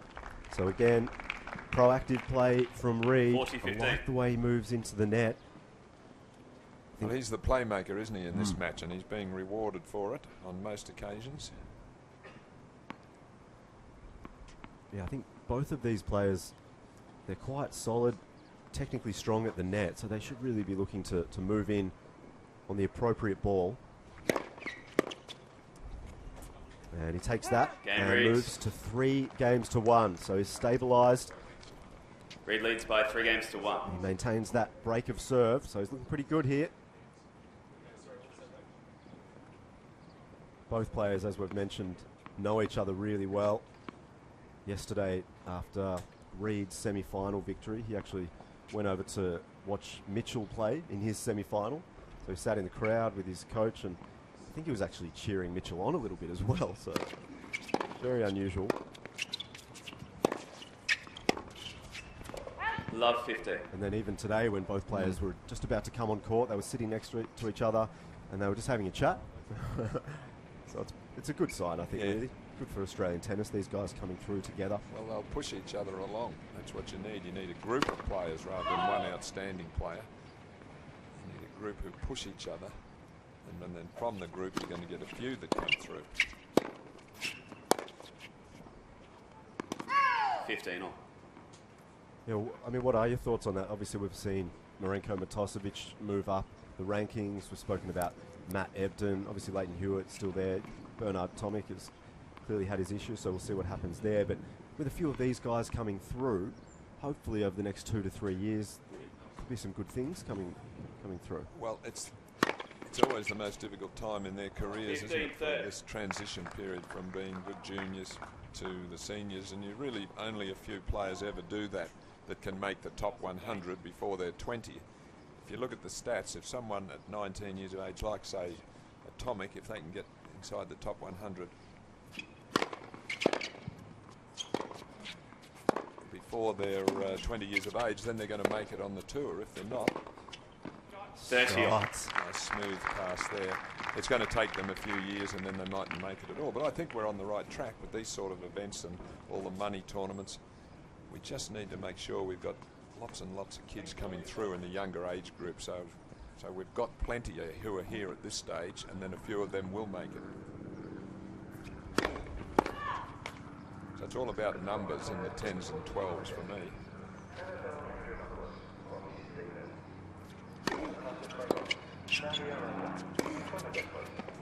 Another 30. Great stroke. Had the court open, and he took full advantage. So Ben Mitchell, game point here to get it back to 3-2. As Reid, he moves well, but not well enough on that occasion. Game Mitchell. And he takes it. So he moves to his chair, holds Reid leads by 3-2. 3-2. Reid leading in this third set.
Welcome back, and Peter Mercado has joined us in the commentary booth. Back again? Yep. Can't keep me away. And so we're going to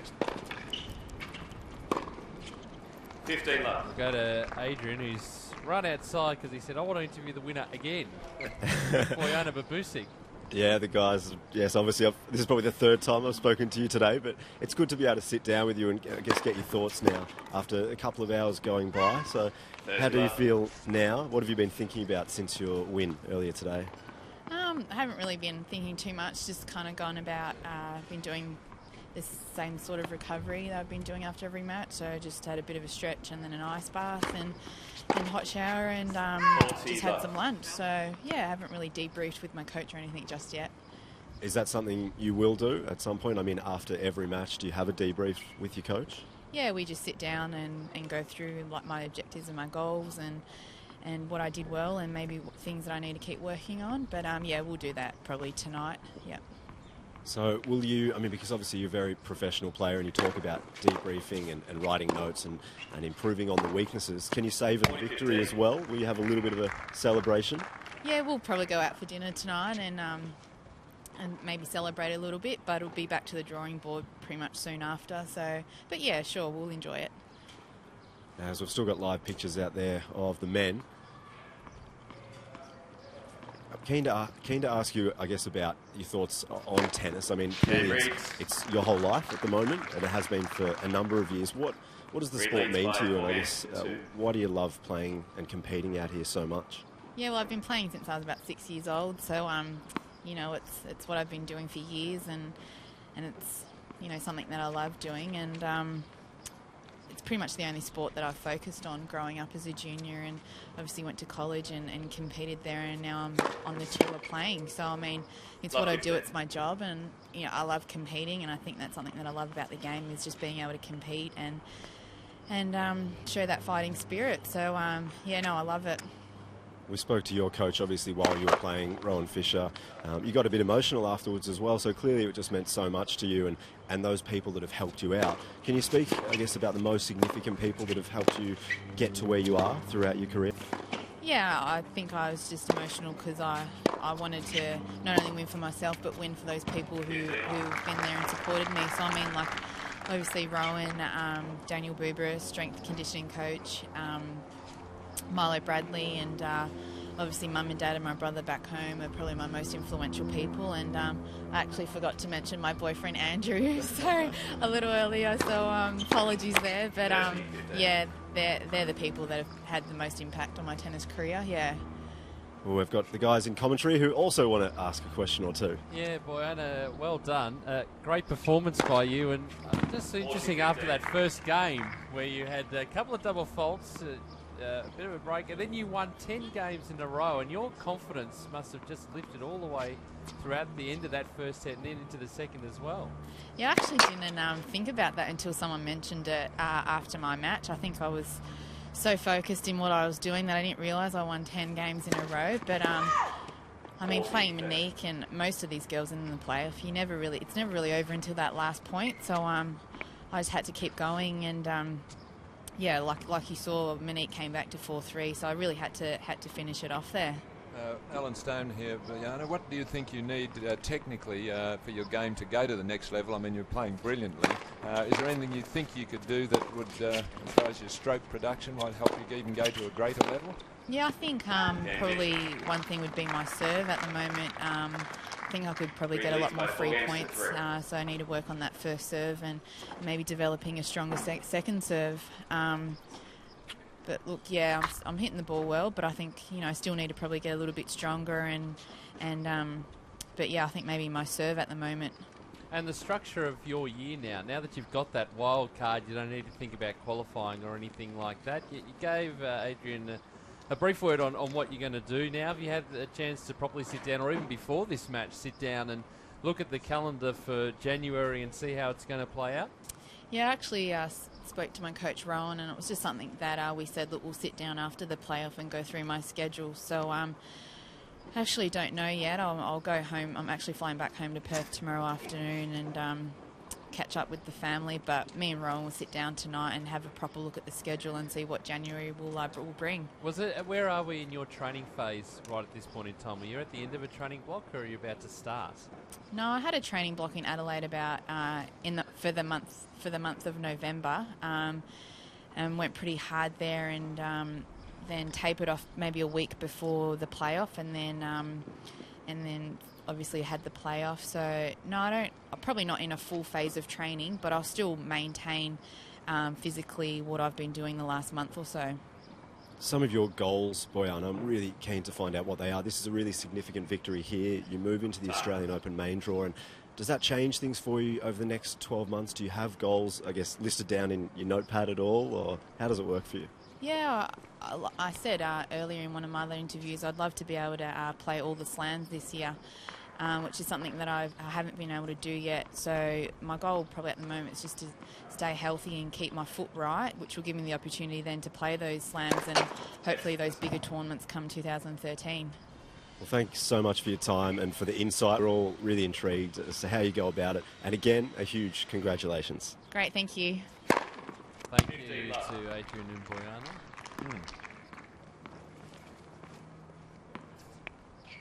Interesting match developing here. Oh, he's back. He is back. The man has got the rig out again. There's no sun.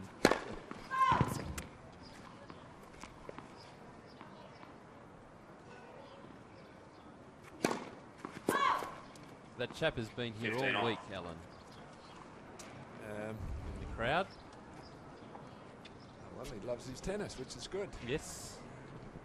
We should give him. We could give him a Tennis Australia shirt, couldn't we? Yeah, I think so.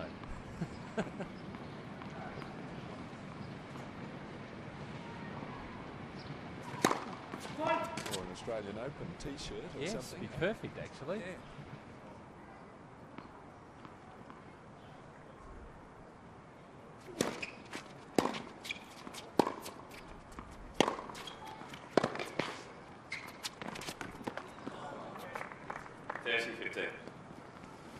Yes, he had that on his racket set up and low percentage with the drop shot there. He's got good touch. It's surprising to see him miss it. Particularly, it would have given him a little opening for a break back at 15:30 if he made it. Oh, camera people have been copying it all day, all week in that position. 40-15. They actually get danger money there. That's a heavy serve. Mitchell's serve is a fast serve also, but his is a flatter serve, whereas Reed's is a heavy, fast serve. It's got more spin on it. It really kicks up at you. It can be a brutal serve, his. That is the camera in question. That's second serve.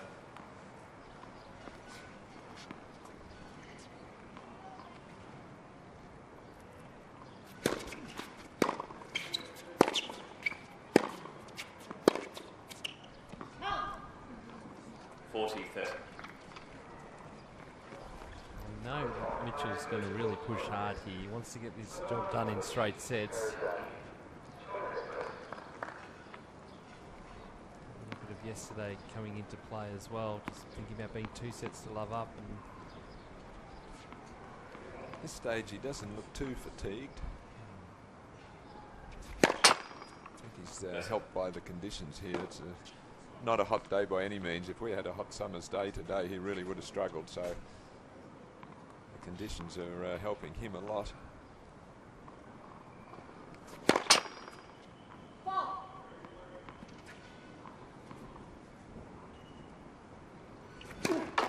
Jeez, dragging those serves, isn't he? He's usually got a lot of safety on his second serve. Well, I'm really annoyed with himself. A couple of doubles in this game. They've come out of the blue. He served really quite soundly, as he usually does. Oh, yeah, but that's just not getting that neck clearance at the moment. No, ball toss gets too far out in front with the wind coming over his left shoulder. So if you get it out in front a little bit too much, the wind pushes it further forward, then you don't get an upward hit on the ball and you pull it down.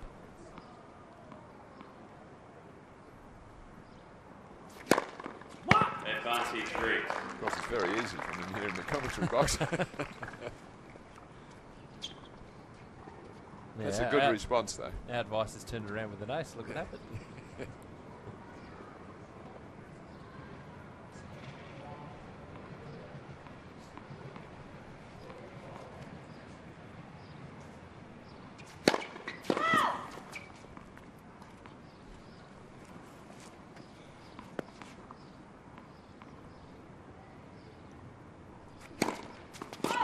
there is that overcorrecting. Trying to get more arc on the ball, pushes it up more, and didn't quite get enough racket head speed for the spin, and overcorrects. 3 doubles in the game.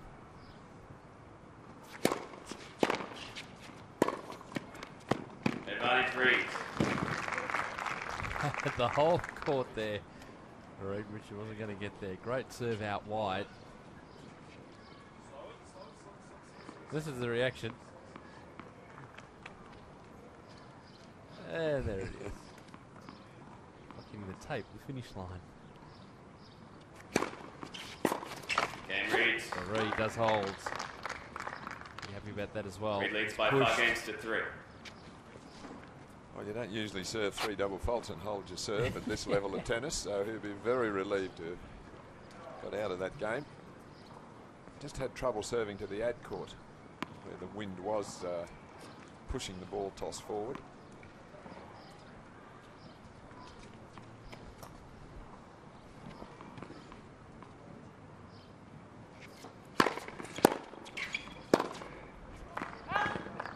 Love 15.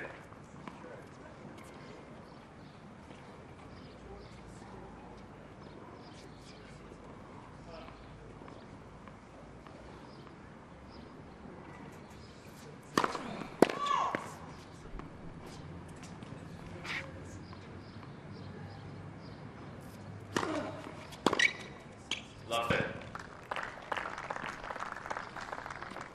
You've got to have some strength to take a ball up that high, shoulder height, and be able to just hammer it down the line. Easiest shot is back cross court.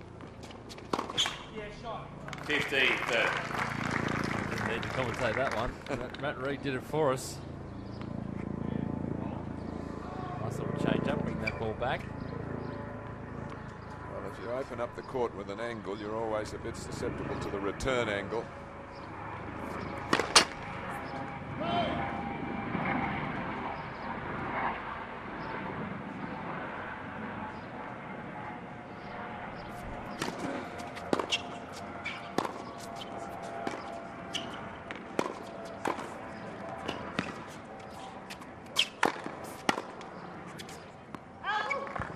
Guess right. Just the pace of that overhead. 15, 40. Bringing up a couple of set points now for Reed. Well, this is good pressure tennis from Reed. He'd like to finish the set off here, which would then give him his serve first in the 4th set.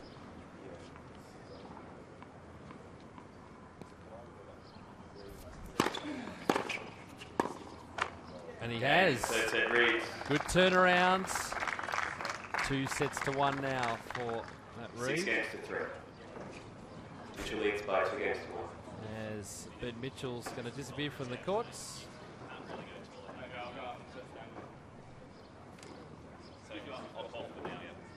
What's the injury?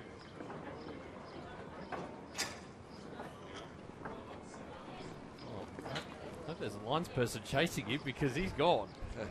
He has disappeared. Now, must be a bathroom break. The lines person has to give chase and we'll have to make up some serious crowd. He's got no hope of catching him. Let's take a look at the highlights.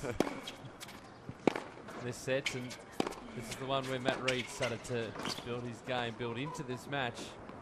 I think that's justice, really, that he would win the 3rd set. He hadn't been playing poor tennis, and the 2nd set was anybody's really in there.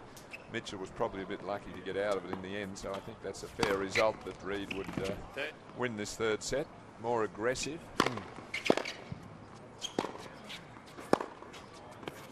I believe the physio's coming out as well. So 30. I think that might happen as the change of ends after 3 games because you only have a 2-minute block, 2-minute window here. Not that it ever goes 2 minutes, it always goes longer. But Matt Reed, great performance.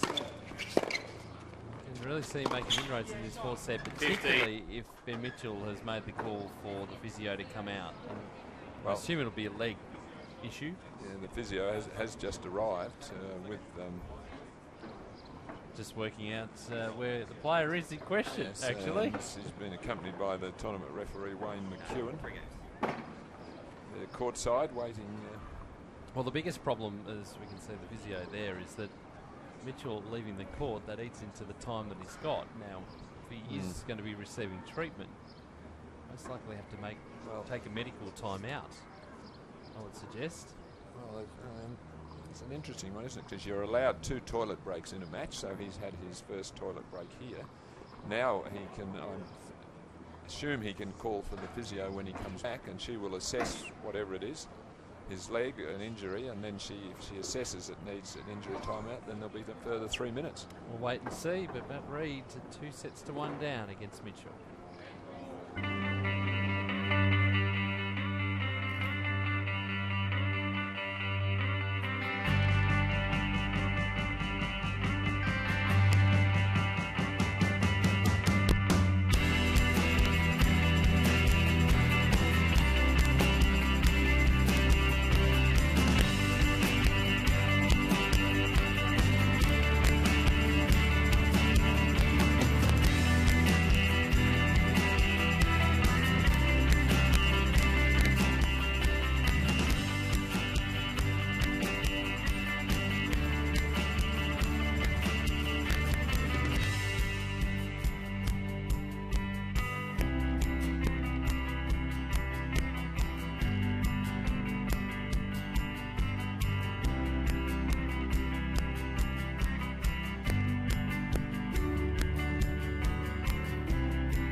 So here is Ben Mitchell finally returning.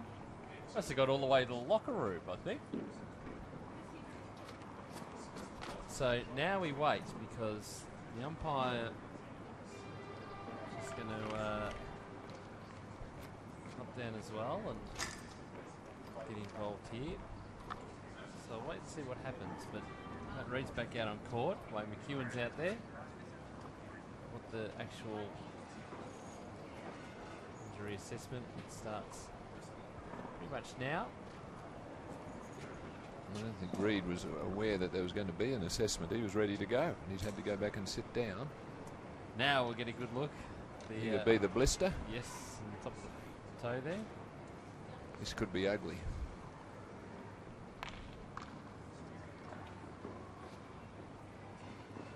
No, not too bad.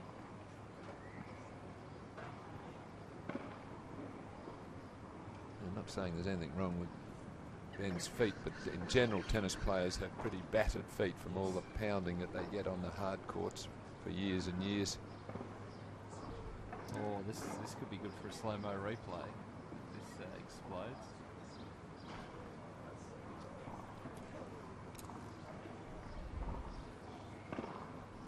So the hard part is his movement side to side, I would suspect, Alan. That would be where he'd have the bigger problem. Well, on hard courts, when you come to a stop, you're particularly if you've gone forward, your toes push forward into the front of your shoe, jamming them, and doing that hundreds of times in a match. Well, Matt Reid has just got to wait now. And so I'm assuming the 2 minutes for the change in set has... That's well and truly gone, and then I guess you get the toilet break on top of that. Or is it, maybe that's part of that. But I haven't heard the umpire announce a 3-minute timeout yet. Okay, well, it sounds like there is a 3-minute injury timeout.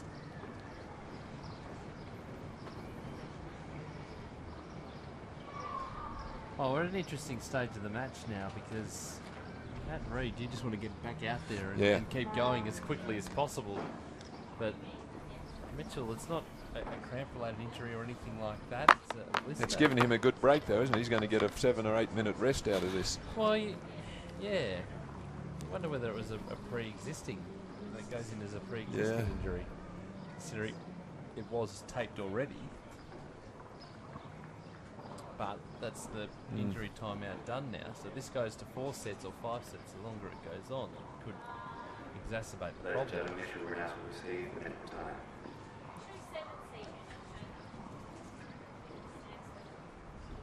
Had a bit of fanning going on as well. We'll be back, hopefully, with some more action in just a few moments.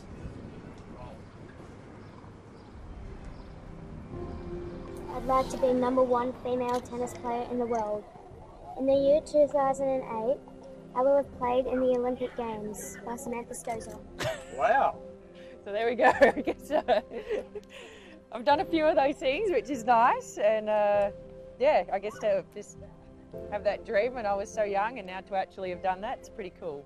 I guess I've got my primary school to thank for having to write that down, and I guess now having something to look back on is really cool. It's changed a lot. It's much, much bigger. There's, new buildings, an indoor hall. It's definitely grown since I came here. There wasn't many of us when we first arrived back in, I think it was 95, so it's nice to see that it has grown so big. It wasn't until last year after the US Open when we were at the Broadwater for the parade for Sally and myself that someone brought it out, and I kind of had a quick glance but didn't think too much of it, and then I realised afterwards what it was, and then I obviously read it, and yeah, probably made me laugh and made me look back on what I was thinking when I was so young. My tennis idol growing up was Steffi Graf, and I loved Andre Agassi, and then as I got a little bit older, Pat Rafter when he was winning the US Open and all that. So I had probably quite a few idols when I was growing up, and yeah, when I did get to eventually meet some of those guys, then it was obviously very, very exciting. He's doing well.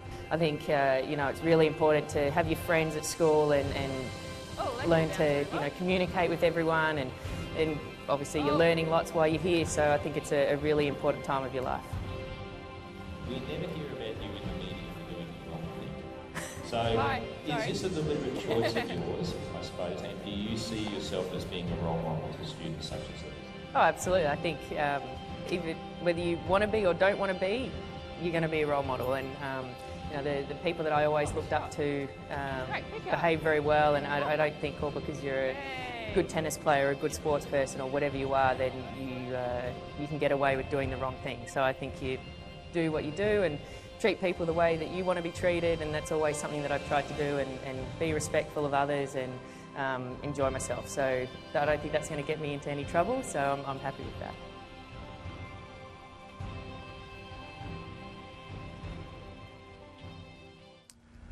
It's so many ways that you see greatness.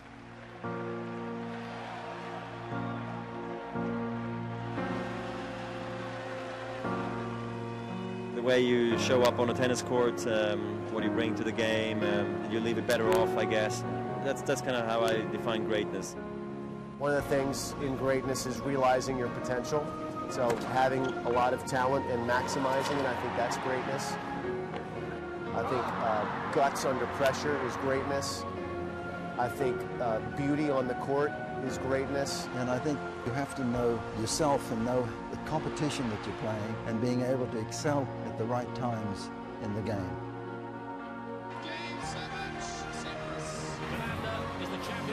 There's so many different ways to define that and appreciate what happens within the confines of an athletic field. There's so many ways that people reveal themselves to us as the fans in those situations of extreme pressure. And that's the reply. Results. So we're back after that injury timeouts. Very interesting, Alan. The conclusion of that timeout. It's after the blister was looked after that the physio then started working on the rest of his leg as well. Yes, for a short period of time. It wasn't a full injury timeout on the leg. But on the face of it, it seems a little confusing. Matt Reid was ready to play about 3 times, wasn't he? So here's what we're talking about. Immediately was getting stretched. I think Matt Reid was a little surprised because that timeout seemed to stretch. Along with that stretch.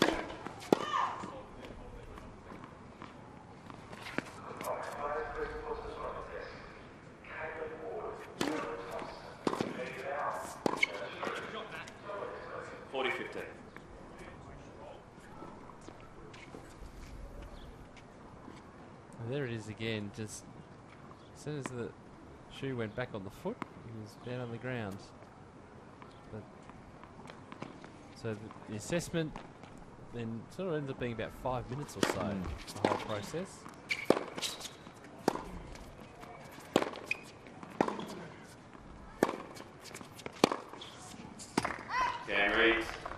Reid desperate just to get on with things here.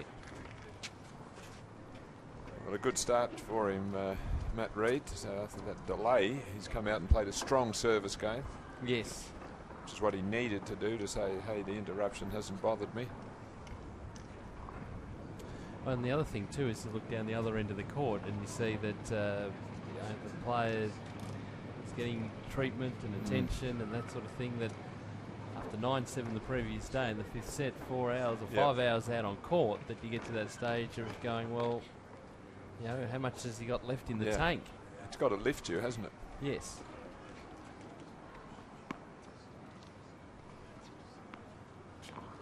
Tom Sweeney, who's been in charge.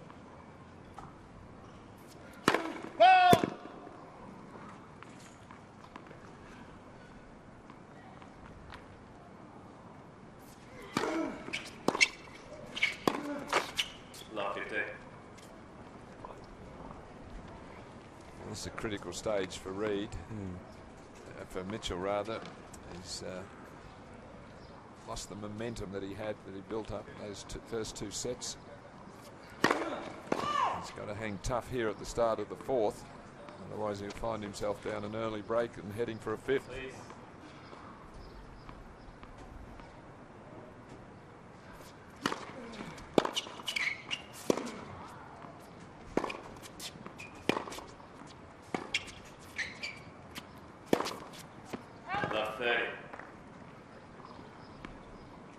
Well, danger time for him. And Mitchell, this is just floated. He's got plenty of time. Sometimes it's not as easy to put the ball away when there's no pace on it, and you've got to generate the pace there.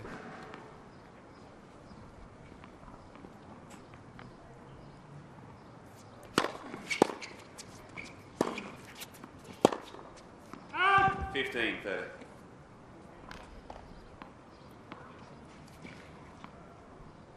I remember correctly, last year's final with Marinko and James Duckworth. Duckworth had a bit of an injury concern as well. You can just see they're just struggling with movement.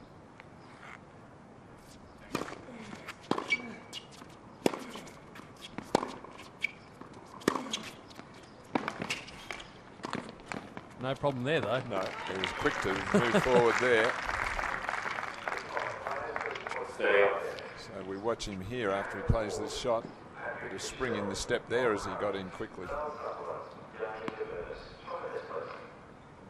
Nice preparation there for that volley. Had the racket head up. Nice firm wrist.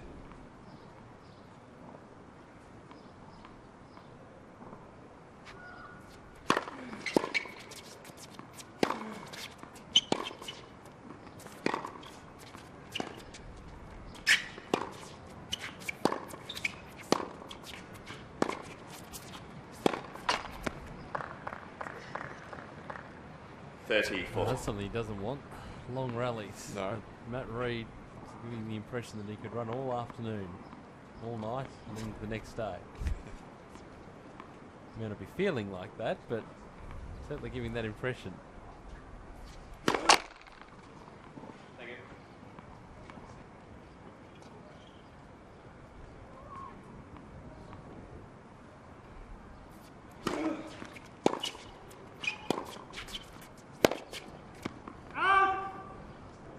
Yes. Oh, a let off for him there.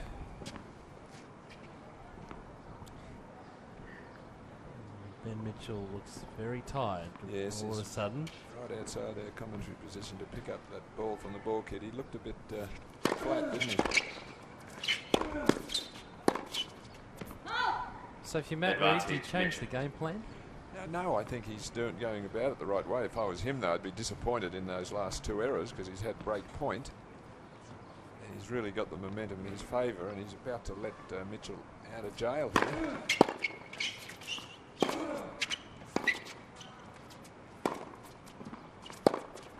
Oh, and again. Mitchell. And you might have heard him there in the text mic saying, just give One it game. away, which is exactly right. There's errors.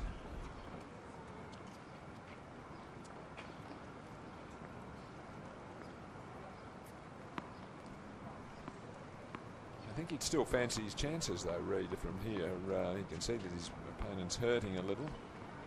The edge has gone out of Mitchell's play.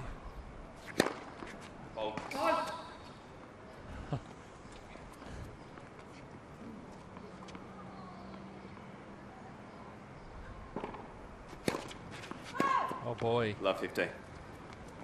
Momentum turner right here. So just a Mitchell there, just like, I'm going to keep running too. Well, Reid thought he'd won the point with an ace, so he lost a bit of concentration there, causing that double.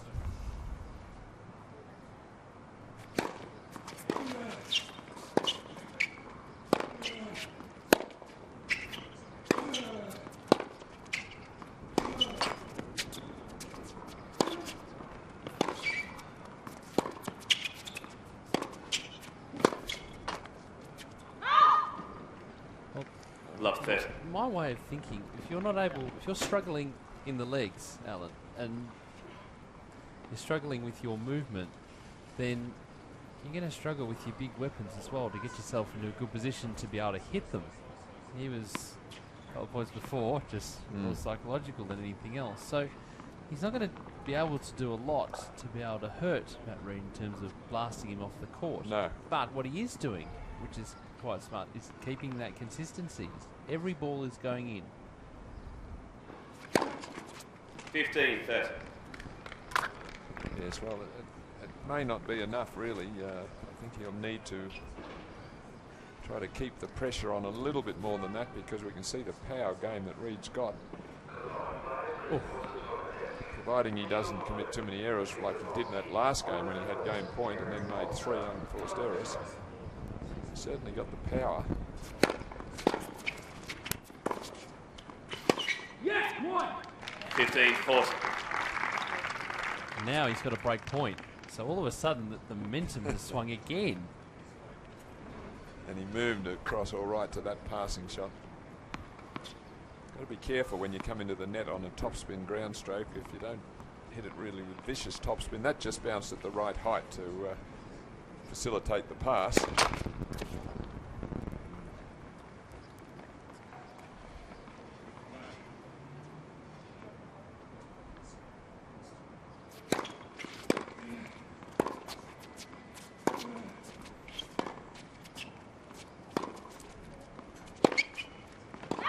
Game Mitchell. Oh, he's handed it to Mitchell New there. balls, please. And that ball's been jettisoned onto the train tracks. Mitchell Not leads by 2 happy games at to 1. all. 2 games to 1 with the break. Ben Mitchell in this 4th set. Violation, ball abuse, warning Reid. That was always going to happen, Alan. Yep. Well, it's a build-up of frustration. He knows he really should have been ahead that service break. 30-40 the last game, and he just made 3 unforced errors just to allow Mitchell to hold serve. Then he got what he thought was a bad call to open his service game. He thought he had an ace. So he just lost his cool a bit at the moment, and a couple more errors there. And from going to looking like taking this match to a 5th set, even though it was early in the 4th, the momentum was all in his way. He's given it all back. Yes. And really inspired his opponent now, who knows if he can just hang on to his serve, he's going to win. Mind you, there's a few more twists and turns to go yet, I think. I think so, yeah. It's by no means done. It's all the energy it's taken to get to this stage, and then to sort of try and turn that around. Matt Reid just lost his composure, really, by the end of that. Time.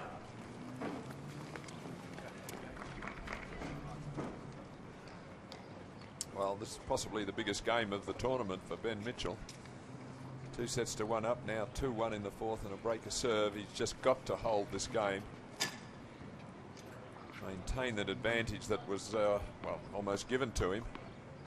Consolidate, stretch that lead to the 2 games. Safety of the break. Thank you.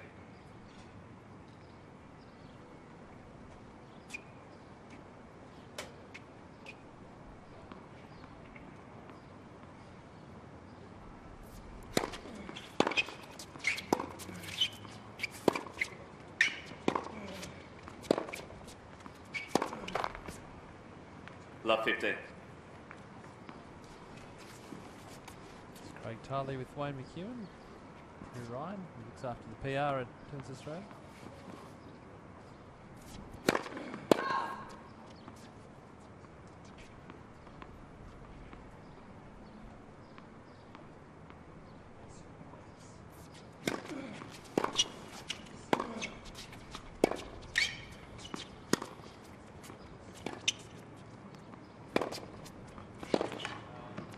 Got it. Up the line. Well, he was waiting for the cross-court approach there.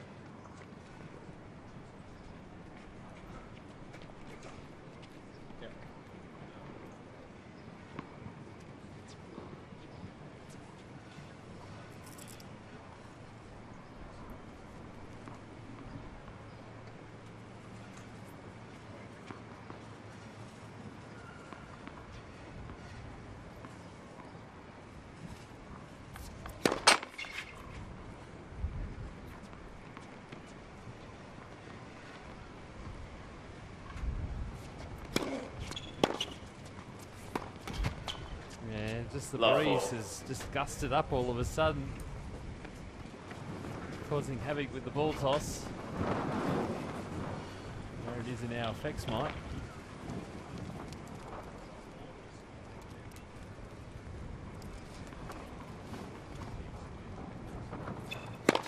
Nets for serve. It's affecting the ball toss of Mitchell.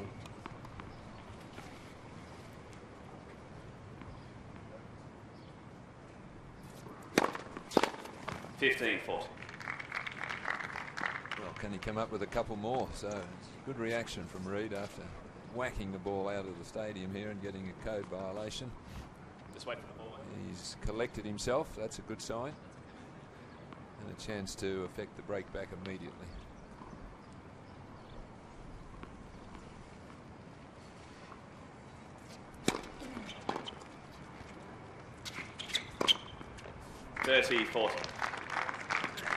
He's again annoyed about the line calls. They're starting to play in his mind here.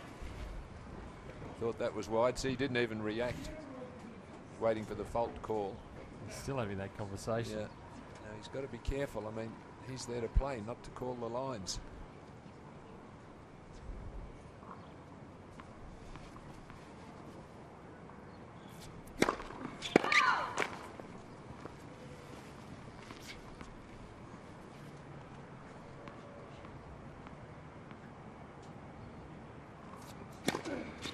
Oh no, the double false.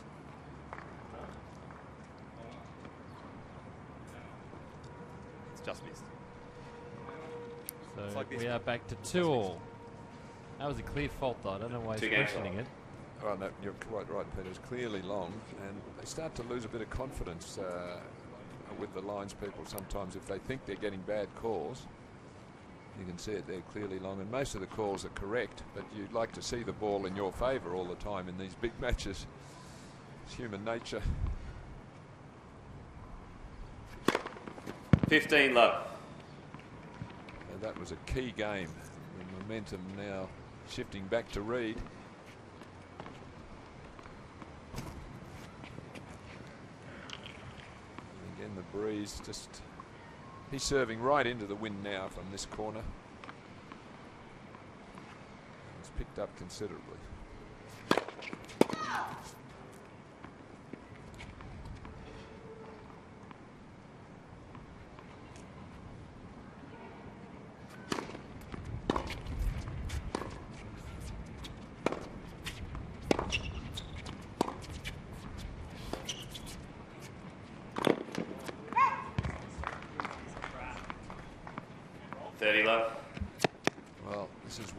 he should have played a slice backhand.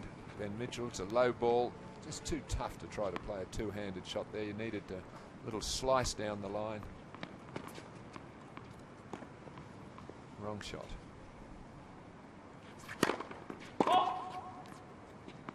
Thank you.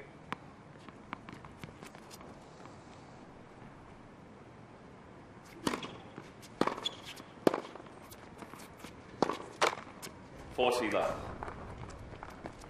He did get the break of serve, but that was when the Reed game was off the ball. He's back on track now, so 40 love in a very strong position to get back to 3-2.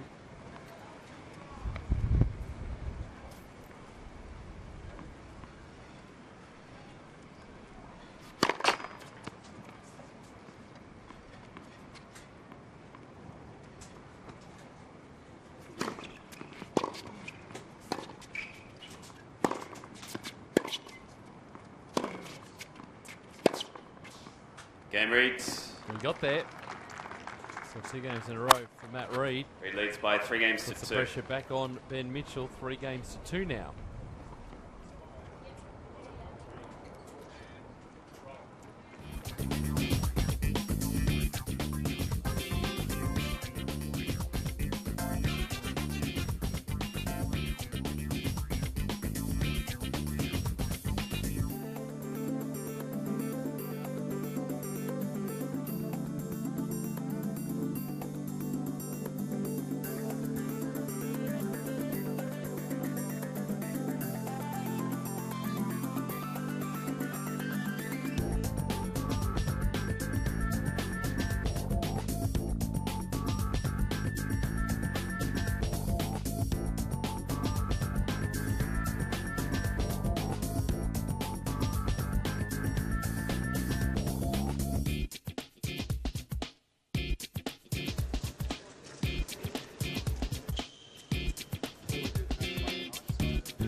So back live. First point has been completed. Error from Mitchell. 15 on. He's got to somehow find a way here, Ben Mitchell. Still leading, but things are not travelling his way now, I think, physically. He's got to try to find a way to hang in there and see if he can win in 4, because the chances of him winning in 5, I think, are not that great. 30-15.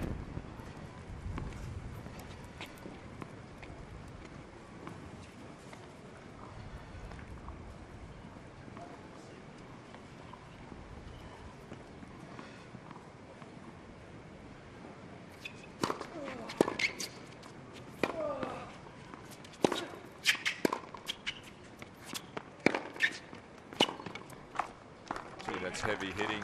Tremendous shot, that one. 30 on. Reed. I mean, it was above shoulder height. He's behind the baseline. He launched himself at it. Yeah, with or without the breeze, this is pretty powerful. Just have a look at this. From back there, he can flatten it out and force the error. That requires a tremendous amount of strength.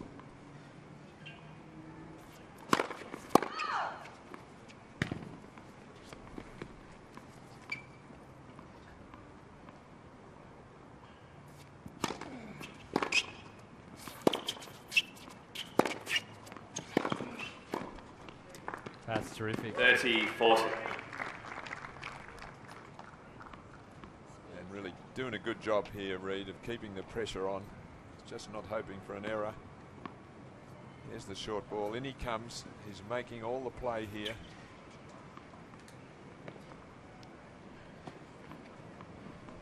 Big chance.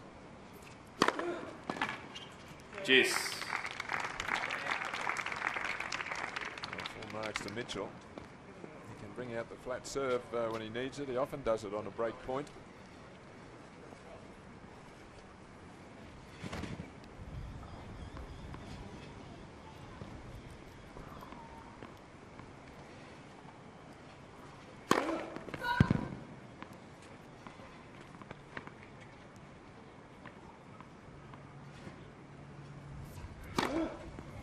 Oh. Advantage, Rick.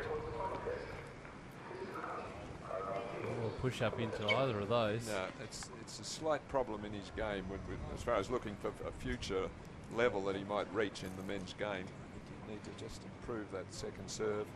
First serve's good, and as we've said, he can produce some beauties. Can he do another?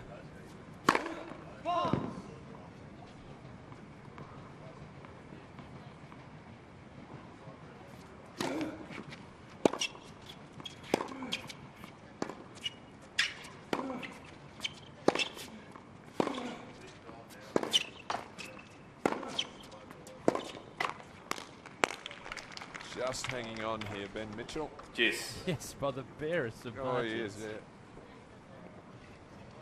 He's fighting hard. He knows he's not far away from a wild card as far as the scoreboard, but it might be a long way as far as the end result.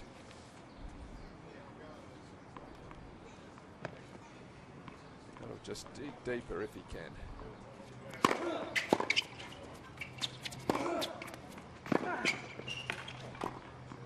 Oh, now Reed's just fallen at the back of the court. Advantage, Mitchell. He's fine. Let's have a look at it here. Just a little slip. No, it didn't roll the ankle or anything. No damage done. Perhaps he's pried a little to end up on his backside, but.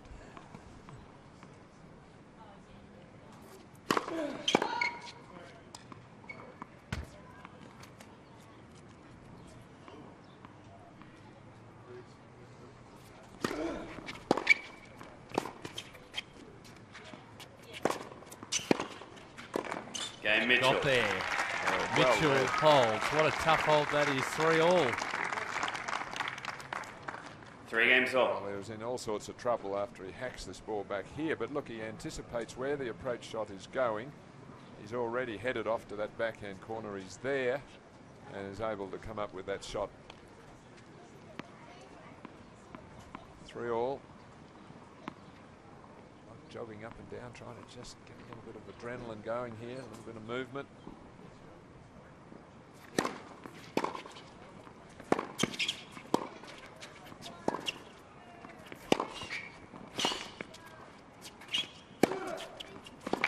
Going for it now. He's going for it. Yeah. One chance. Love 15. He looks to have a fair amount of self-belief, though, to me. I mean, he's obviously hurting out there, but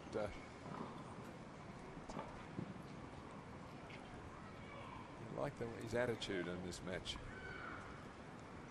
Just willing himself one last big effort to really push. Push for the win. Get it done now. Get that break.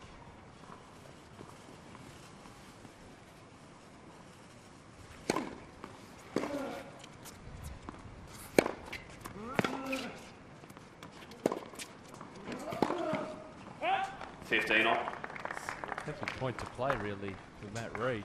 The opponent who's really hampered in the legs. What do? Run him around side to side. He's got the wind behind him too, so that gives a little bit more penetration to his shots.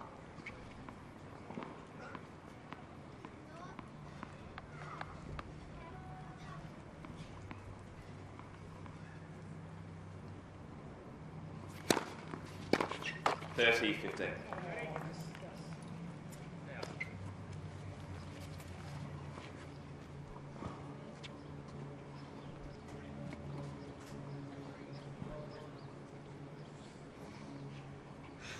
Movement there as if he's having a bit of trouble pushing off to that wide to his forehand side.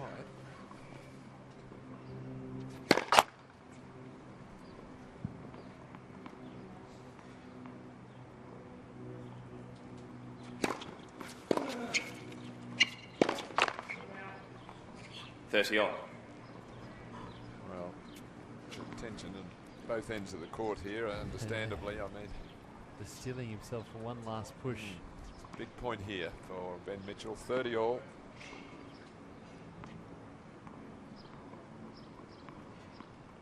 Reid, tight spots, has gone the big first serve. 40-30. Oh, that's good. That's full marks for courage. He didn't hesitate. Got the serve in. There's the shortish ball. Am I going to just hit it back and hope for an error, or am I going to really crack it? And it's the latter. And full marks to him for that.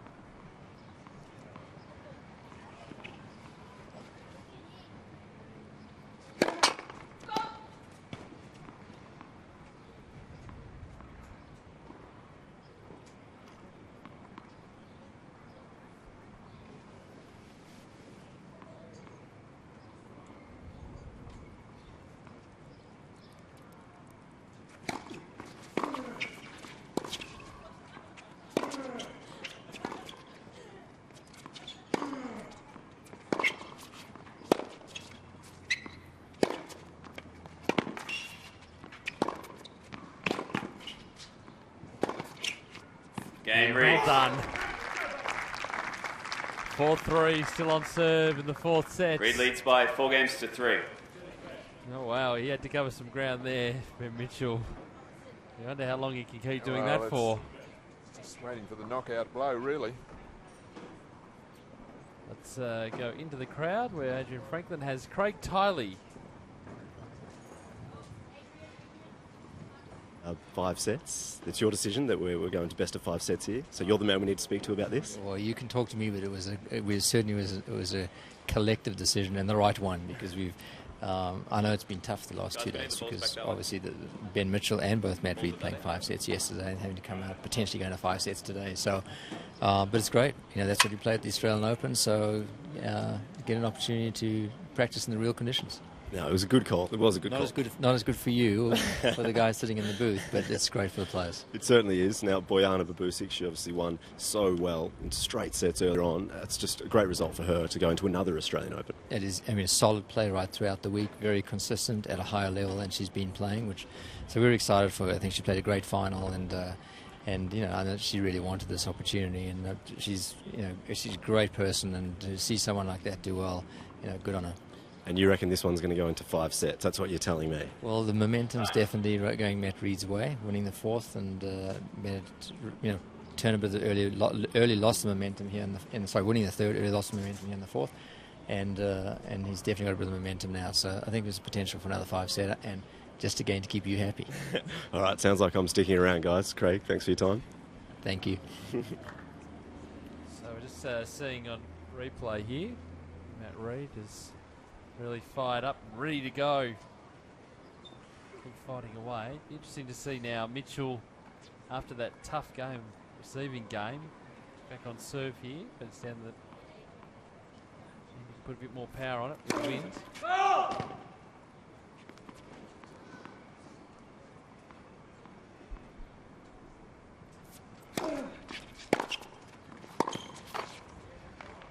Love 15. It was a rather tired looking shot, that one. Certainly looks the fresher, doesn't it? It looks like he could play 10 sets to me, Matt Reid, let alone 5.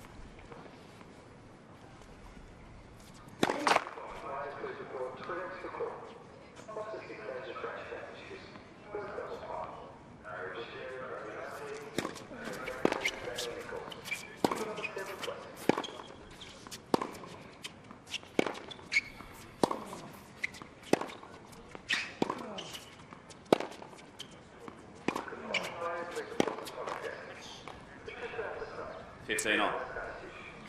Every point is an effort now.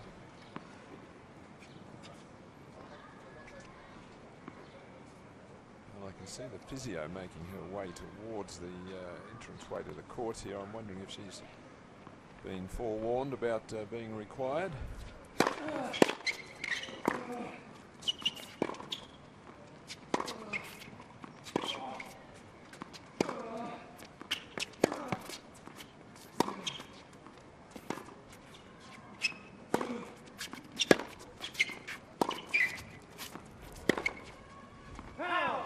30-15. Not bad for a guy who can't move. Well, they're taking their toll, though, those long rallies. I mean, he might not have won it, Reed, but didn't do him that much damage, I don't think.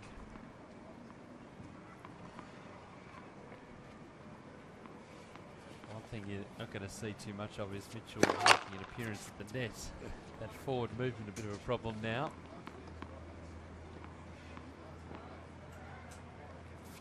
Well,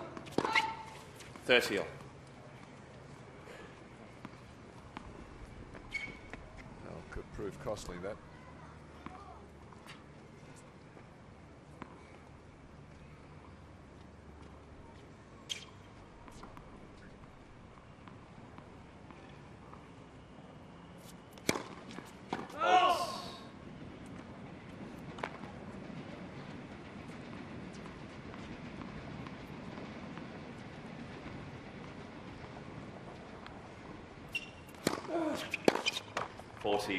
No. Not a bad serve, into the body a little there. Well, despite the serve, that ball had to go back into play. Well, the thing about Reed's return, he takes a full swing at every one, and if you can jam him, he's not going to just chip it back. He likes to take that full swing, so a smart serve there from Mitchell at 30 all. Second ball. Yeah, got Mitchell. there. Wow, 4 all. Goodness, those 4 games off. errors could come back to haunt Matt Reed. And Ben Mitchell, now you are going for absolutely everything in this game. Oh yeah. To go for the break of serve and win the match right here. Well, he wants this first point. He must get this first point. It's hard to break serve if you don't win the opening point. He needs this one to put a bit of pressure on. 15 left. Too good a serve. Yes. It's too good.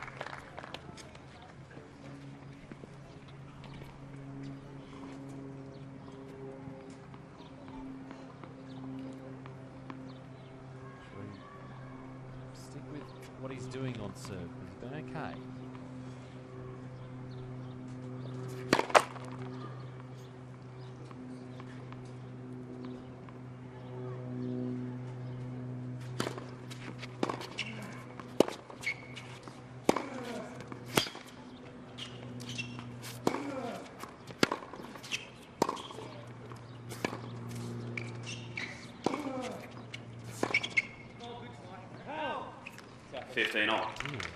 Yeah.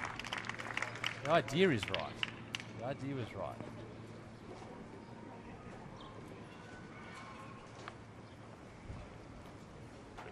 It just drifted. Yeah, just cut across it a bit too much. That caused the pulling it wide.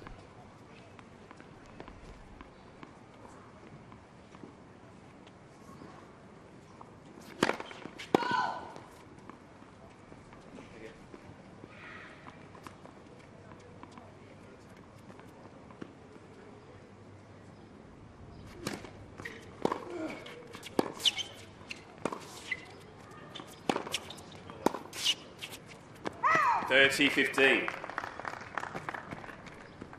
This is some battle, isn't it?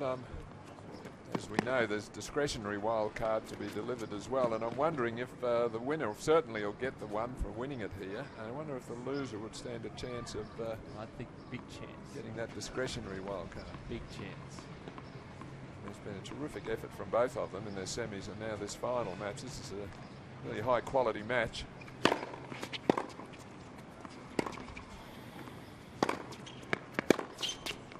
$30 off. Gee. 30 all. This is an opportunity right now for Mitchell to win the first point, but he, at this stage, gets a look at a second serve. He's just got to draw on last amounts of energy here and come up with a little bit of inspiration.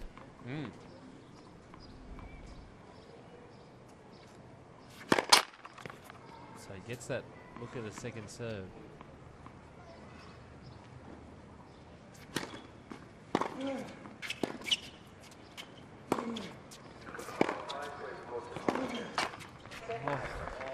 Well, he hesitated there. His hands on his knees.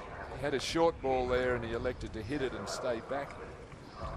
Easy to say, but he could have hit that into the corner, ran in and said, pass me if you're good enough, and there might have been a chance that Reid would have missed it anyway. So just a little negative there from Ben Mitchell.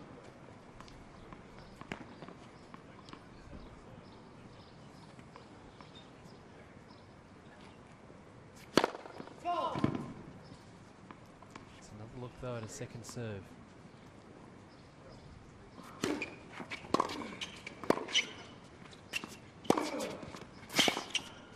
Juice. Gave that forehand absolutely all he had. I mean, this is tough tennis that these two guys are producing here. Now under difficult conditions, the wind has picked up, so, you know, quite a bit since the start of the match, and they are working each other hard here. They're just hesitating as a stronger gust blows in.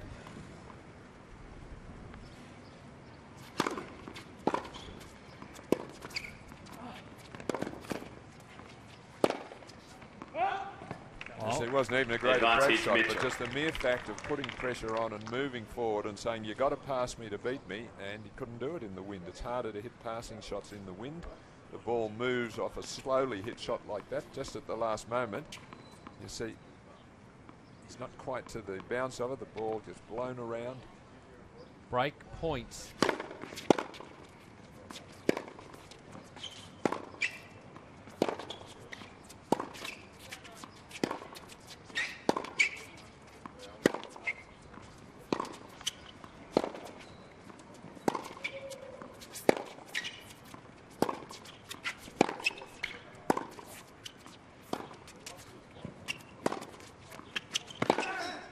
Oh, he's got there. Got the break. After all that struggle, Ben Mitchell will come out and serve for the match at 5-4. Well, the question was, Peter, would he come in? Would he be positive? He wasn't previously. He's rallying soundly. If he comes in, he can put pressure on. Is he? Will he? Yes, and he comes and draws the error. So really well played by Ben Mitchell. He's one game away now from getting that wild card into the Australian Open.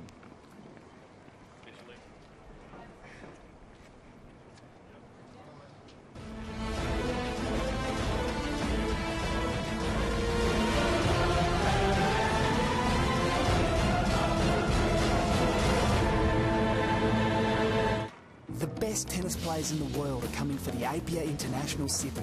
Are you? See them battle for one of the world's most prestigious titles in one of Sydney's premier sporting events. Sydney ready? Play and book at Ticketek now.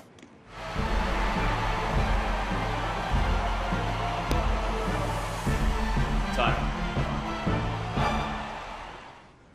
Not too far away from those stars reappearing at the Australian Open here at Melbourne Park. And Ben Mitchell played a 5-hour 5-setter yesterday. In the fourth set here, he's a game away from getting a wild card into the Australian Open.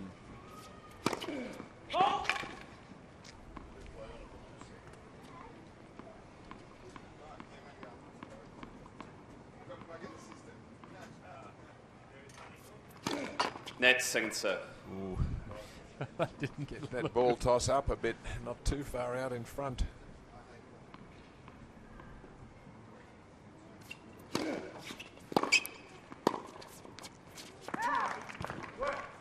Love 15.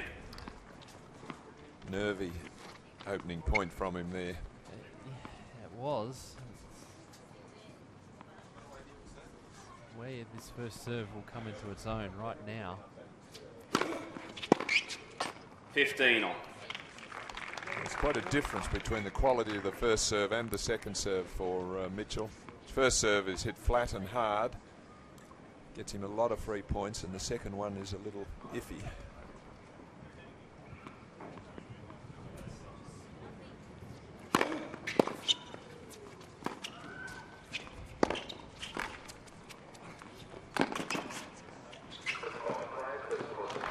Right hand. Yeah. And look But the value of coming in, he came in on a wing and a prayer there. That'd be one of the softest 30-15. approach shots ever hit. Look at this, just a little push, but it puts pressure on. He's at the net where he's a sound volleyer. Oh, did well down low there. Yep. But it's all about putting pressure on at the right time. And it's good to see he did it at the end of that last game that got him the break. He came forward and he did it there at 15 all. Got to get the direction here, Reed. Get himself off the net. So lucky that time. Well, he just couldn't get enough on the approach. It didn't come cleanly off his racket. 30 on. And he comes. It's not well enough hit, so Reed can get a good crack at it, force the error.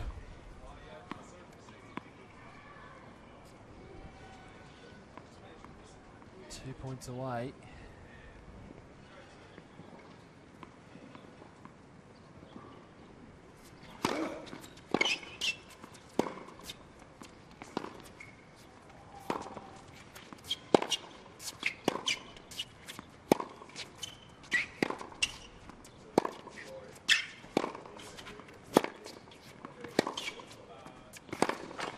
He's 1 point away now. Oh boy.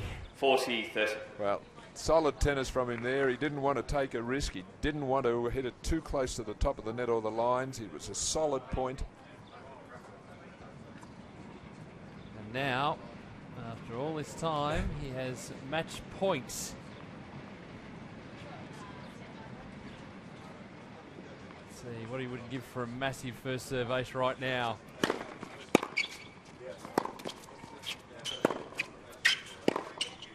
And he's there! Mitchell.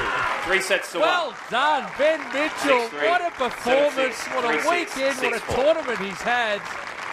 And he can be very satisfied with the fact that he is playing the main draw of the Australian Open in 2013. A 4-set win, 6-3, 7-6, 3-6, 6-4.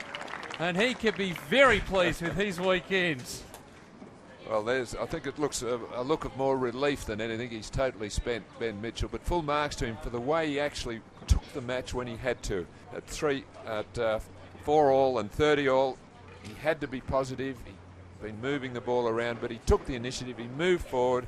He put it up to his opponent and said, beat me if you can. That's hard to do when you don't want to make errors. And then in that last game again, he kept the initiative. He moved forward. Terrific. It was a great match, and yeah, it certainly was. I mean, Matt Reed really played well. He a little unlucky in the second set, and it's a great win from Ben Mitchell, and he thoroughly deserves his place in the Australian Open. And I would say Matt Reed would almost be worthy of a wild card as well. No doubt after the week that he's had as well. He's beaten some quality players along the way. Let's take a look at some highlights of the match. And really, Mitchell got himself going early in that opening set. He was down 3-love. He turned that around. Well, he needed to start well. He obviously tired, and he got out of that first set, got up 2 sets to love, and that, I think, winning the second set was the key. If it was 1 set all, then it was going to be a bit doubtful. Could he do it? But at 2 sets to love, that's given him the extra incentive, if you like.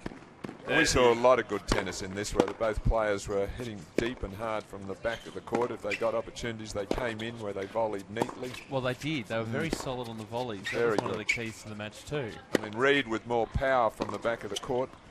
Mitchell counter-punching well. Just a high-quality final here. Yeah, it certainly was. And in the end, I must say it was really good the way he won that match, Ben Mitchell. The positive way he changed his game in the last 15 minutes, if you like. Well, he knew he had to go for it there, because he didn't play if he would have been able to survive a 5th set. He wasn't trying to just ease the win home. He actually took it towards the end.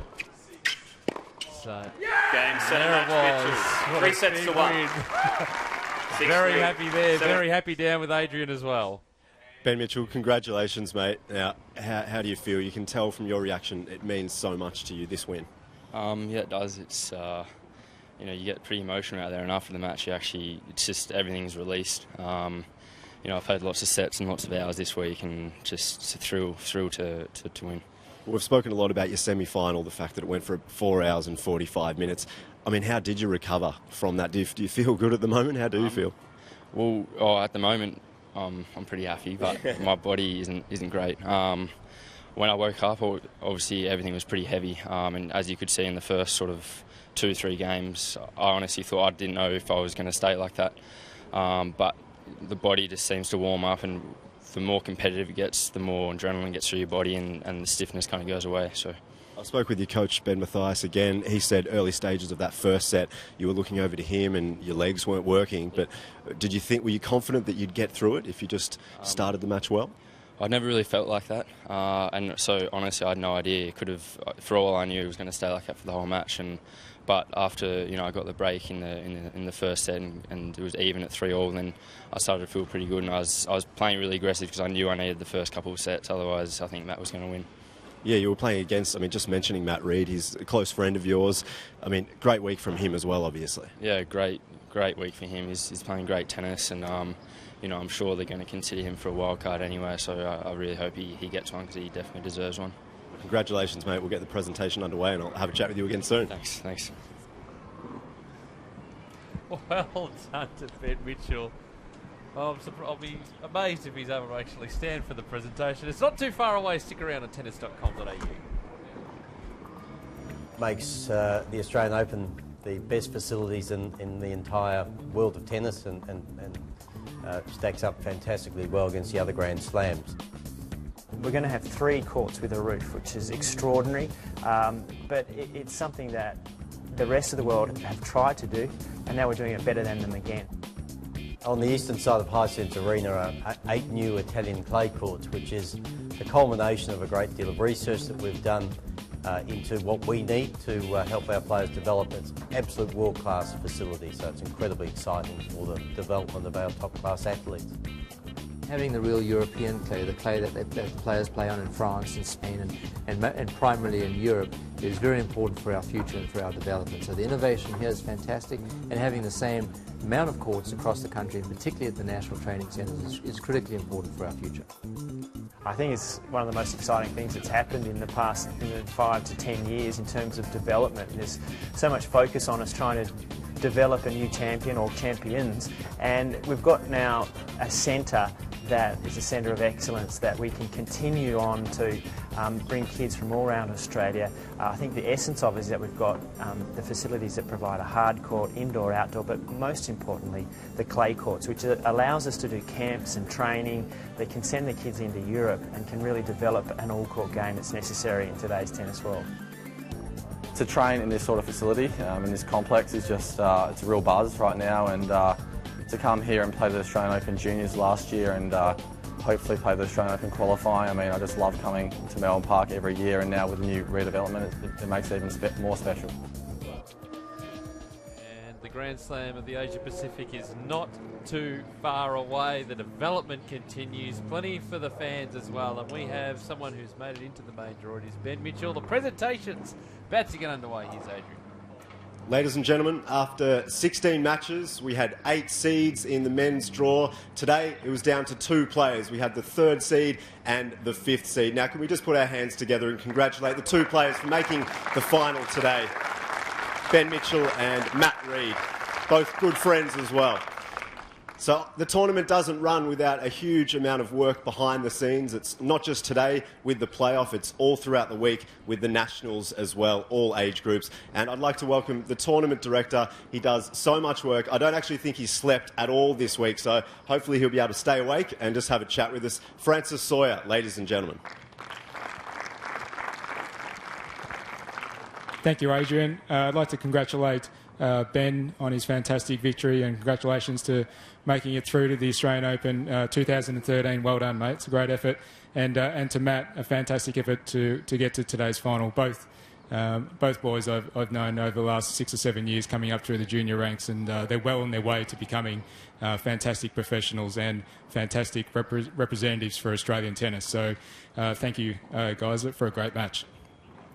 I'd also like to thank, once again, our tournament referee, Wayne McEwen, for his great efforts, and all the tournament staff at Tournament Control that have helped run the Australian Open Playoff 2013, all our officials, all our ball kids, everyone that's supported the event by coming along and watching and watching on the live stream at home. So thanks very much. And there's 5 days left to go, like I said, for the December Showdown 2012. The Optus 16s and the Optus 12s Australian Championships are about to be played and about to be concluded. So I hope you can stick around and support the junior players coming through that are competing here at Melbourne Park this week. So thanks very much. Thanks, Frankie. Well, I'm sure you could all agree that this match could have gone either way today. Could have been Ben Mitchell, could have been Matt Reid, but I would like to welcome up the runner-up today, Matt Reid. He was sensational. Please put your hands together. He had a great week. He's really stepped it up over the past 12 months. So, Matt, well done. Obviously not the result you were after, but you've had a sensational week, and this match could have gone either way. Yeah, I had a great week. I was really happy coming out here, and I thought after seeing Ben go 9-7 in the 5th, I thought I was a pretty good shot, but maybe next time I might need it to go 12-10 or something. Yeah, well done, Ben. You were too good today. It was a good match. We always have great matches, so it was good to be a part of. I'd like to thank Adam. Where's Ben Mathias? He's been travelling with us all year, so thanks a lot to them, and thanks for everyone for coming out. Your close friends, which a lot of these people probably don't know, after your win yesterday, you actually went and watched Ben Mitchell play, and I think you were cheering him on as well. So you guys are very close. It must have been tough to play each other. Yeah, I was cheering him on, but I was also cheering it to go as long as they could. But yeah, we're really good friends, and we're probably going to do something tonight together. So nothing bad. Just go out to dinner or something, and yeah. Well, enjoy that dinner. Congratulations. We'll speak to you soon.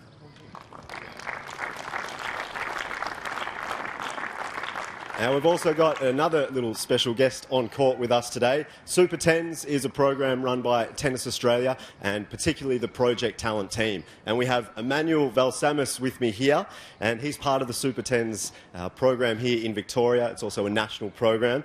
Emmanuel, you must be a little bit excited to be here today. Yeah. What did you think of the match? Yeah, it was pretty good. Yeah? Pretty good. Good? Yeah, really good. All right, well, we'll get Ben Mitchell over here, and Emmanuel Valsamis will give this award to him. It's the accreditation pass for the main draw of the Australian Open, so put it around his neck, mate. Well done. Thank you, Emmanuel. Thanks very much, mate. Ben Mitchell, you played the semi-final yesterday. It was 9-7 in the 5th. How did you get here today and win this match? I'm not sure.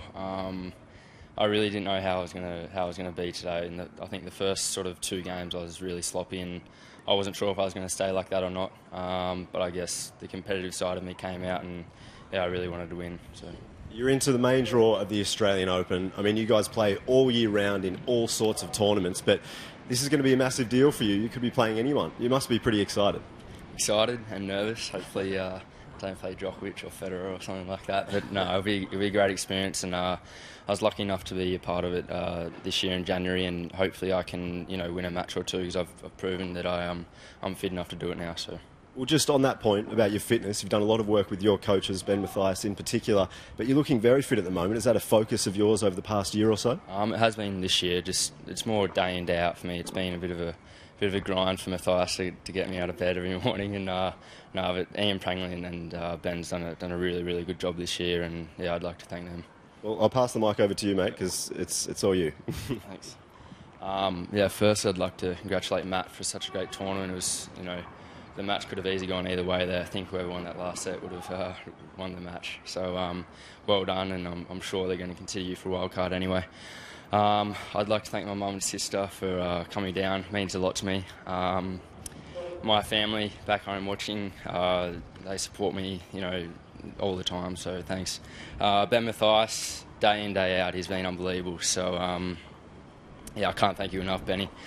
Ian Prangley, he's not here, but he's done, the physical side of me, he's done a lot, so thank you. Frankie, Wayne, done a great job. All the ball kids, you're really good, you're really quick, so that was good. And the umpire and Lions people, thanks. Well done. Okay, guys, that wraps us up for today. So thank you very much for coming. Let's look forward to the next step, the Australian Open. And again, just put your hands together for these 2 players. A sensational week of tennis. Thanks very much for coming. We'll see you soon. Thank you, Adrian Franklin, as well, for all your work during this week. Worthy winner. And you suspect, too, that number of these players who competed in the wildcard playoff, certainly the finalists deserving probably of a discretionary wildcard as well, but the other players playing in this draw, the chance to get wildcards into the qualifying event, to some of the Australian Open Series events around the place as well, main draw and qualifying wildcards there as well. So really important tournament, even though they're not necessarily playing in the final. And we've seen some great talent over this past week. Well, we have, and it's a win-win situation for everybody, isn't it? They get exposed, some of the younger players, to what it's like on the men's side of it to play 5 sets that most of them would never have looked like playing 5 sets before. And so that's a great opportunity to experience what it might be like. For players who are invited to play in it, it shows that gives them the confidence that Tennis Australia is looking at them, that they're being considered as players with great potential and possible players of the future. So that encourages them to continue to work harder. You have the juniors, the 12s, 14s, 16s, 18s are all coming here as well to play in this event. They see the stars of the future playing in the wildcard playoff. So everybody involved in this event, it's part of the start of the tennis season, but an opportunity for these young players, and only one can take it in the long run in the that wins the wildcard event. But as you said, it's an opportunity for other players who've performed well with the discretionary wildcard, and there's a good chance that Matt Reid, for one, would I think be an excellent chance of picking it up. Seen some great young talent, particularly on the women's side as well. It's been very, very exciting to watch, and how they've gone over the best of 5 sets. I think that's been a winner as well throughout the whole tournament on the men's side. Yes, a great idea that, and a knockout competition. Previously it was best of 3 sets in a round robin, I think, before you got to the semis and the finals. So the 5-setter is a good idea, and in fact it's something that they should use in match play situations in the High Performance Academy as well, just to introduce them to what's required to be able to play a 5-set tennis match. So confirmation of the results today. Ben Mitchell grabbing the win in 4 sets over Matt Reid, his second long match in as many days. Doing well to get through there. 6-4 in the 4th set. Earlier today, it was a win for Bojana Babusic against Monique Adamczak. 6-1, 6-3, the final score there. So Bojana Babusic and Ben Mitchell are through to the main draw and get that little bit of certainty. But as we say, those players who made the final doing a good job as well, and to put themselves very much in contention for some of the discretionary wildcards that are still to be handed out as well. Well, we've had a big week here, Alan. The next stop is the Australian Open Series events, and then the Australian Open at Melbourne Park, and I can't wait. No, me neither. The great Rod Laver, the arena is named after, and the start of our tennis season, and it's going to be a beauty.